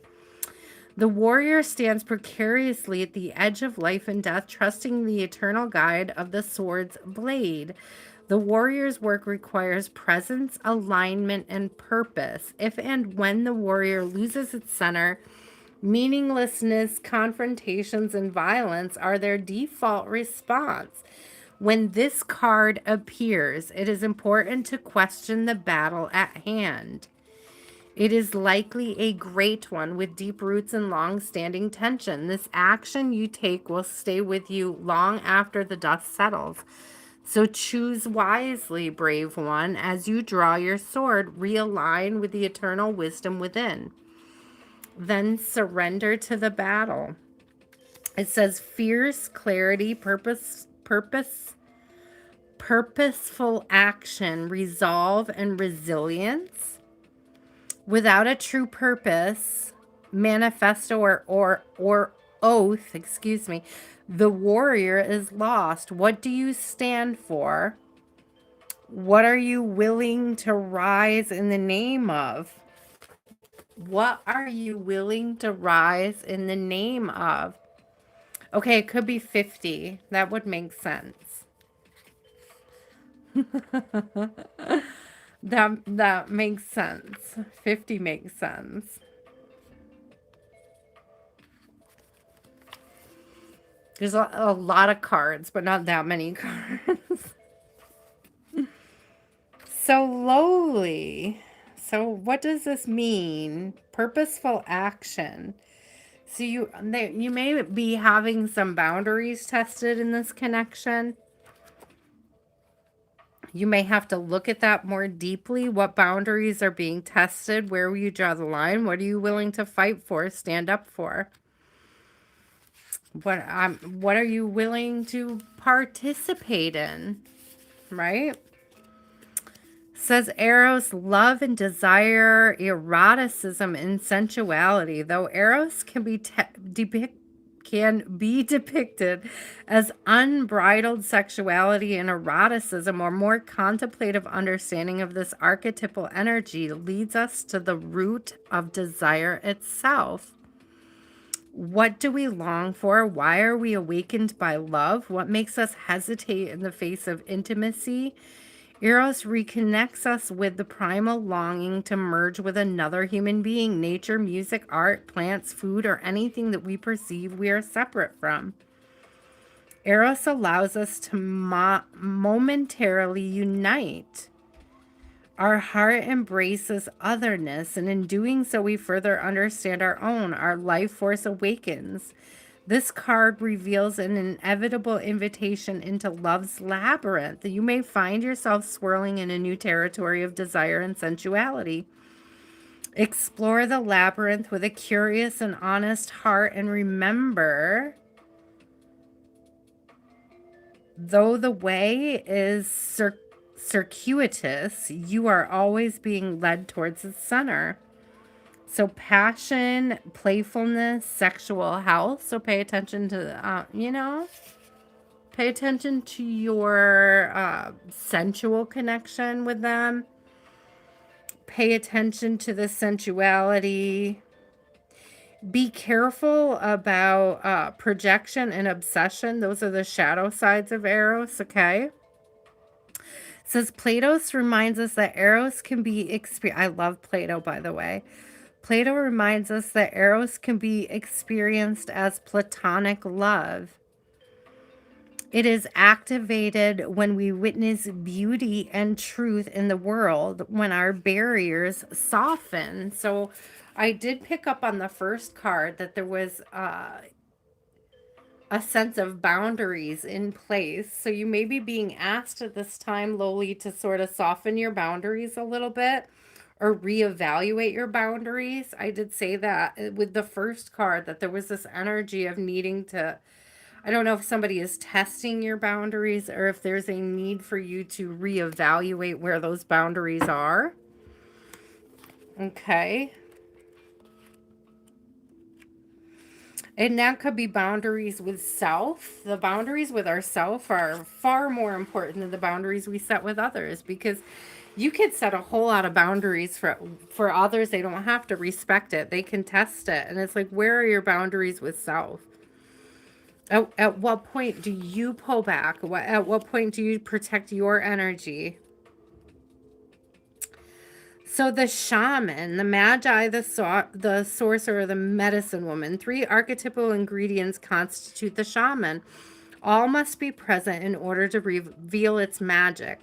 First, the shaman is activated by long-standing and diligent study, the mentor.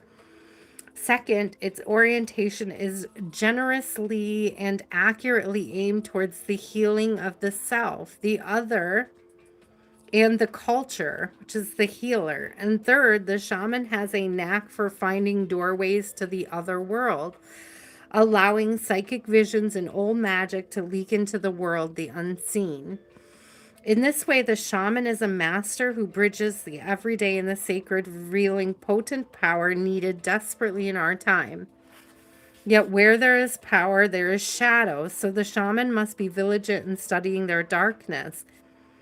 this card reminds us that the force of healing is ultimately not our own. We must shape it and share it with the world. Fearless student and practitioner, overpromises, blames, and hurts self and others is in the shadow aspect of this card. So again,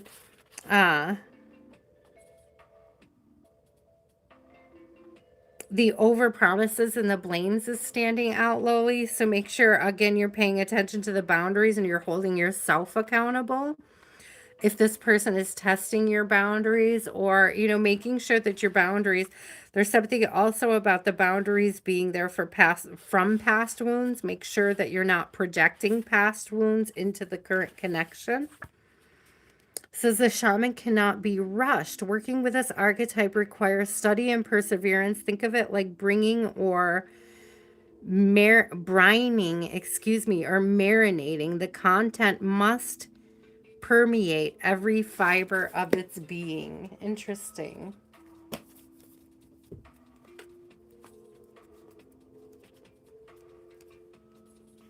Loli, I feel like there is a testing of your boundaries, okay? And you may be like, I just heard redrawing your lines, but positively, like in a good way, letting somebody in again, like being willing to be vulnerable again, being willing to be open again, being willing to take up the healing work so that you're not projecting blame.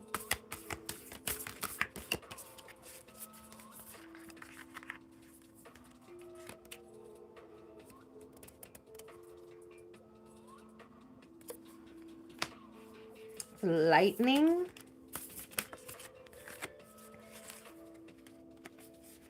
Interesting. Synchronicity. And those two cards are synchronistic. Look at the snakes. That struck me as very, very interesting. So pay attention to the synchronicity of snakes, the shedding of the skin.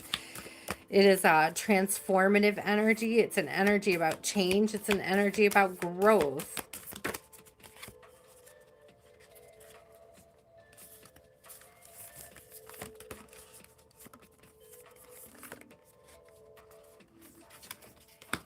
Copper. We haven't gotten that card yet tonight. That's cool. Let's check it out.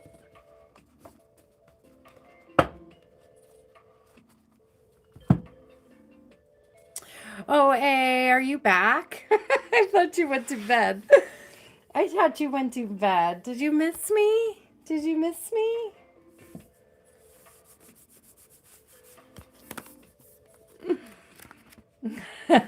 You're such a sweetheart. Hi, Zelda. It's good to see you. Sorry, guys. Tonight was a short list because I did a lot of reading. So if I did not get to you tonight, if you didn't make the list tonight, I will be back. Don't worry about it. Like, subscribe, get notified, right? And we will do more readings on Sunday, and I will have a collective reading coming up, hopefully on Friday. I'm trying. I had a rough week, y'all. I had a rough week. I'm still in a lot of pain, but I'll be all right.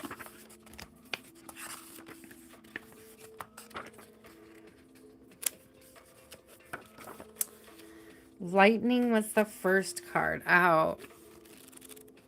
13. 13 is the number of the death card, I think, in the tarot deck as well. So that's standing out to me. Perfectionism, facade, hesitation is standing out. Because again, I was talking about where those boundaries drawn and why. Are you hesitating to be vulnerable? Are you hesitating to, reveal a deeper side of yourself, Loli? And is that boundary that you've placed with yourself, is it serving a higher purpose? Okay. Let's see.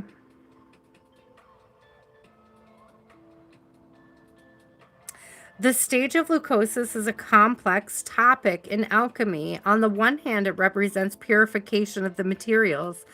On the other hand, it's the phase in which the alchemist may mistake the work as complete. On the surface, everything seems perfect, pristine, well thought through, and quite complete. In actuality, the alchemist has been tricked by their own facade of perfection. Their work has hardly begun. Righteousness and fear are the great errors of leucosis. This card arrives to remind us to get our hands dirty. No one is separate from or above anyone else. Rather, every alchemist is a kid in the laboratory, tinkering away with the elements of their life. No more fretting over your next move, fearing how others will perceive you. Thank you, Spirit, for that confirmation. It's time to crack open, become who you are. The world needs your true colors.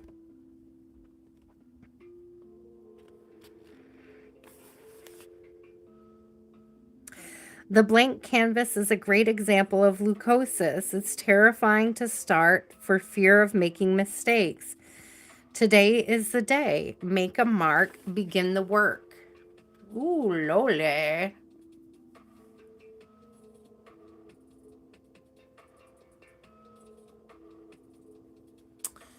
Loli, I'm going back. Did I miss anything that you said? Okay.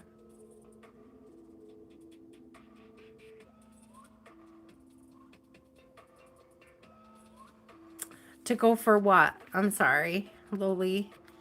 Being told by others to go for, but standing on principle, you guess, or morals, rather. You're standing on principles and morals. Don't be okay, there's this energy of don't be so rigid that you don't allow yourself to learn, and that you won't allow yourself to grow and expand as well. Reevaluate some principles, some morals that you, and I'm not saying that you have to change your mind on them, but be willing. I love the way Lottie says it when she says be willing to question it. Be willing to question it, because in the questioning it is where you're gonna find the growth, the expansion. And again, snakes are a sign of growth as they shed their skin. They're a sign of change, of expansion. Okay. And then synchronicity, which is also more snakes, quite interestingly enough.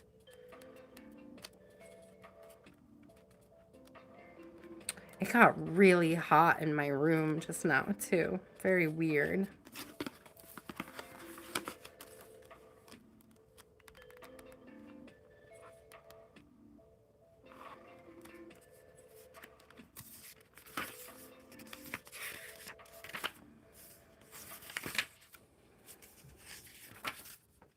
Oh, did I miss it? No. It's all the way towards the end. Okay. Think of synchronicity, source, destiny, the miraculous message. Okay. The Unus Mundus is the presiding deity of alchemy. Okay, let's get it. It arrives to remind us that we are not alone in our queries on our journey. Again, I just said be willing to question. Thank you. What are we here to do? What pulls us forward? Unanswerable questions are timeless fuel for the flames of transformation. Again, be willing to ask them. It doesn't necessarily mean that you have to change your point of view, but to entertain other people's point of view can lead you to growth and expansion, can lead you to new understandings, even of your own code of ethics is coming out. Okay, unanswerable questions are the timeless fuel for the flames of transformation. Mystics before us have uttered the same questions while tinkering in their laboratory. Do not underestimate the brave act of your attention to the details of your daily life, to the ecology of our world. What you notice matters. You matter. When this card arrives, Sacred messages abound. Everything is a living symbol, a synchronicity. Its guidance is sent directly from the alchemists who have come before you to encourage you along the way. See the deeper meaning of what is in front of you. In this very moment, the new eye opens. Listen to Destiny by Shaka Khan. I love that this book has Shaka Khan in it. Okay, thank you. Synchronicity is the way the world of mysteries claims our attention. Something is sure to stick out to you today. A word, an image. In our case, we see the snake a lot. Lyrics and a memory. Take note. Listen to Destiny by Shaka Khan. Interesting. It says, when Unus Mundus appears, something you cannot yet see is taking shape. It will soon emerge to support you. Trust and breathe. The miracle awaits. Okay, there's something transformative on the horizon. Thank you, Spirit. Giving me words. Words are good. I could do words. I could do words. Oh, okay. Something to celebrate.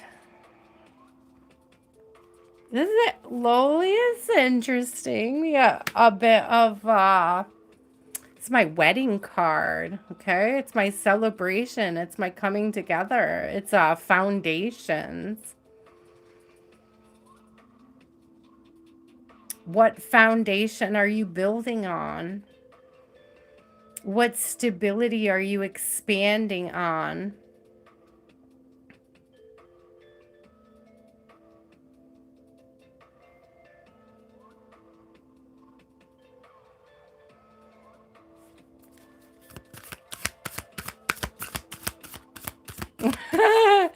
It is a very different deck. That's why it just took a really long time to get through everybody tonight. Thank you for being patient as Temperance comes out. So, but again, I forgot to read the Copper. Sorry, guys. I forgot to read Copper. And we haven't seen that one tonight. Hold on. Blah, blah, blah. Where's Copper?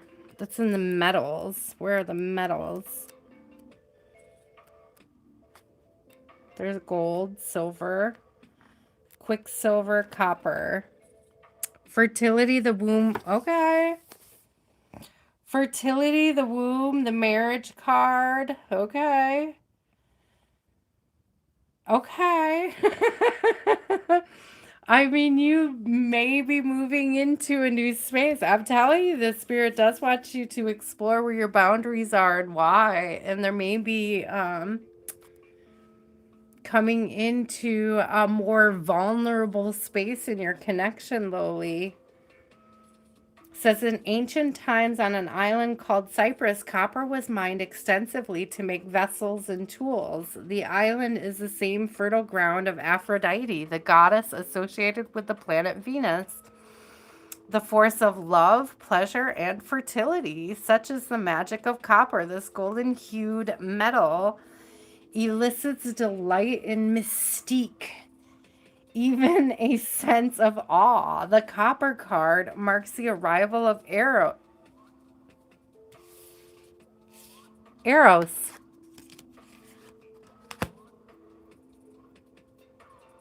The Copper card marks the arrival of Eros into the laboratory. It is likely the alchemist has been hard at work for too long, prioritizing scholarly pursuits over sensual pleasures. Get ready for a shift of priorities.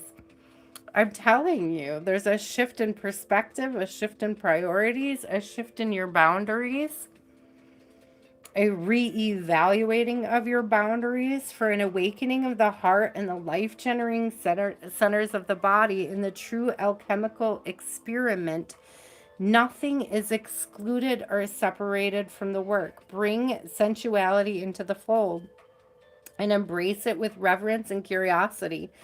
Aphrodite smiles upon you.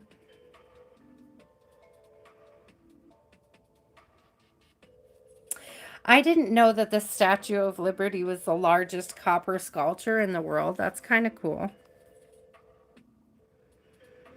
It says in esoteric wisdom and traditions, Venus and copper are associated with the kidneys.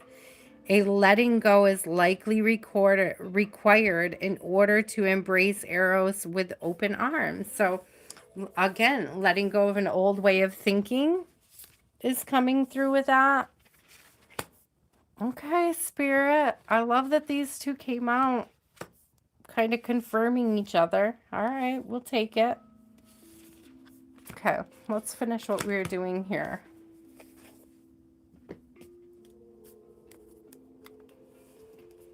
Temperance has a very healing quality about it. It's usually represented by Saint Michael, okay, as well.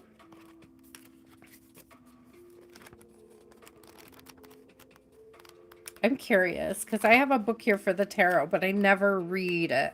And I'm just curious what she particularly says about temperance. So forgive me while I dig into the temperance. These are short, I promise.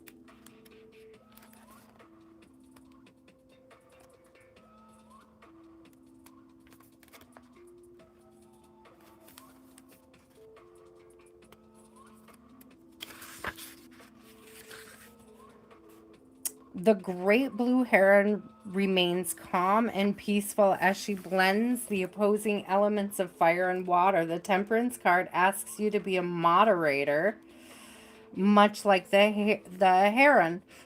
Focus on cooperation and compromise. Again, there's a challenge to your boundaries. I'm telling you, you're being asked to reevaluate your boundaries. If you've been excessive in one aspect of your life, practice self-restraint and moderation now. You'll find a new sense of healing and balance from bringing a little harmony back into your life. It's almost giving like choose your battles wisely. Like not everything has to be a fight. The Lovers, choose your battles wisely. You know, I don't know. You might be fighting to hold on to a mindset or not giving somebody else the grace to have their own thoughts and ideas in a certain area. You may be being asked to sort of bend and not break, like a reed to bend. To entertain a fresh perspective.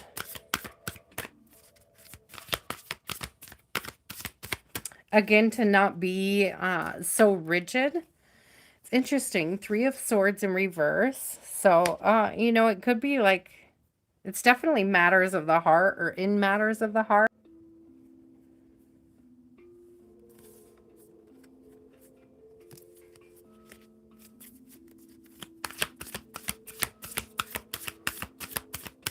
Avoiding heartache. You could be doing something lowly to avoid heartache. Some of your boundaries you may be thinking are in place to avoid heartache, and you may be surprised how much heartache they might be actually creating.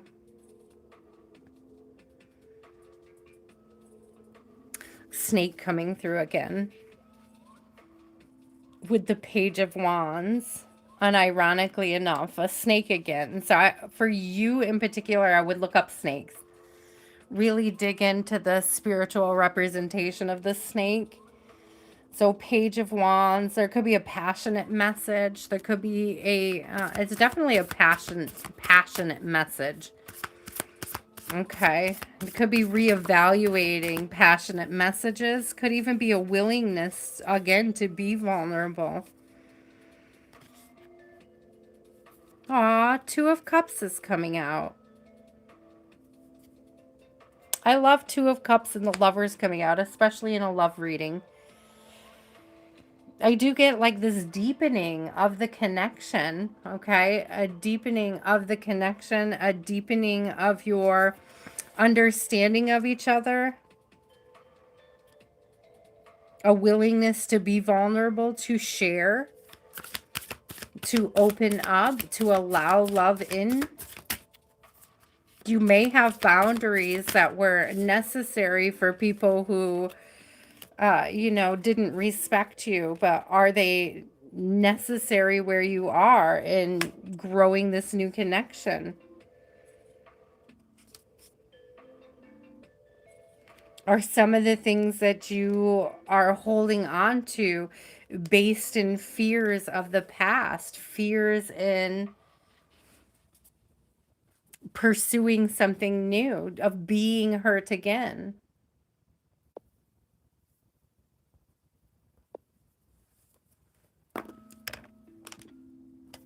So pay attention to that, Lily. Pay attention to the boundaries that you have in place that are there because you're afraid to either love or be loved again, or you're afraid of being hurt again.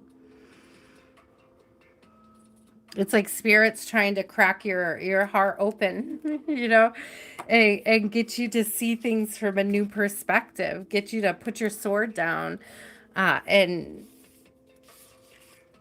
experience this connection on a deeper, more, I heard sophisticated level. To let it change, to let it transform, to not be so rigid or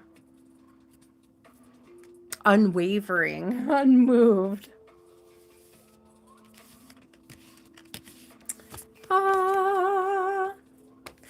Yeah, guys, I've been here a really long time and I am exhausted. I think the clock reset, so I can't even tell you how long I've been here now.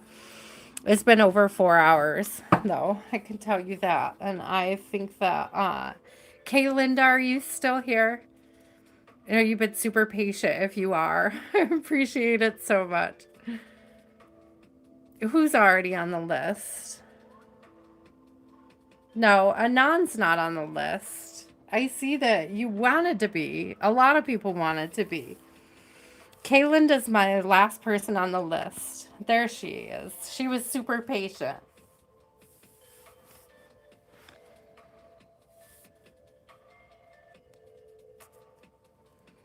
Yeah, not everybody who asked Anon to be on the list tonight actually made it onto the list. It was a very short list because these were very deep, in-depth, long readings tonight. But you know, we will get back to a more regular flow on Sunday.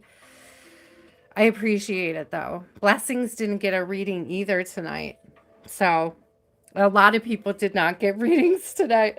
And they just stuck around and enjoyed the vibration, enjoyed the energy. I appreciate you though. But it's been a long night, a lot of energy. I spent a lot of energy on these readings this evening. Kay Linda would like to know about your next love relationship. What do we need to know about the next love relationship? Ooh, that came out so fast. Ooh, the king? Oh. Okay, this is what I like to see for a love reading. The king, the ring, and the vow. The king, the ring, and the vow. There is a lot of solar chakra energy coming through. So a lot of confidence, a lot of sacral energy, so a lot of sensuality. I'm seeing the green for the heart chakra. So I'm seeing something very beautiful, okay, coming through. All right. I like these. What a way to start a love reading.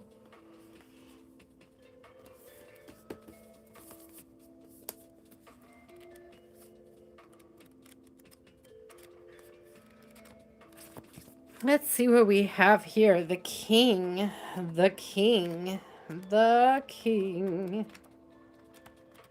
That's the card that made me sing Elvis Presley earlier. Oh my gosh, he's so funny. Okay. 12. There it is.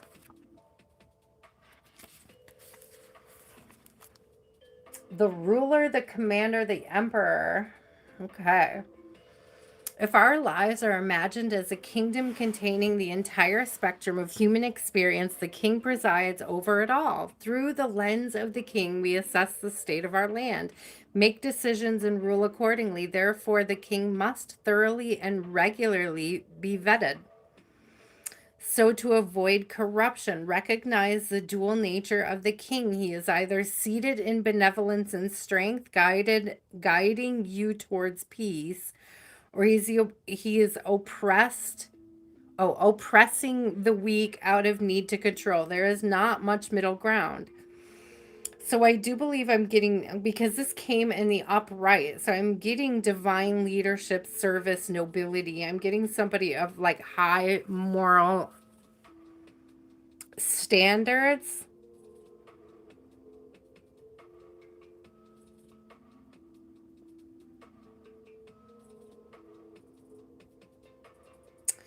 It says the king is the ultimate expression of the ego, yet the great kings of mythology and history serve from an egoless place. They take their throne with grace and humility, knowing the divine uses them as a channel to heal deep and long standing discrepancies in the kingdom. So, this person is going to bring very deep healing to you. It's like they're gonna, I'm getting this energy of like touching a spot in you, like a sort of touching wounds. I feel like they're going to be rather triggering, but in a beautiful way. They're going to have the patience and the grace to help you heal. I don't want to say that they're going to help you heal. I mean, I think that they are, but the thing is that you do the healing. It's not up to anybody else to do the healing for you. But it's like this person triggers a desire to heal. So the next person that you get together with, Kaylinda, they're going to trigger this sort of desire to heal something deeper, to be met at a deeper level, to have this, it's like a very dignified, I love the word nobility is continuing to stand out.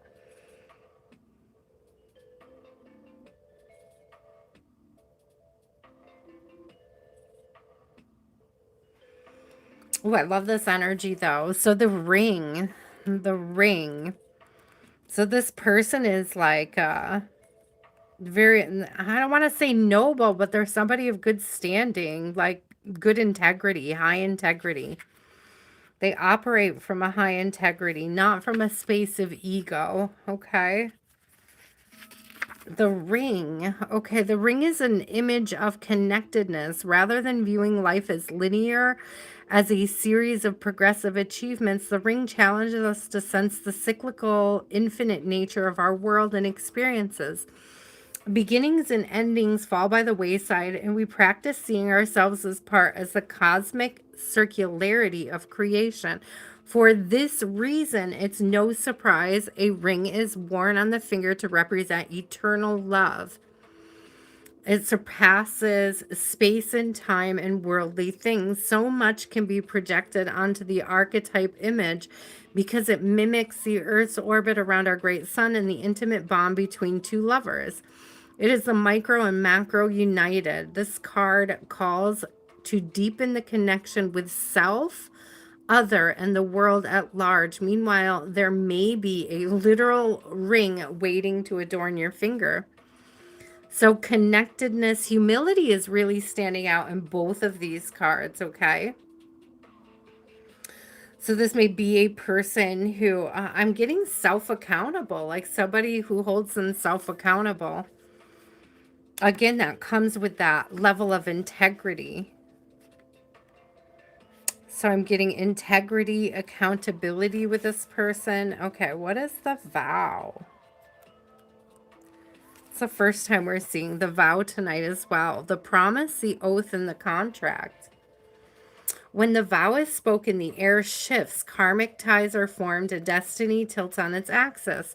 Our words and intentions have immense power. There's a reason the great mystic stories of our past often include the recitation of oaths. and the mixing of drops of blood as a mark of union. Mark of union. I like this. The tricky part is that reciting the vow, no matter how casually, activates the eternal and unseen forces of the world. The ancestors bear witness, the laws of nature respond, the promises cannot be unsaid or forgotten. So breaking them can leave lingering complexities and loose ends.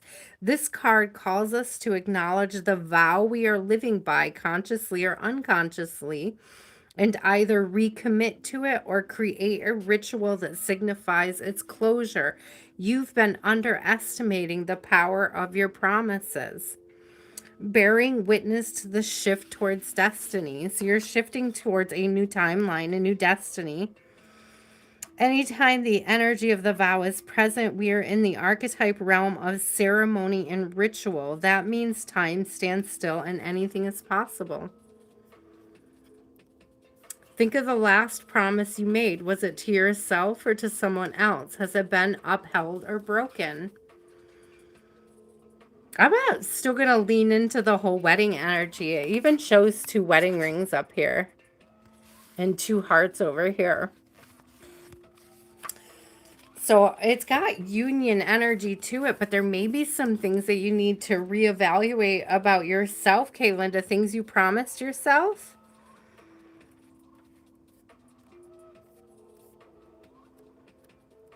Maybe things that you meant to work on that you haven't really taken the time to heal. So there may need to be a deepening of your healing before this person comes in.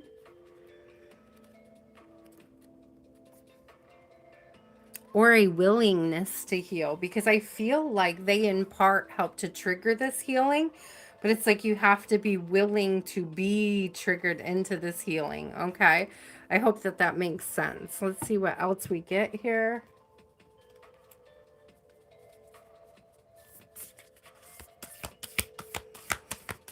So if you promised that you were going to work on something in whether it's spiritually or mentally, your mental health, specifically in regards to healing, I would say definitely hold that pact with yourself. Get your So I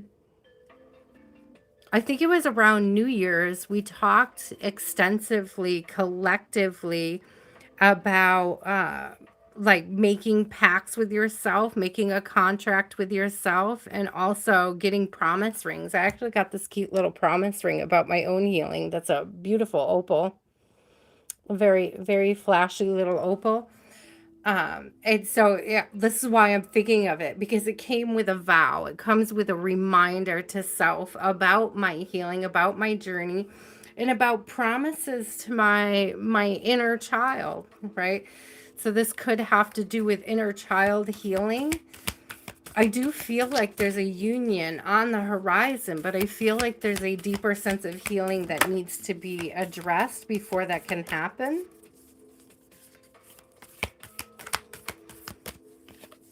We have coagulation. Look at the similarity in those images.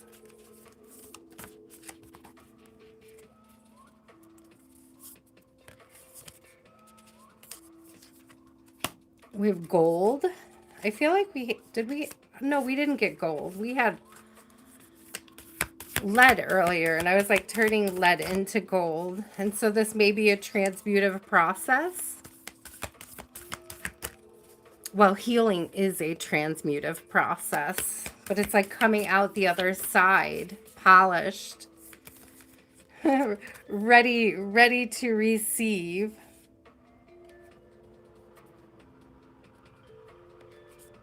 Oh, interesting. The new pearl. And then I looked at the bottom and I see lead, and I just said that. Lead, turning lead to gold. So that stood out to me. Okay.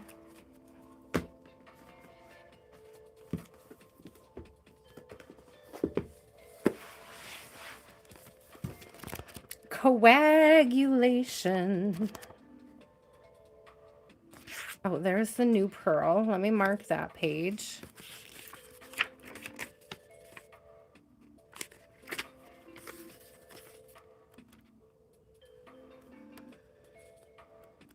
I know coagulation is close to the end here.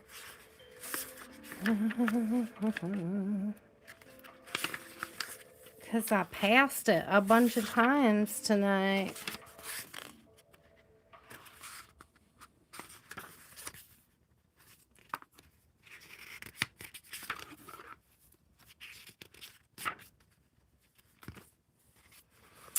Where are you? There it is. Solidity, adherence, and stuckness. Coagulation is the great alchemical operation of Earth. By way of this operation, we experience that which was fluid turning into a solid formation. The formerly disparate ingredients begin adhering together into a fixed and solid unit. The result is visible, reliable, and eventually concrete. When you hear the phrase, it is finally taking shape, coagulation is underway. The shadow aspect of coagulation is that the elements may have come together without much awareness. And in turn, they become unconsciously attached. Inertia and resentment set in.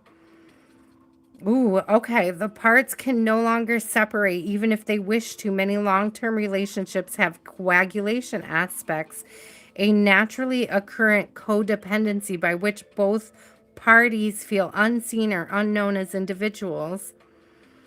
The work of coagulation is to experience the merging with others while not losing oneself in the mush.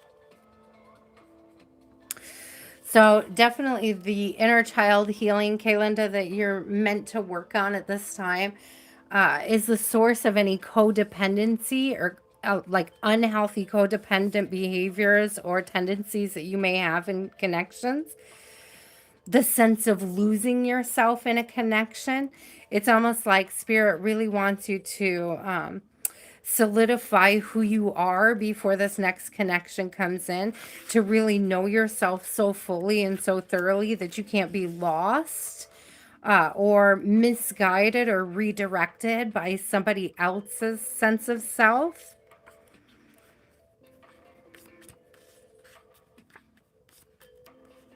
It's a really beautiful card, actually. And then gold. Let's see.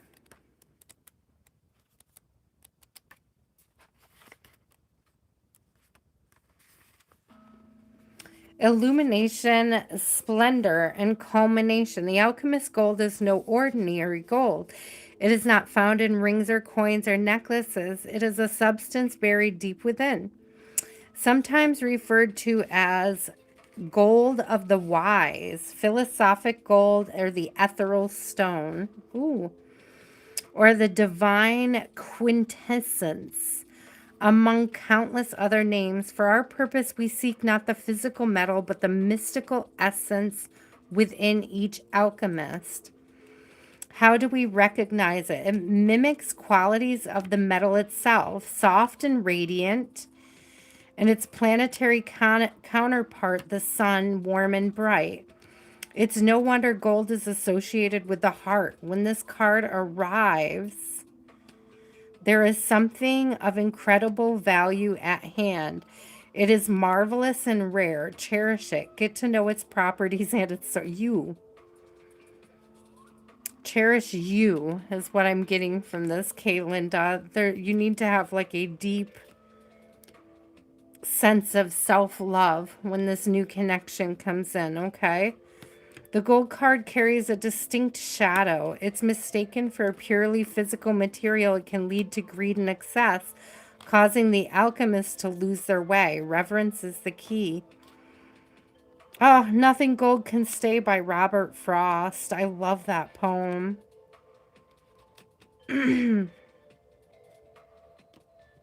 So read Robert Frost's poem, Nothing Gold Can Stay. And has anybody read that book, The Outsiders by S.E. Hinton? This poem is in that book, if you're familiar. It's such a beautiful book.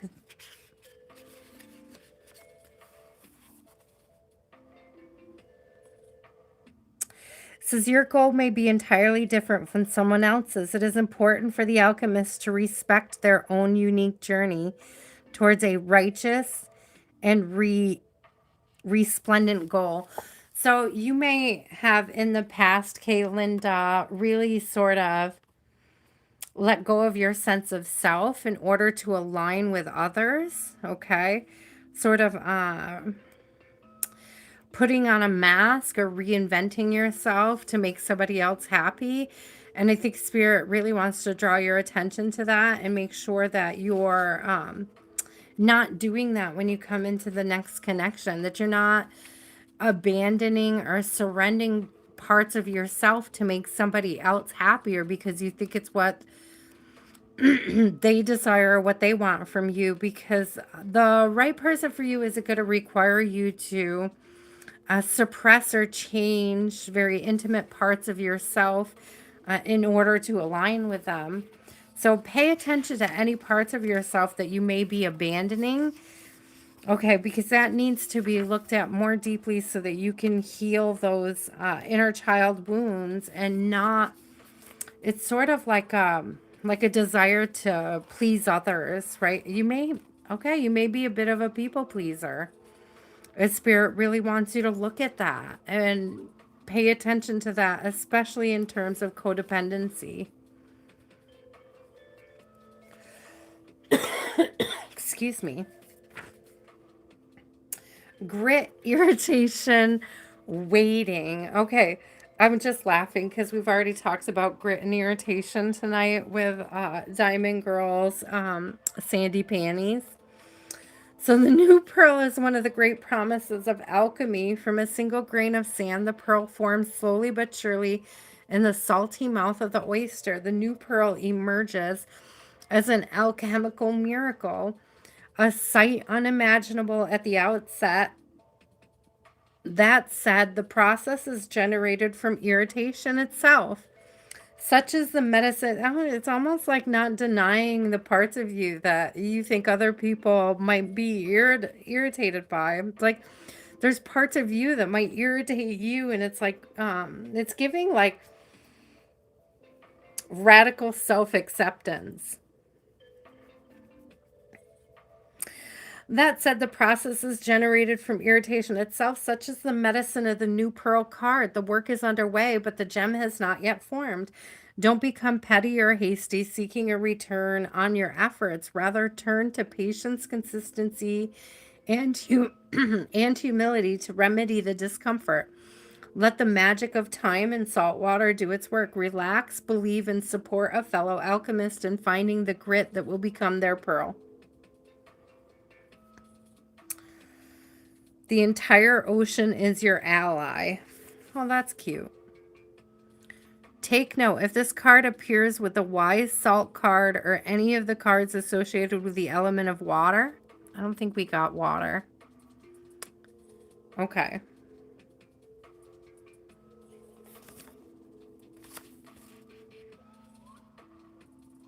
Says the pearl is made from only one grain of sand, one irritant. Take a moment to thank the irritant for being so consistently challenging, allowing the pearl to begin its formation.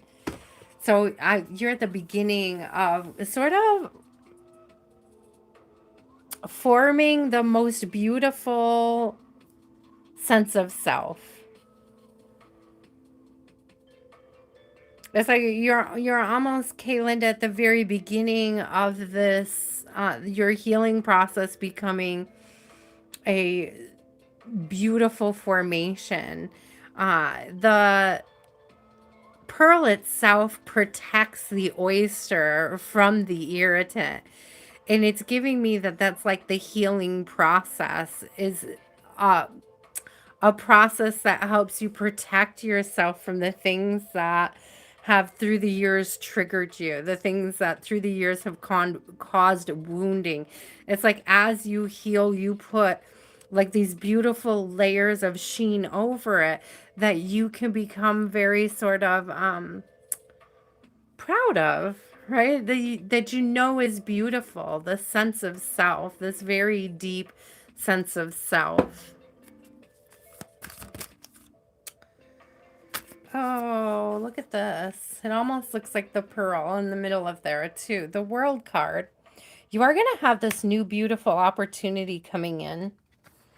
Okay, I do see somebody on the horizon, but it does come after some inner child healing so that you're not sort of stuck in a codependent energy. There are new doors opening up for you, new opportunities, new things coming in. I feel like when you do this healing work on this inner child, what you're gonna like, that's what's gonna open this door. That's when it's gonna bring this radical self-acceptance. It's a transmute and transmutive process. It's what's gonna light the fire for this next part of your journey, this next chapter.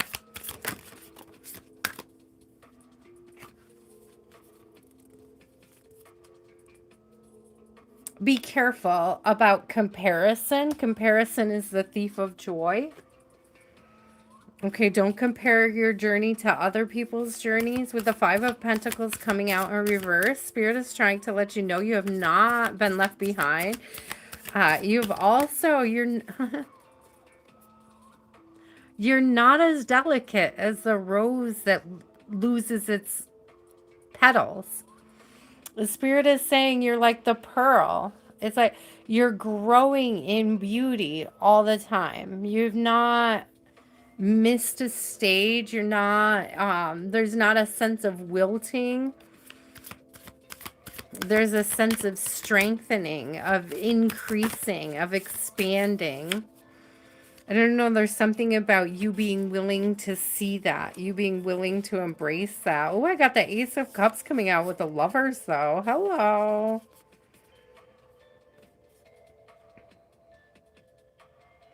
Going through this process is going to help you. Okay.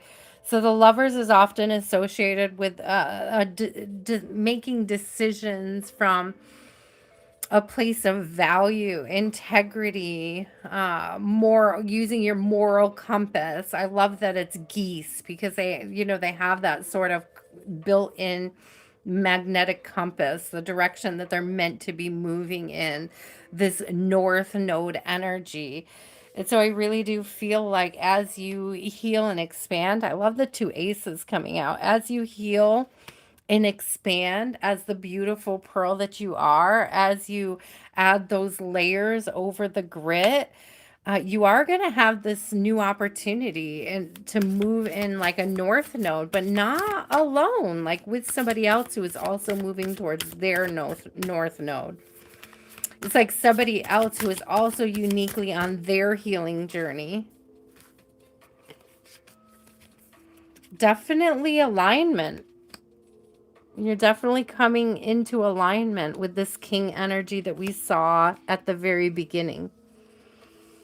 Okay, there's something about when you do this healing, you're going to be able to recognize the king. It'll be the king in the upright. It won't be the shadow aspects. Without that, I love the way these two cards look together. Without that sort of inner healing, without that inner child work, you could fall for like a king in reverse, you know? You could be attracted to things that really, truly should not be attractive.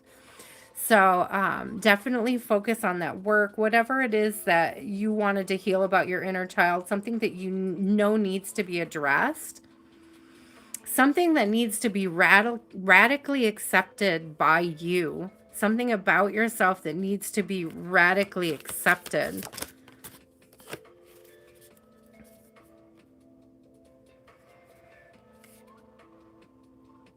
This could have to do with father wounds.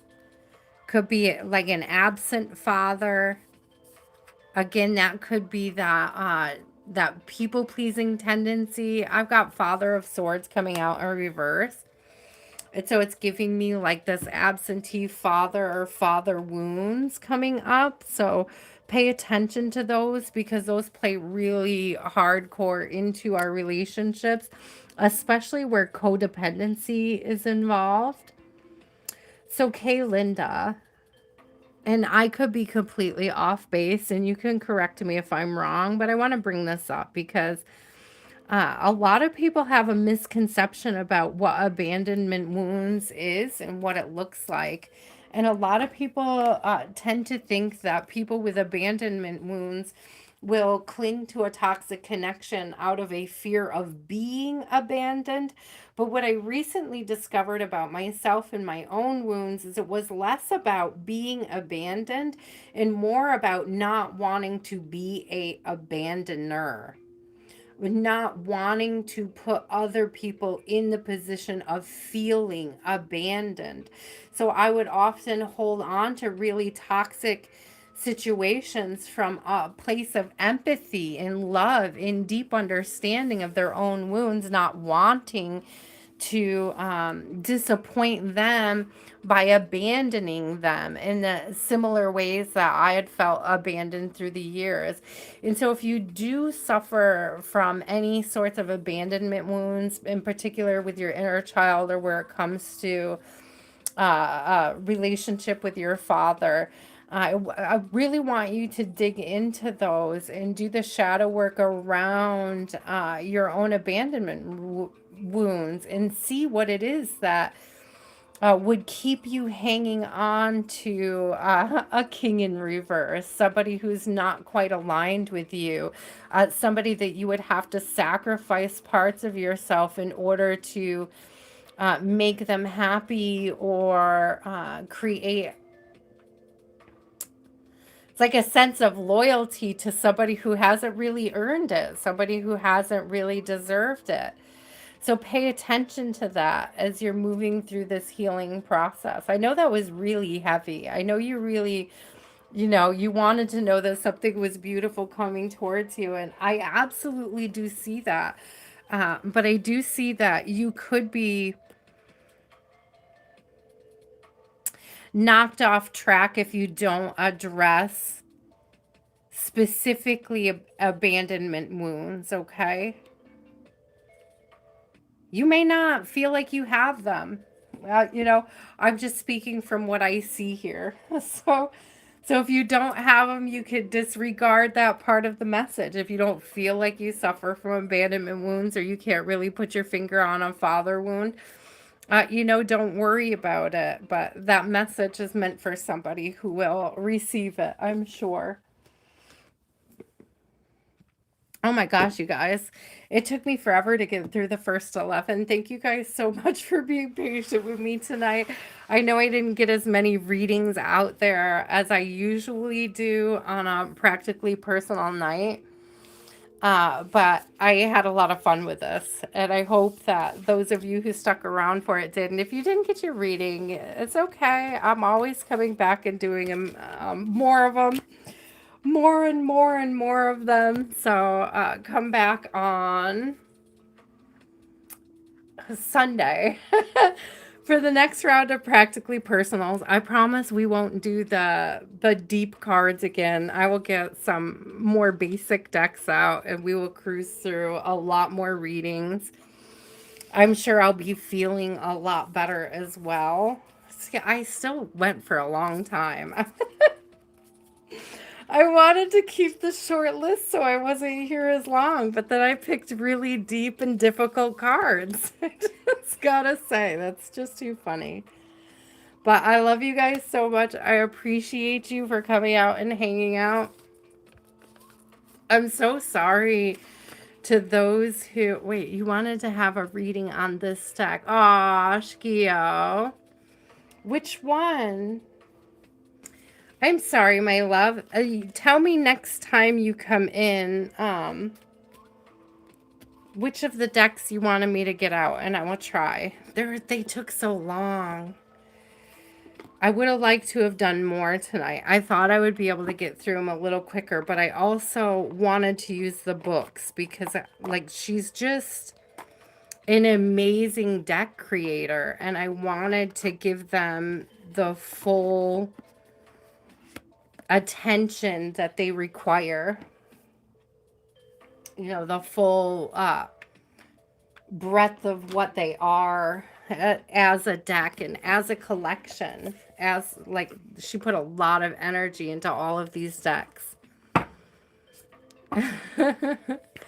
Thank you, blessings. I do appreciate you guys so much. I really do. And I'm praying for, if I didn't get to you this evening for a reading, I'm just going to send out a special prayer that whatever your petition is or whatever your intentions are, may they be pure of heart, and may God grant, again, I always say, may God grant you favor and grace on your journey. If you'd like to book a personal with me, guys, the links are in the bio. You can reach me via email or over on Facebook. I do appreciate you so much. And until next time, guys, please do stay inspired. All right. Love you guys. Bye.